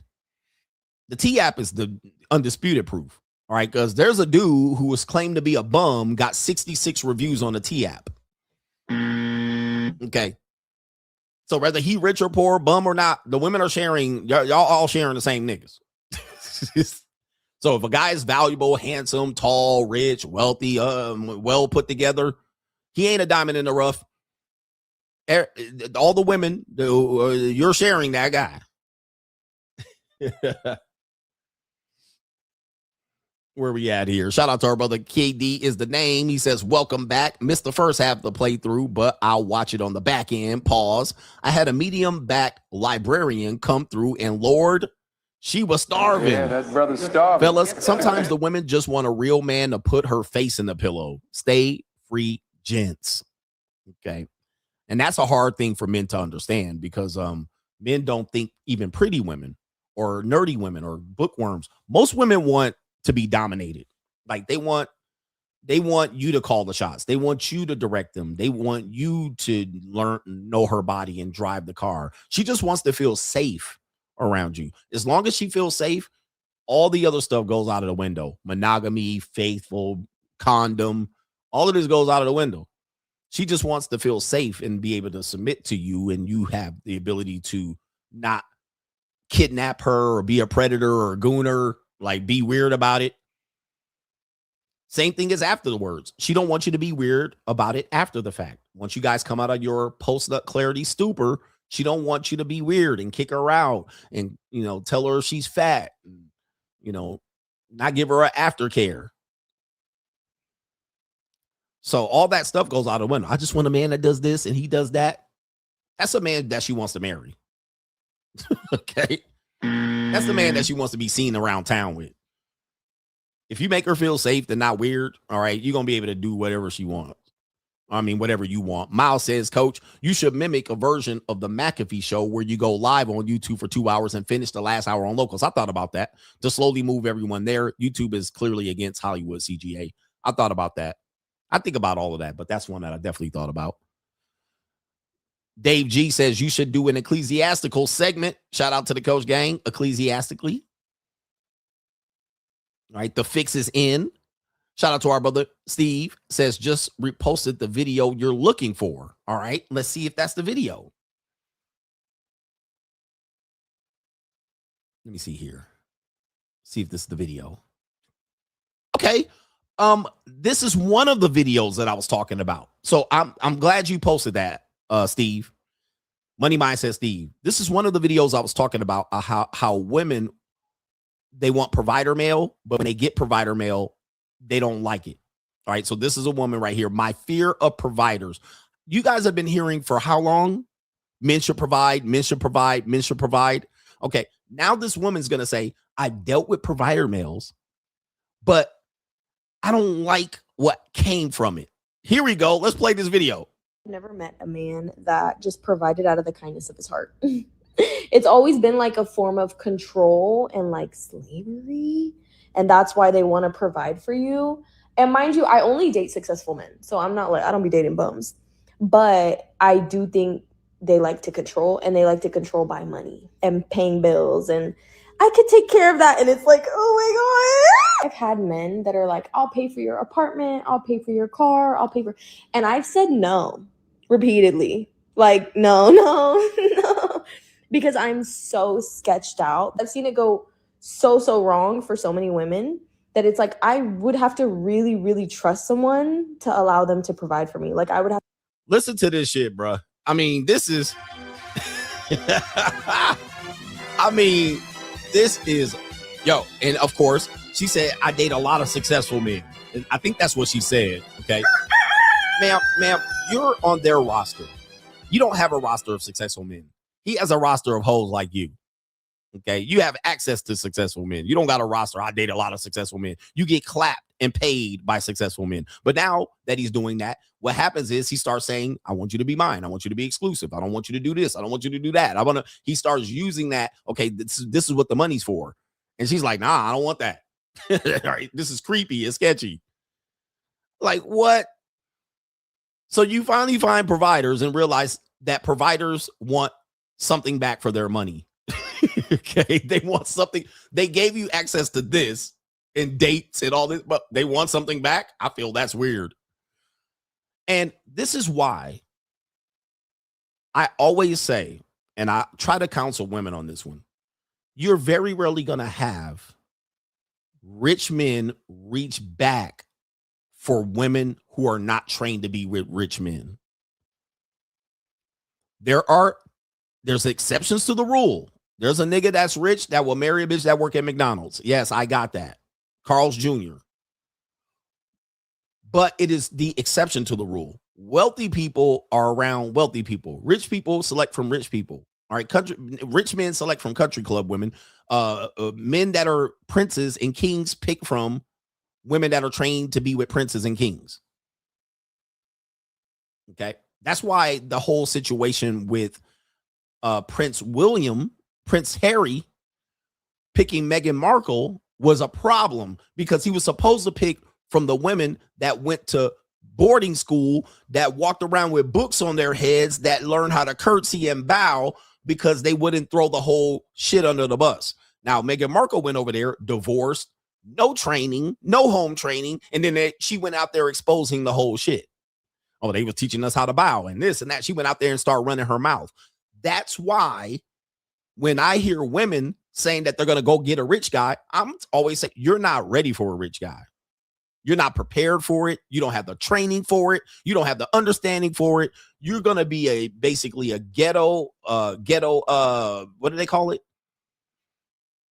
Ghetto fabulous. You're going to be ghetto fabulous. All right. You're basically going to go into that man's pockets and spend all his money like he didn't earn it, like an idiot. Okay, you're not going to learn how to spend and manage the money. You're just going to see access to money and go spend it wild and go shopping and then not understand the consequences. So that's why I always laugh at women who are Cinderella, thinking that they're going to find a provider male that pays all the bills, but they're not trained for it. They're not trained to reciprocate or play her role. And then what'll happen is they'll do it for a little while. They'll get access to these guys. These guys they're going to always get access to the guys. But then they're going to get creeped out with the reality of what that looks like. They always think they could just be the same woman and go from poor nigga to rich nigga. I'll just go from poor nigga to rich niggas just because it's Sunday. All right. No, you can't just change overnight and then do to what a rich guy or successful the same thing you did for poor niggas. Can't do it. The twerking. All right, the twerking, all of that shit don't impress a nigga, right? You know what I mean? It might impress us behind closed door, but it doesn't work. So that's why I keep saying for a long time, like this whole idea of women just jumping over here. I just go to a successful man that's complete and put together. Well, there's a quote that says, a woman said, stay with the broke guy because rich men don't fall in love. They fall in power and control. Rich guys don't fall in love. Man, I mean, in sense, they fall in love, but once he can't control you, he don't want to be in love with you no more. So this is an example. Thanks, Money Mindset, Steve, of this mindset where these young girls are just going to go over there. I'm young and beautiful. I'm hot. I'm a hottie, and I'll go to a rich guy. No. They're not prepared and trained for the realities of what that lifestyle is. They're prepared to go on dates. They're prepared to go on trips and vacations, but they're not prepared for the reality of what that man's going to want and need from her. So that's why when they say they have options, it's not true. They have options to give access and booty hole to a rich guy. They have options to go on dates and vacations and trips. But once that guy starts putting the clamps on her, she ain't going to be ready for it. She's going to bail And then he's going to go to the next young, beautiful woman. And it's going to be just a vicious cycle. And she's going to go to try to go get the next rich guy and the next successful guy. And it's just going to be a vicious cycle. The women are going to end up pouting and crying. And this is where, again, they become victims. Okay, so they decided to go chase rich men. They decided to sell pussy on the internet. They decided to do it. Now, guess what? She's a victim still. I'm a victim of these men because they're creepy and try to control me. Have to really, really trust someone because I'm so sketched out. Okay, when women are like, I want a provider, I'm like, girl, are you sure? Have you guys actually dated? I've dated them. I know what it feels like. It feels like borderline. You're signing your life off to slavery. Only slavery. Man, I'm telling you, man. Hey, look, bruh. You can't win. What they want is a man to give away their money with no expectations of anything back. Now, the guy's rich, so I don't even know why she would think he would do something like that. That's why he's successful. But, man, now this is an example of the monetized dating marketplace. One of the things that's going to collapse it. Now they're going to collapse that. And then they're like, we want to go back to this. Okay, now they're going to collapse the monetized dating marketplace because it's not fair to them. It's like, oh, my God. Y'all asked for this. You literally asked for this. Am I tripping? They asked for every step of the way of the dating mindset from the last 40 years. They asked for every bit of it. And now they're getting it. And now guess what? We don't like this. Soldier for God says, welcome back, coach. I just paid my final rent today and I'm off to the military retirement home next month. Congratulations. Men, get your money right like Batman so that you can get good seats and watch the world burn like the Joker. Free agent. Shout out to you. All right. And shout out to the ladies that be like, I'm ready, daddy. Coach, I'm ready. Put me in. This is what I'm going to tell you, ladies. I'm going to tell you this, and this is important. If the more regular to ugly you are, the more you got to put in. Okay. So I can't do, the more regular and ugly you are. So if you a regular looking woman, I know you think you're not regular, but you're regular. The more regular you are to ugly, the more you're going to have to really fall on the sword for that successful and rich guy. Now, if you tend to be attractive and hot, you will get a little bit of a leash. Okay. You'll get a lot more benefit of the doubt. But if you regular to ugly, you better be above and beyond. You better be polishing that nigga's shoes. Yeah, polish your shoes, daddy, without me even asking. Okay. And still, you know what I mean? When you throw in and you wash clothes and you didn't wash my clothes, how come you didn't throw my shit in the laundry? Hey, she'd be like, I ain't washing your clothes. The more you're going to get dumped. You're going to get dumped. Okay. You better be jumping on top of this motherfucker. You better take this deal. And I ain't trying to instruct. Here's another thing. I'm not trying to give you instructions along the way. This is why I said when men pick from, when wealthy people pick from wealthy people and rich and successful people pick from successful people, the reason why is you don't got to train them. Right? You don't got to tell them here and there and this little bit. The reality is the reason why men and women are single today is that both of these people have no home training. They don't want to be trained. They just want to bring the bare minimum and act like the rest will just fill in.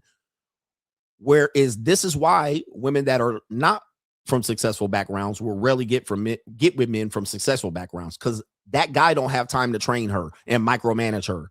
He don't got time to watch her and chase her to see if she going back to the personal trainer or the bum ass nigga like the woman from Casino. Okay, he ain't got time to train her up and get her right, get her from the goddamn street gutter mindset to the success mindset. He doesn't have time. He's just assuming that you already have common damn sense. All right, that you don't got no screws loose upstairs. He don't got time to even put your ass in the debutante in the obedience training. He like, bitch, you should already come with this. All right, you should already come with this. He ain't got time to be able to say, you know what? When I grab your scruff of your neck, we having sex. Well, I don't really think that. He ain't got time to be like, where were you? And you be like, do you need to know? All right, you gone. All right. You know what I mean? Like, really big. Pop, pop, cut, cut, cut. Skitty keep pop, pop. And a pop, pop, boom. Look, I ain't even going to have argue with you. All right. I asked where you were. All right. Well, I'll tell you where I was. Here, you happy? Yeah, you're gone. All right, bye. Pop, pop, cut, cut, cut. Get the fuck out of my face. Skitty keep pop, all right, pop. You're cut. And a pop, pop, boom. And so that's when they'll say, when they date successful men, they don't have a long leash. They'll get cut. They'll get cut. Damn, I breathed wrong and I got cut. Yes, you did breathe wrong. You should have learned how to breathe around me. All right, snoring in my goddamn face. All right, you're out of here. All right, I asked you where you were and you gave me attitude back and a little bit. I don't got to tell you where I am. Bye. All right, blocked. All right, allowance cut off, all of that shit. No more calls, nothing. No chasing you down, no begging. You're out of here. And the more average to ugly you are, the less of that leash you got. The more likely that I can get another one of you is high at my level. So you cut. Right? I ain't got time to listen to your goddamn mouth. I asked you where you were from. I asked you, just as yesterday, I told them I have a rule that in my house, women can't put their phone face down. All right. I don't care how I'm dealing with them. You can't come in my house and put your phone face down. Okay. Now, however you want to work that out, if you want to turn off all your notifications to Cash App and PayPal and WhatsApp and Instagram and TikTok and Twitter and DM, if you want to cut all your notification off, you're going to do that. But I'm not going to hear your phone beeping and buzzing and vibrating. And I'm not going to look at a phone face down. That is my rule. All right. That's my guideline. That's my boundary.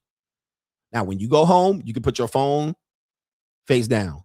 When you go to the next nigga house, you can put your phone face down. Now, when I give that guideline, if you ask me why, if you say, what am I worried about? I'm just going to dismiss you. You're dismissed. End of story. I'm not negotiating. I have leverage. Now, you might say, well, I got options. Go get them. All right, go get them. Go fuck whoever you want to fuck tonight. Whatever you want to do. You want to fuck somebody tomorrow? Go. It ain't my problem. Okay. But as soon as you try to get me to negotiate, well, what are you, jealous? And what do you have some issues and you've been traumatized? You're dismissed. Get the fuck out. I'm not here to negotiate with you. I'm not here to have a conversation about this. This is what I do. This is what I say. All right. You don't want to do it? Fine. I'm not begging you to be here. Right? You can go jump on whatever dick you think you can jump on tonight. I don't care. I know. Listen, I mess with women that should have that many options. If I'm messing with a woman and she has no options, I'm messing with the wrong woman. All right. So you should have options. But bitch, you ain't got no goddamn hearing either. So I don't know what's going on, but you don't listen. Get the fuck out. All right. All right. This conversation is over. The date is over. You killed the vibe. All right. So, nigga, you should have dicks you can hop on, but you better stay good over here. Now, if you ain't gonna stay good over here, guess what you about to do? You about to hop on dicks. Not just one dick, 5 dicks, whatever you gonna have to hop on. You're gonna hop on a lot of dick. All right. So I don't know what the hell you think you was doing. All right. But you could have just stayed on this one dick, maybe 2. All right. But now what you about to do this week is hop on 5. All right. So if that's what you want to do, if you want to risk catching chlamydia and gonorrhea this week, be my guest. Miss, I got options. All right. All right. Well, I dated successful men. They never cared. Bitch, I'm not them. All right. I'm not them. I'm me. Well, you look regular. Okay. This conversation's over. All right. That's what you think. Hit the dough. Hit the dough. Listen, you might think this is easy. You might think that I'm weird and strange, but at the end of the day, I'm going to do me the way I do me. I ain't going to do me the way your broke ass is doing me and the other niggas. I don't care what them motherfuckers do. I don't care how you do it with somebody else. What you going to do is you going to either do it my way or you going to hit the goddamn highway to pavement. You're going to jump on dicks in hotel rooms. I don't know what you're going to do. You're going to be out on dating apps, swiping. You're going to be having conversation after conversation with new niggas. You're going to be over there circling back and spinning the block back on regular old niggas. That's what you're going to be doing. That's what you want to do? Go for it. Be my guest. Be my guest. Be my guest. Let niggas nut on your chest. If that's what you want to do, I'm here for it. But what I'm going to be doing is somebody else tomorrow, possibly tonight. Somebody else going to be in this spot. And I'm going to see if this bitch got some common sense. You're going to be getting chin nuts tonight. That's what you want. Chin nuts. But what you ain't going to be doing is be in my motherfucking face, sucking up my goddamn oxygen and air. That's what's not about to happen. All right. Okay. Me trying to negotiate with your goofy ass. Meanwhile, you got $7 in your purse this week. You got $35 to your name. And I'm about to sit here and have a conversation with your ass. Ladies, I don't have conversations. I give instructions. And then we grunt, moan, and all of that shit. And we catch Z's and snore. All right. And we eat. That's about the extent of the relationship. And every now and then in between that, we might have a common conversation. Anyway, I'm not like these other niggas out here that are going to put up with your shit. But other than that, let's do main event. Main event. We got this one right here. Oh, we got main event right here. How divorce ruined my life. We're going to go to a content creator. His name is Don P. Sound Off. All right, we got Don P. Sound Off. I actually know this guy personally. I met with him a couple times in Las Vegas. He's a music producer. He was going to do some tracks for me, but, you know, we fell off of that business and we didn't really do that part of the business. But Don P. Sound Off is in the building here. Shout out to him. He went viral recently, last year, maybe a few years ago, about BBLs stinking and smelling. So he was one of the first people to put out that, or the first people to go viral with BBLs stink. All right. So that was one of his biggest contributions to the internet. BBL stink. But now Don P. Sounds Off has another one. All right. Let me see here. All right. He has another viral video going viral, feral on the internet, saying divorce ruined my life. The cost of love. Okay. I know his divorce story somewhat personally. He shared with me behind the scenes what happened, even to the point, I believe, that he ended up receiving some sort of alimony or child support. I can't remember. He was saying something. Maybe I'm giving up too much information. But he says, I would rather trick than to get married. Now, this is where a lot of dudes ain't gonna like this part. I would rather trick than to have a marriage or a relationship going further. All right. So you see Don P with the greasy beard. All right. That is definitely a good beard right there. And it's oiled up too. So let's see what we got here. Trick for forever and get beautiful boom boom and beautiful women and give them a little bit of money and send them on their way to ever get married and go through a divorce again. That divorce almost killed me. It almost killed me emotionally, mentally, physically, in real life. It did financially. The battle for everything. My entire life was laid bare and destroyed. I lost in 1 year my business, my wife, my daughter. Everything changed with that. My friends, my sense of security, my home, my money, my cars, everything gone. So you telling me if I could go and pay $100 and smash an 8, 9, or 10 and spend the night with her, have a good time, and I've lost $100, that I'm a trick, then I'll be that. Thanks. I'll be that for forever.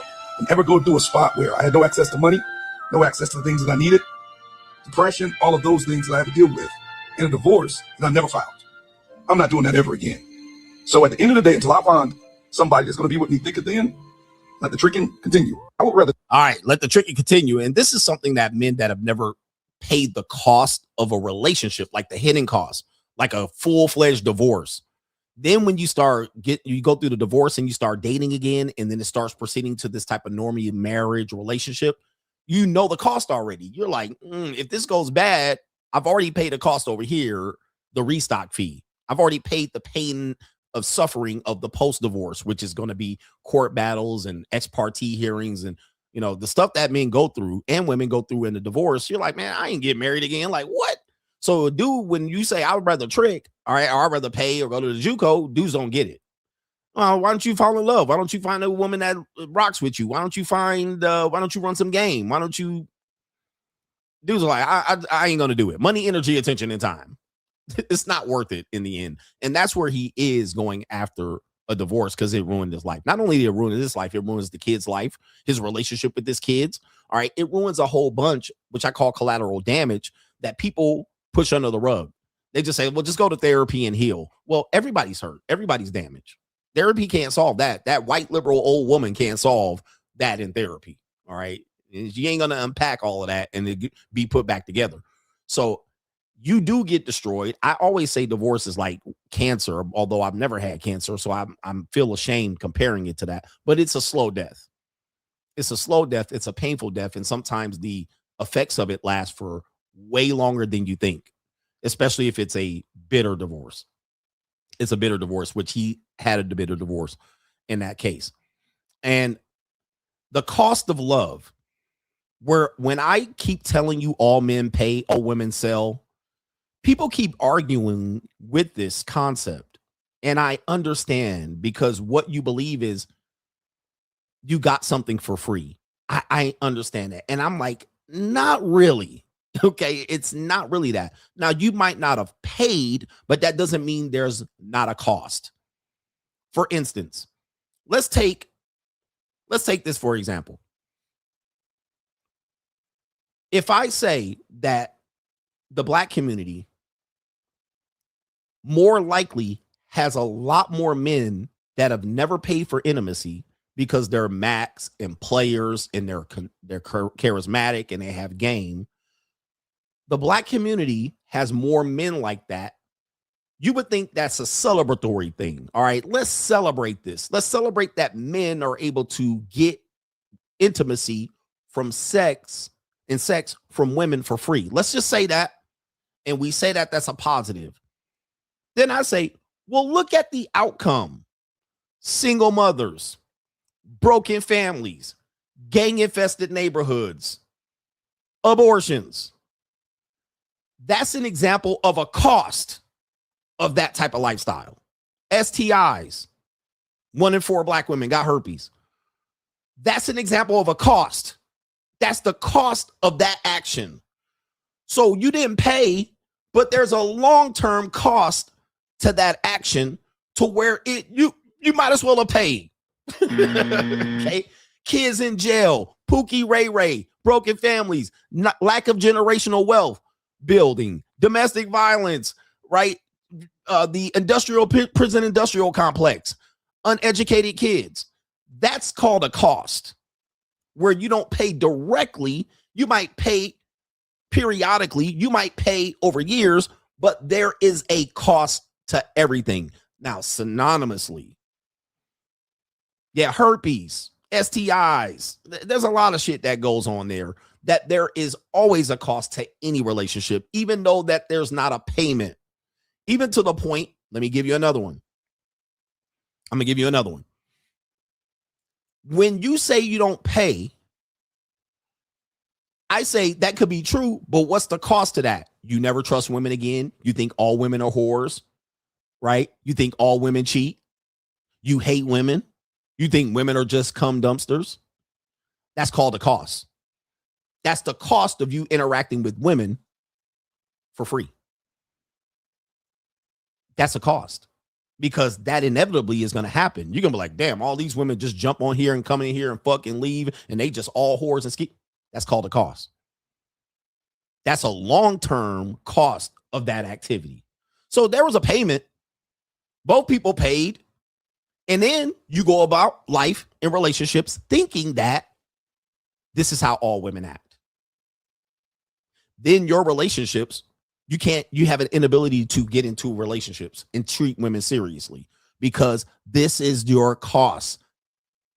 Now look at your communities because of this lack of people getting in committed relationships. That's a cost. Okay, that means that even in all forms of relationships, you might not pay for something, but there's a cost that comes from it. Now, in the love category, my love don't cost a thing. Free women, a woman should really like you for you. Yeah, that requires no payment up front, other than investing money, energy, attention, and time. Merely energy and attention and time. All I got to do is be with her and love her and do this and like that, and she really likes me for me. So you get into the relationship, the cost long-term adds up. Arguments, domestic violence, stress of long-term relationships. They're always going to be stress, disagreements, sometimes divorce, breakups, sometimes even toxic breakups. You didn't pay up front, but there's a cost to it long term. And some people think love and relationships, there's no cost to it. It should be easy. We should just come together and form like Voltron. There shouldn't be any of this stuff going on, and it should be easy, where it's the hardest thing to do. It's the hardest thing for people to carry out. 99% of relationships gonna end with a thud. 50% plus of divorce marriages are gonna end in divorce with a thud. There's a percentage of those marriages that remain that are dead on arrival, emotional divorce, sexist marriage. And I would say that's 25%, maybe 30. Okay, so with that being said, it's the hardest thing to do, but because we're men and women and we both have needs, we think it should be easy to just plug in, metaphorically and physically, to plug in, and it should be easily a workable thing. Well, I think that's because people think there's no cost. People think that they're not paying. And the after effects, the mental, the psychological damage that is done after relationships thud, have long-ranging consequences that add up to a cost. You would have to say that there's a major cost. And because people think it should be easy, I'm single. She's single. It should be easy. No, it's hard. But people don't want to pay the cost going up front. They don't want to pay the cost up front. They just think, women think, I have a pussy, I should be able to attract man and keep man. Man thinks, I have muscles, a long schlong pause, I have money, women should just plug into me naturally. Wrong. Not even with money. Most women will just use a guy with money. All right. I don't care how good, I don't care how broke she is. I don't care what. Most women eventually are just going to use the guy with money. Now, when you know that, you'll just say, I accept that game. That's the cost. I'm willing to pay that cost. But a woman will be with a guy with money and then end up saying, well, all these niggas look like the Penguin from Batman. I'd rather go with a guy that I'm attracted to. Okay? Cost. The guy was willing to pay that cost. He said, that's what it is. This is how I get access. Where the woman says, I want a guy that's successful, but I don't want him to control me. He was too controlling and he wanted stuff back from me. I'd rather just go for a handsome guy. That's a cost. What about the cost of people staying in these relationships? Staying single for so long. If you stay single for so long, your ability to get into a long-term relationship dwindles and diminishes. Not only that, the amount of people that you literally have access to diminishes the longer you stay single, especially for women, certainly for men. The longer you stay single, the less likely it is for you to get into a committed relationship and a monogamous relationship. Why? Because you can fuck whoever you want to fuck. You can come and go like you want to go. All right. You don't have to listen to another person. You're used to not listening to another person. There's no way you're going to start doing it at the drop of a hat, even if you're lonely. Have you dealt with a woman? I've been celibate for 5 years. And then she's been 5 years single, 6 years single, been divorced. And then you then get into a relationship and she starts telling you that you're putting her in a cage. Oh man, I feel like this is too much. And then she backs out. She gets the, then also the older you get, the less likely you're going to put up with other people's bullshit. I ain't putting up with this bullshit. So your group of people that you want to be partners with contracts. All right. I need this. I need that. I need her to look like this. I need her to be like that. If she ain't like that, I ain't dealing with her. If she like this and he like that, he like that. So you get less people to pick from. When you're more successful, you get less people to pick from, not more. That's the cost of love. When you're successful as a man, you have less people to pick from. You have access to more women, but less women qualify. When you get older as a woman, you don't have more access to men. You have less. When a woman goes get college educated and she gets degrees, she has less men to pick from, not more, because masculine women and masculine men don't match. Masculine men and masculine women don't match. That's a match made in hell. So you will find that women that are highly educated, in order to get their men, they either have to pick a sensitive beta male or they have to be a submissive woman, but with degrees. So she's got a law degree, but she's super submissive. Or she's a pit bull lawyer, but she got a weak, spineless, jellyback husband, henpeck. That's the only way it's going to work. She cannot get pit bull attorney with pit bull attorney. Highly educated, successful man with highly educated, successful woman. Unfortunately, the exceptions make people think it's possible. So you will see an exception and say, see, they got one. Why can't I get it? That's called an exception. An exception proves the rule. It shows that that's a rare, not a common situation. So when you have an independent, successful woman who says, I'm independent and I'm a little bit more masculine and I want a man to bring out my femininity, that woman cannot deal with a masculine man. Okay. She's going to fight that masculine man to the point that then she said, okay, I might get into my feminine. It's a might. It's a possibility. Low probability. Those women need to be with spineless men, cowards, baby boys, pookies. Then a pookie nigga will tell me he's smashing a highly successful. You know, pookies will do this. Pookies will say, I deal with doctors. They'll sell you in the Dominican Republic, in Colombia. They smashing doctors and shit like this. They'll tell you this. And I'm saying that's because deep down inside,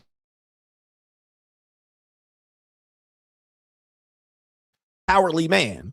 And that's the only way.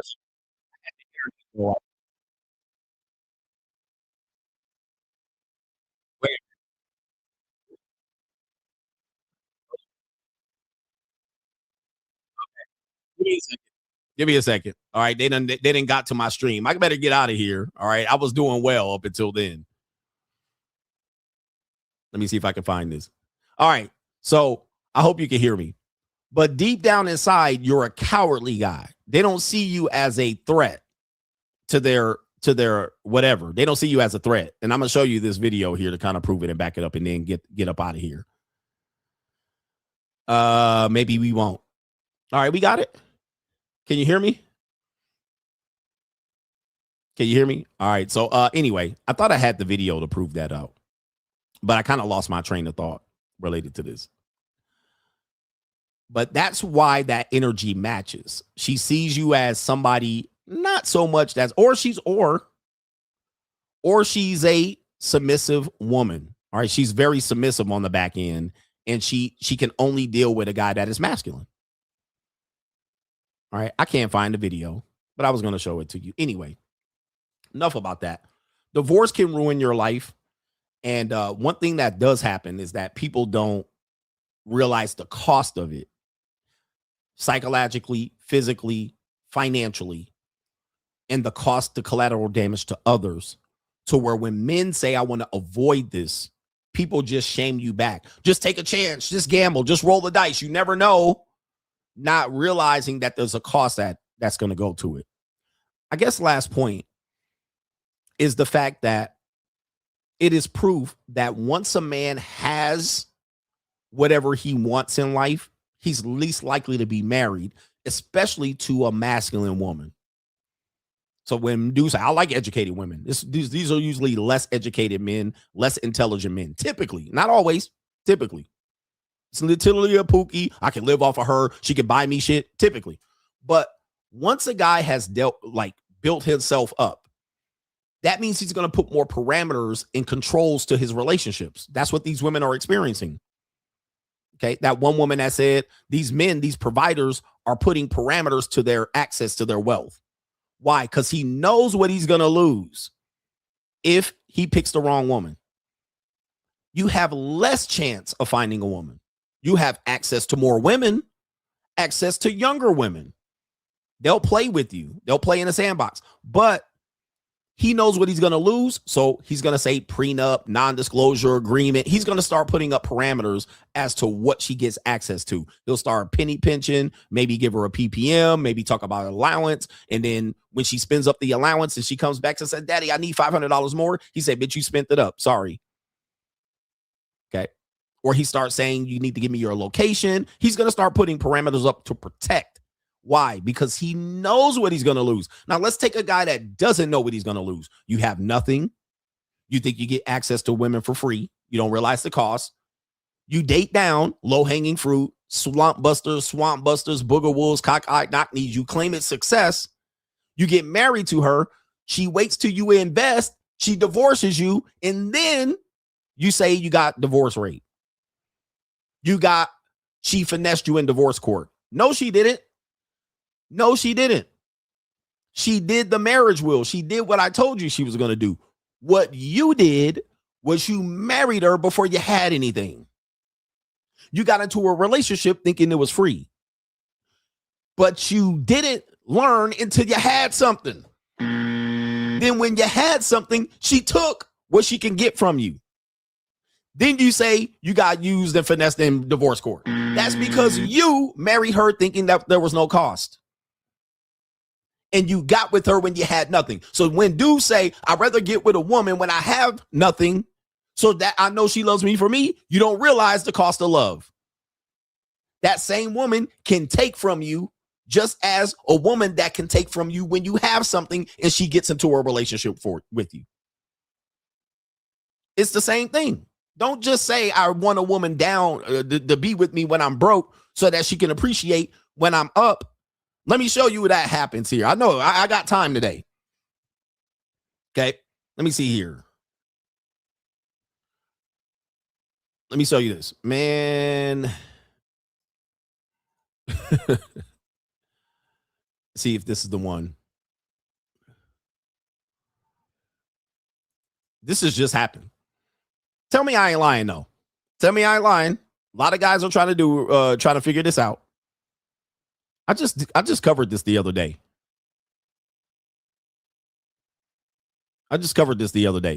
Where a guy was with a woman married for 28 years. And I covered this yesterday on Locals. So I got to go back to my history. So he was married for 28 years. For 23 years, they didn't have money. For 23 years of that marriage, they did not have money like that. They probably were successful. They had a little family. They have adult children. For most of the marriage, they were trying to make it. So he married her when they both had nothing. They were immigrants from Iran. So if you know anything about that, they probably came over here with very little, so forth and so on. But at some point of the marriage, at the 23rd year, he sold his company and he made $50 million from the sales of the company. $50 million. They were divorced in 5 years. Okay. So for 23 years, while they were making it and piecing it together and working at it, it was fine. He sold the company for $50 million. 5 years later, divorce. Why? Why is that the case? Now, he ended up sending her ass to the Undertaker. Which I'm not telling you to do, but he said, fuck that shit. She ain't getting shit. Why? Because she then saw what it was worth to divorce him. It was worth $25 million. I don't have to listen to this nigga no more. I'm tired of him. I'm fed up. Where when before she couldn't leave him. Why? It wasn't financially feasible.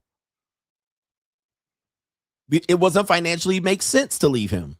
I'm not going to leave him now. I'm going to get nothing. So I'll stick around. I'll stay. I'll be with him. I'll act like I'm happy. We'll play family and play house. Okay.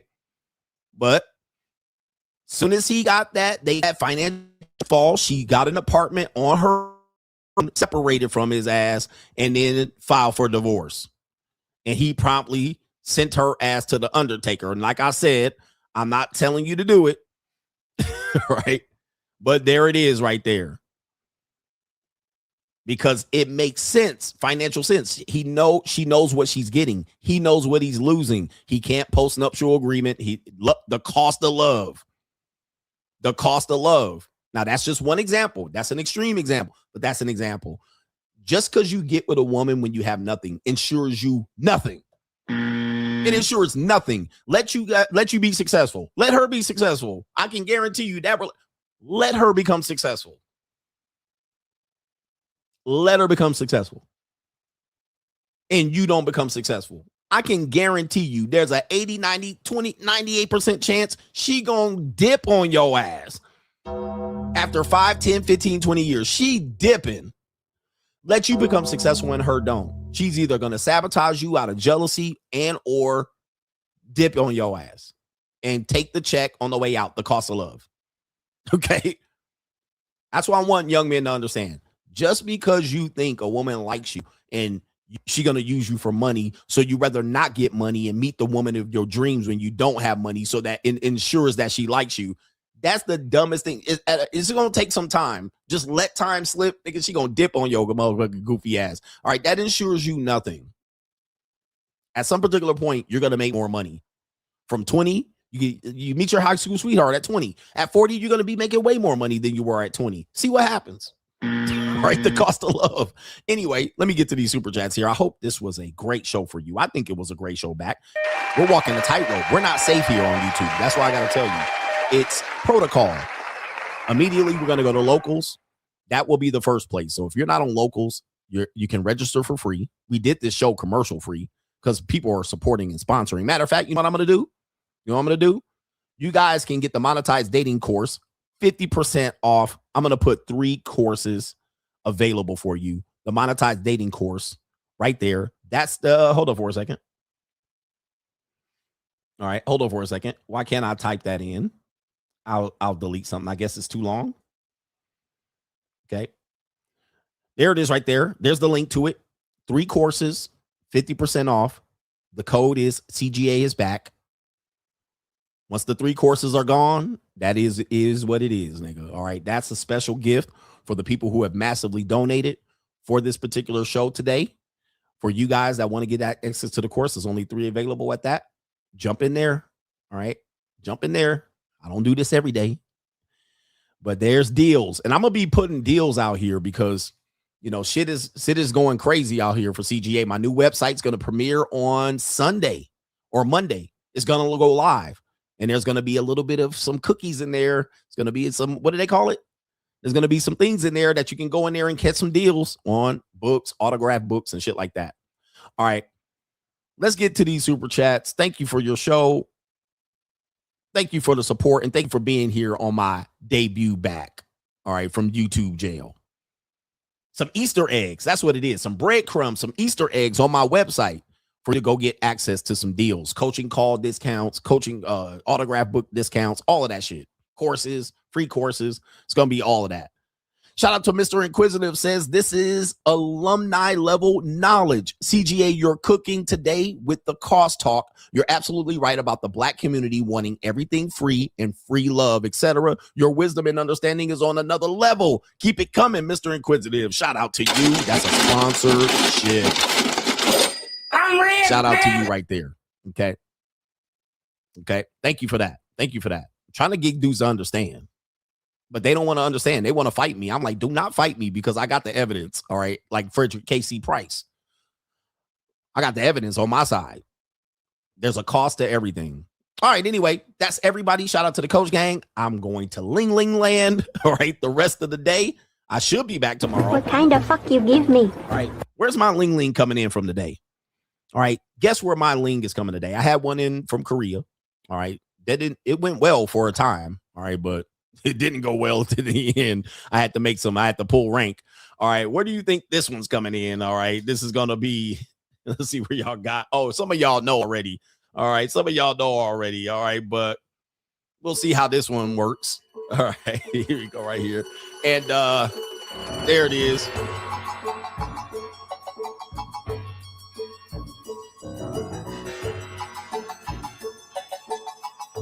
I wouldn't import no Thailand Punani. All right, anyway.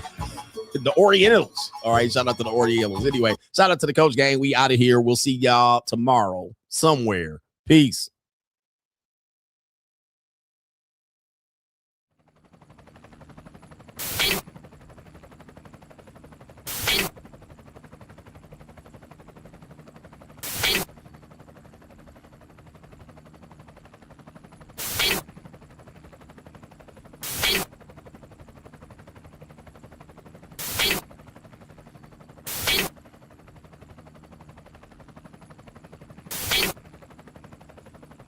and you're in the Desert Storm bunker with Hollywood CGA.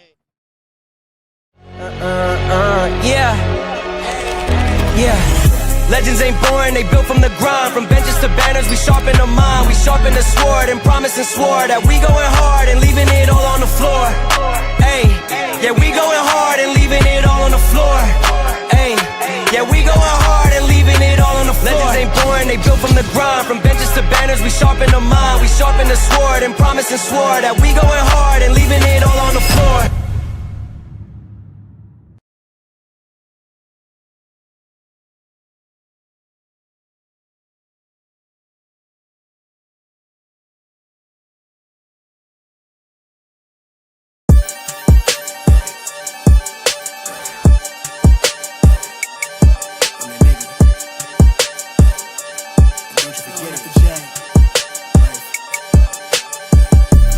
Vibe blowing at the J, got the loud jumping at the pay. Everything I'm on slack. Everything I do is got the band jumping at the bay. Vibe blowing at my J, got the loud jumping at the pay. Everything I'm on slack. Everything I do is got the band jumping at the bay. Another milestone, look at that. Paper boy, got my paper route till I'm 6 down on my back. I'm an old soul like my dad. My old girl's still a fan. Yo girl at the live show, so don't act like I ain't the man. I'm kicking my feet up, get frank like Aretha. I'm calm, but I'm teed up, just flip me a stack. The Rio just doubled up off of the muscle, I stuck to the task. They see me, I'm troubled, I'm bubbling up till it's stuck, and they want me to stay where I'm at. I'm good everywhere that I'm stepping, my presence is crucial. You know that this shit not on trend. On a big wave, I'm controlling the tide. Snake eyes when you rolling the dice. So with the stakes inside, I could never take another nigga advice. They can't reach the sky, I'm aiming up high. I just wanna know what it's like. Y'all know what it's like, I come from outside of this. Out the quicksand, I'm the big man, doing big things. Cop a big change, up a state lines, doing stage dives on cam. It ain't no limit to my vision. Check the temp, I'm on fire with it. Got the bands jumping out the bag, Prosecco on ice. I'm nobody nice, gon' run up a check. Demand my respect, I'm doing the most. I never quit, they want me to quit. I'm good as it come, I'm good as it gets. Vibe blowing at the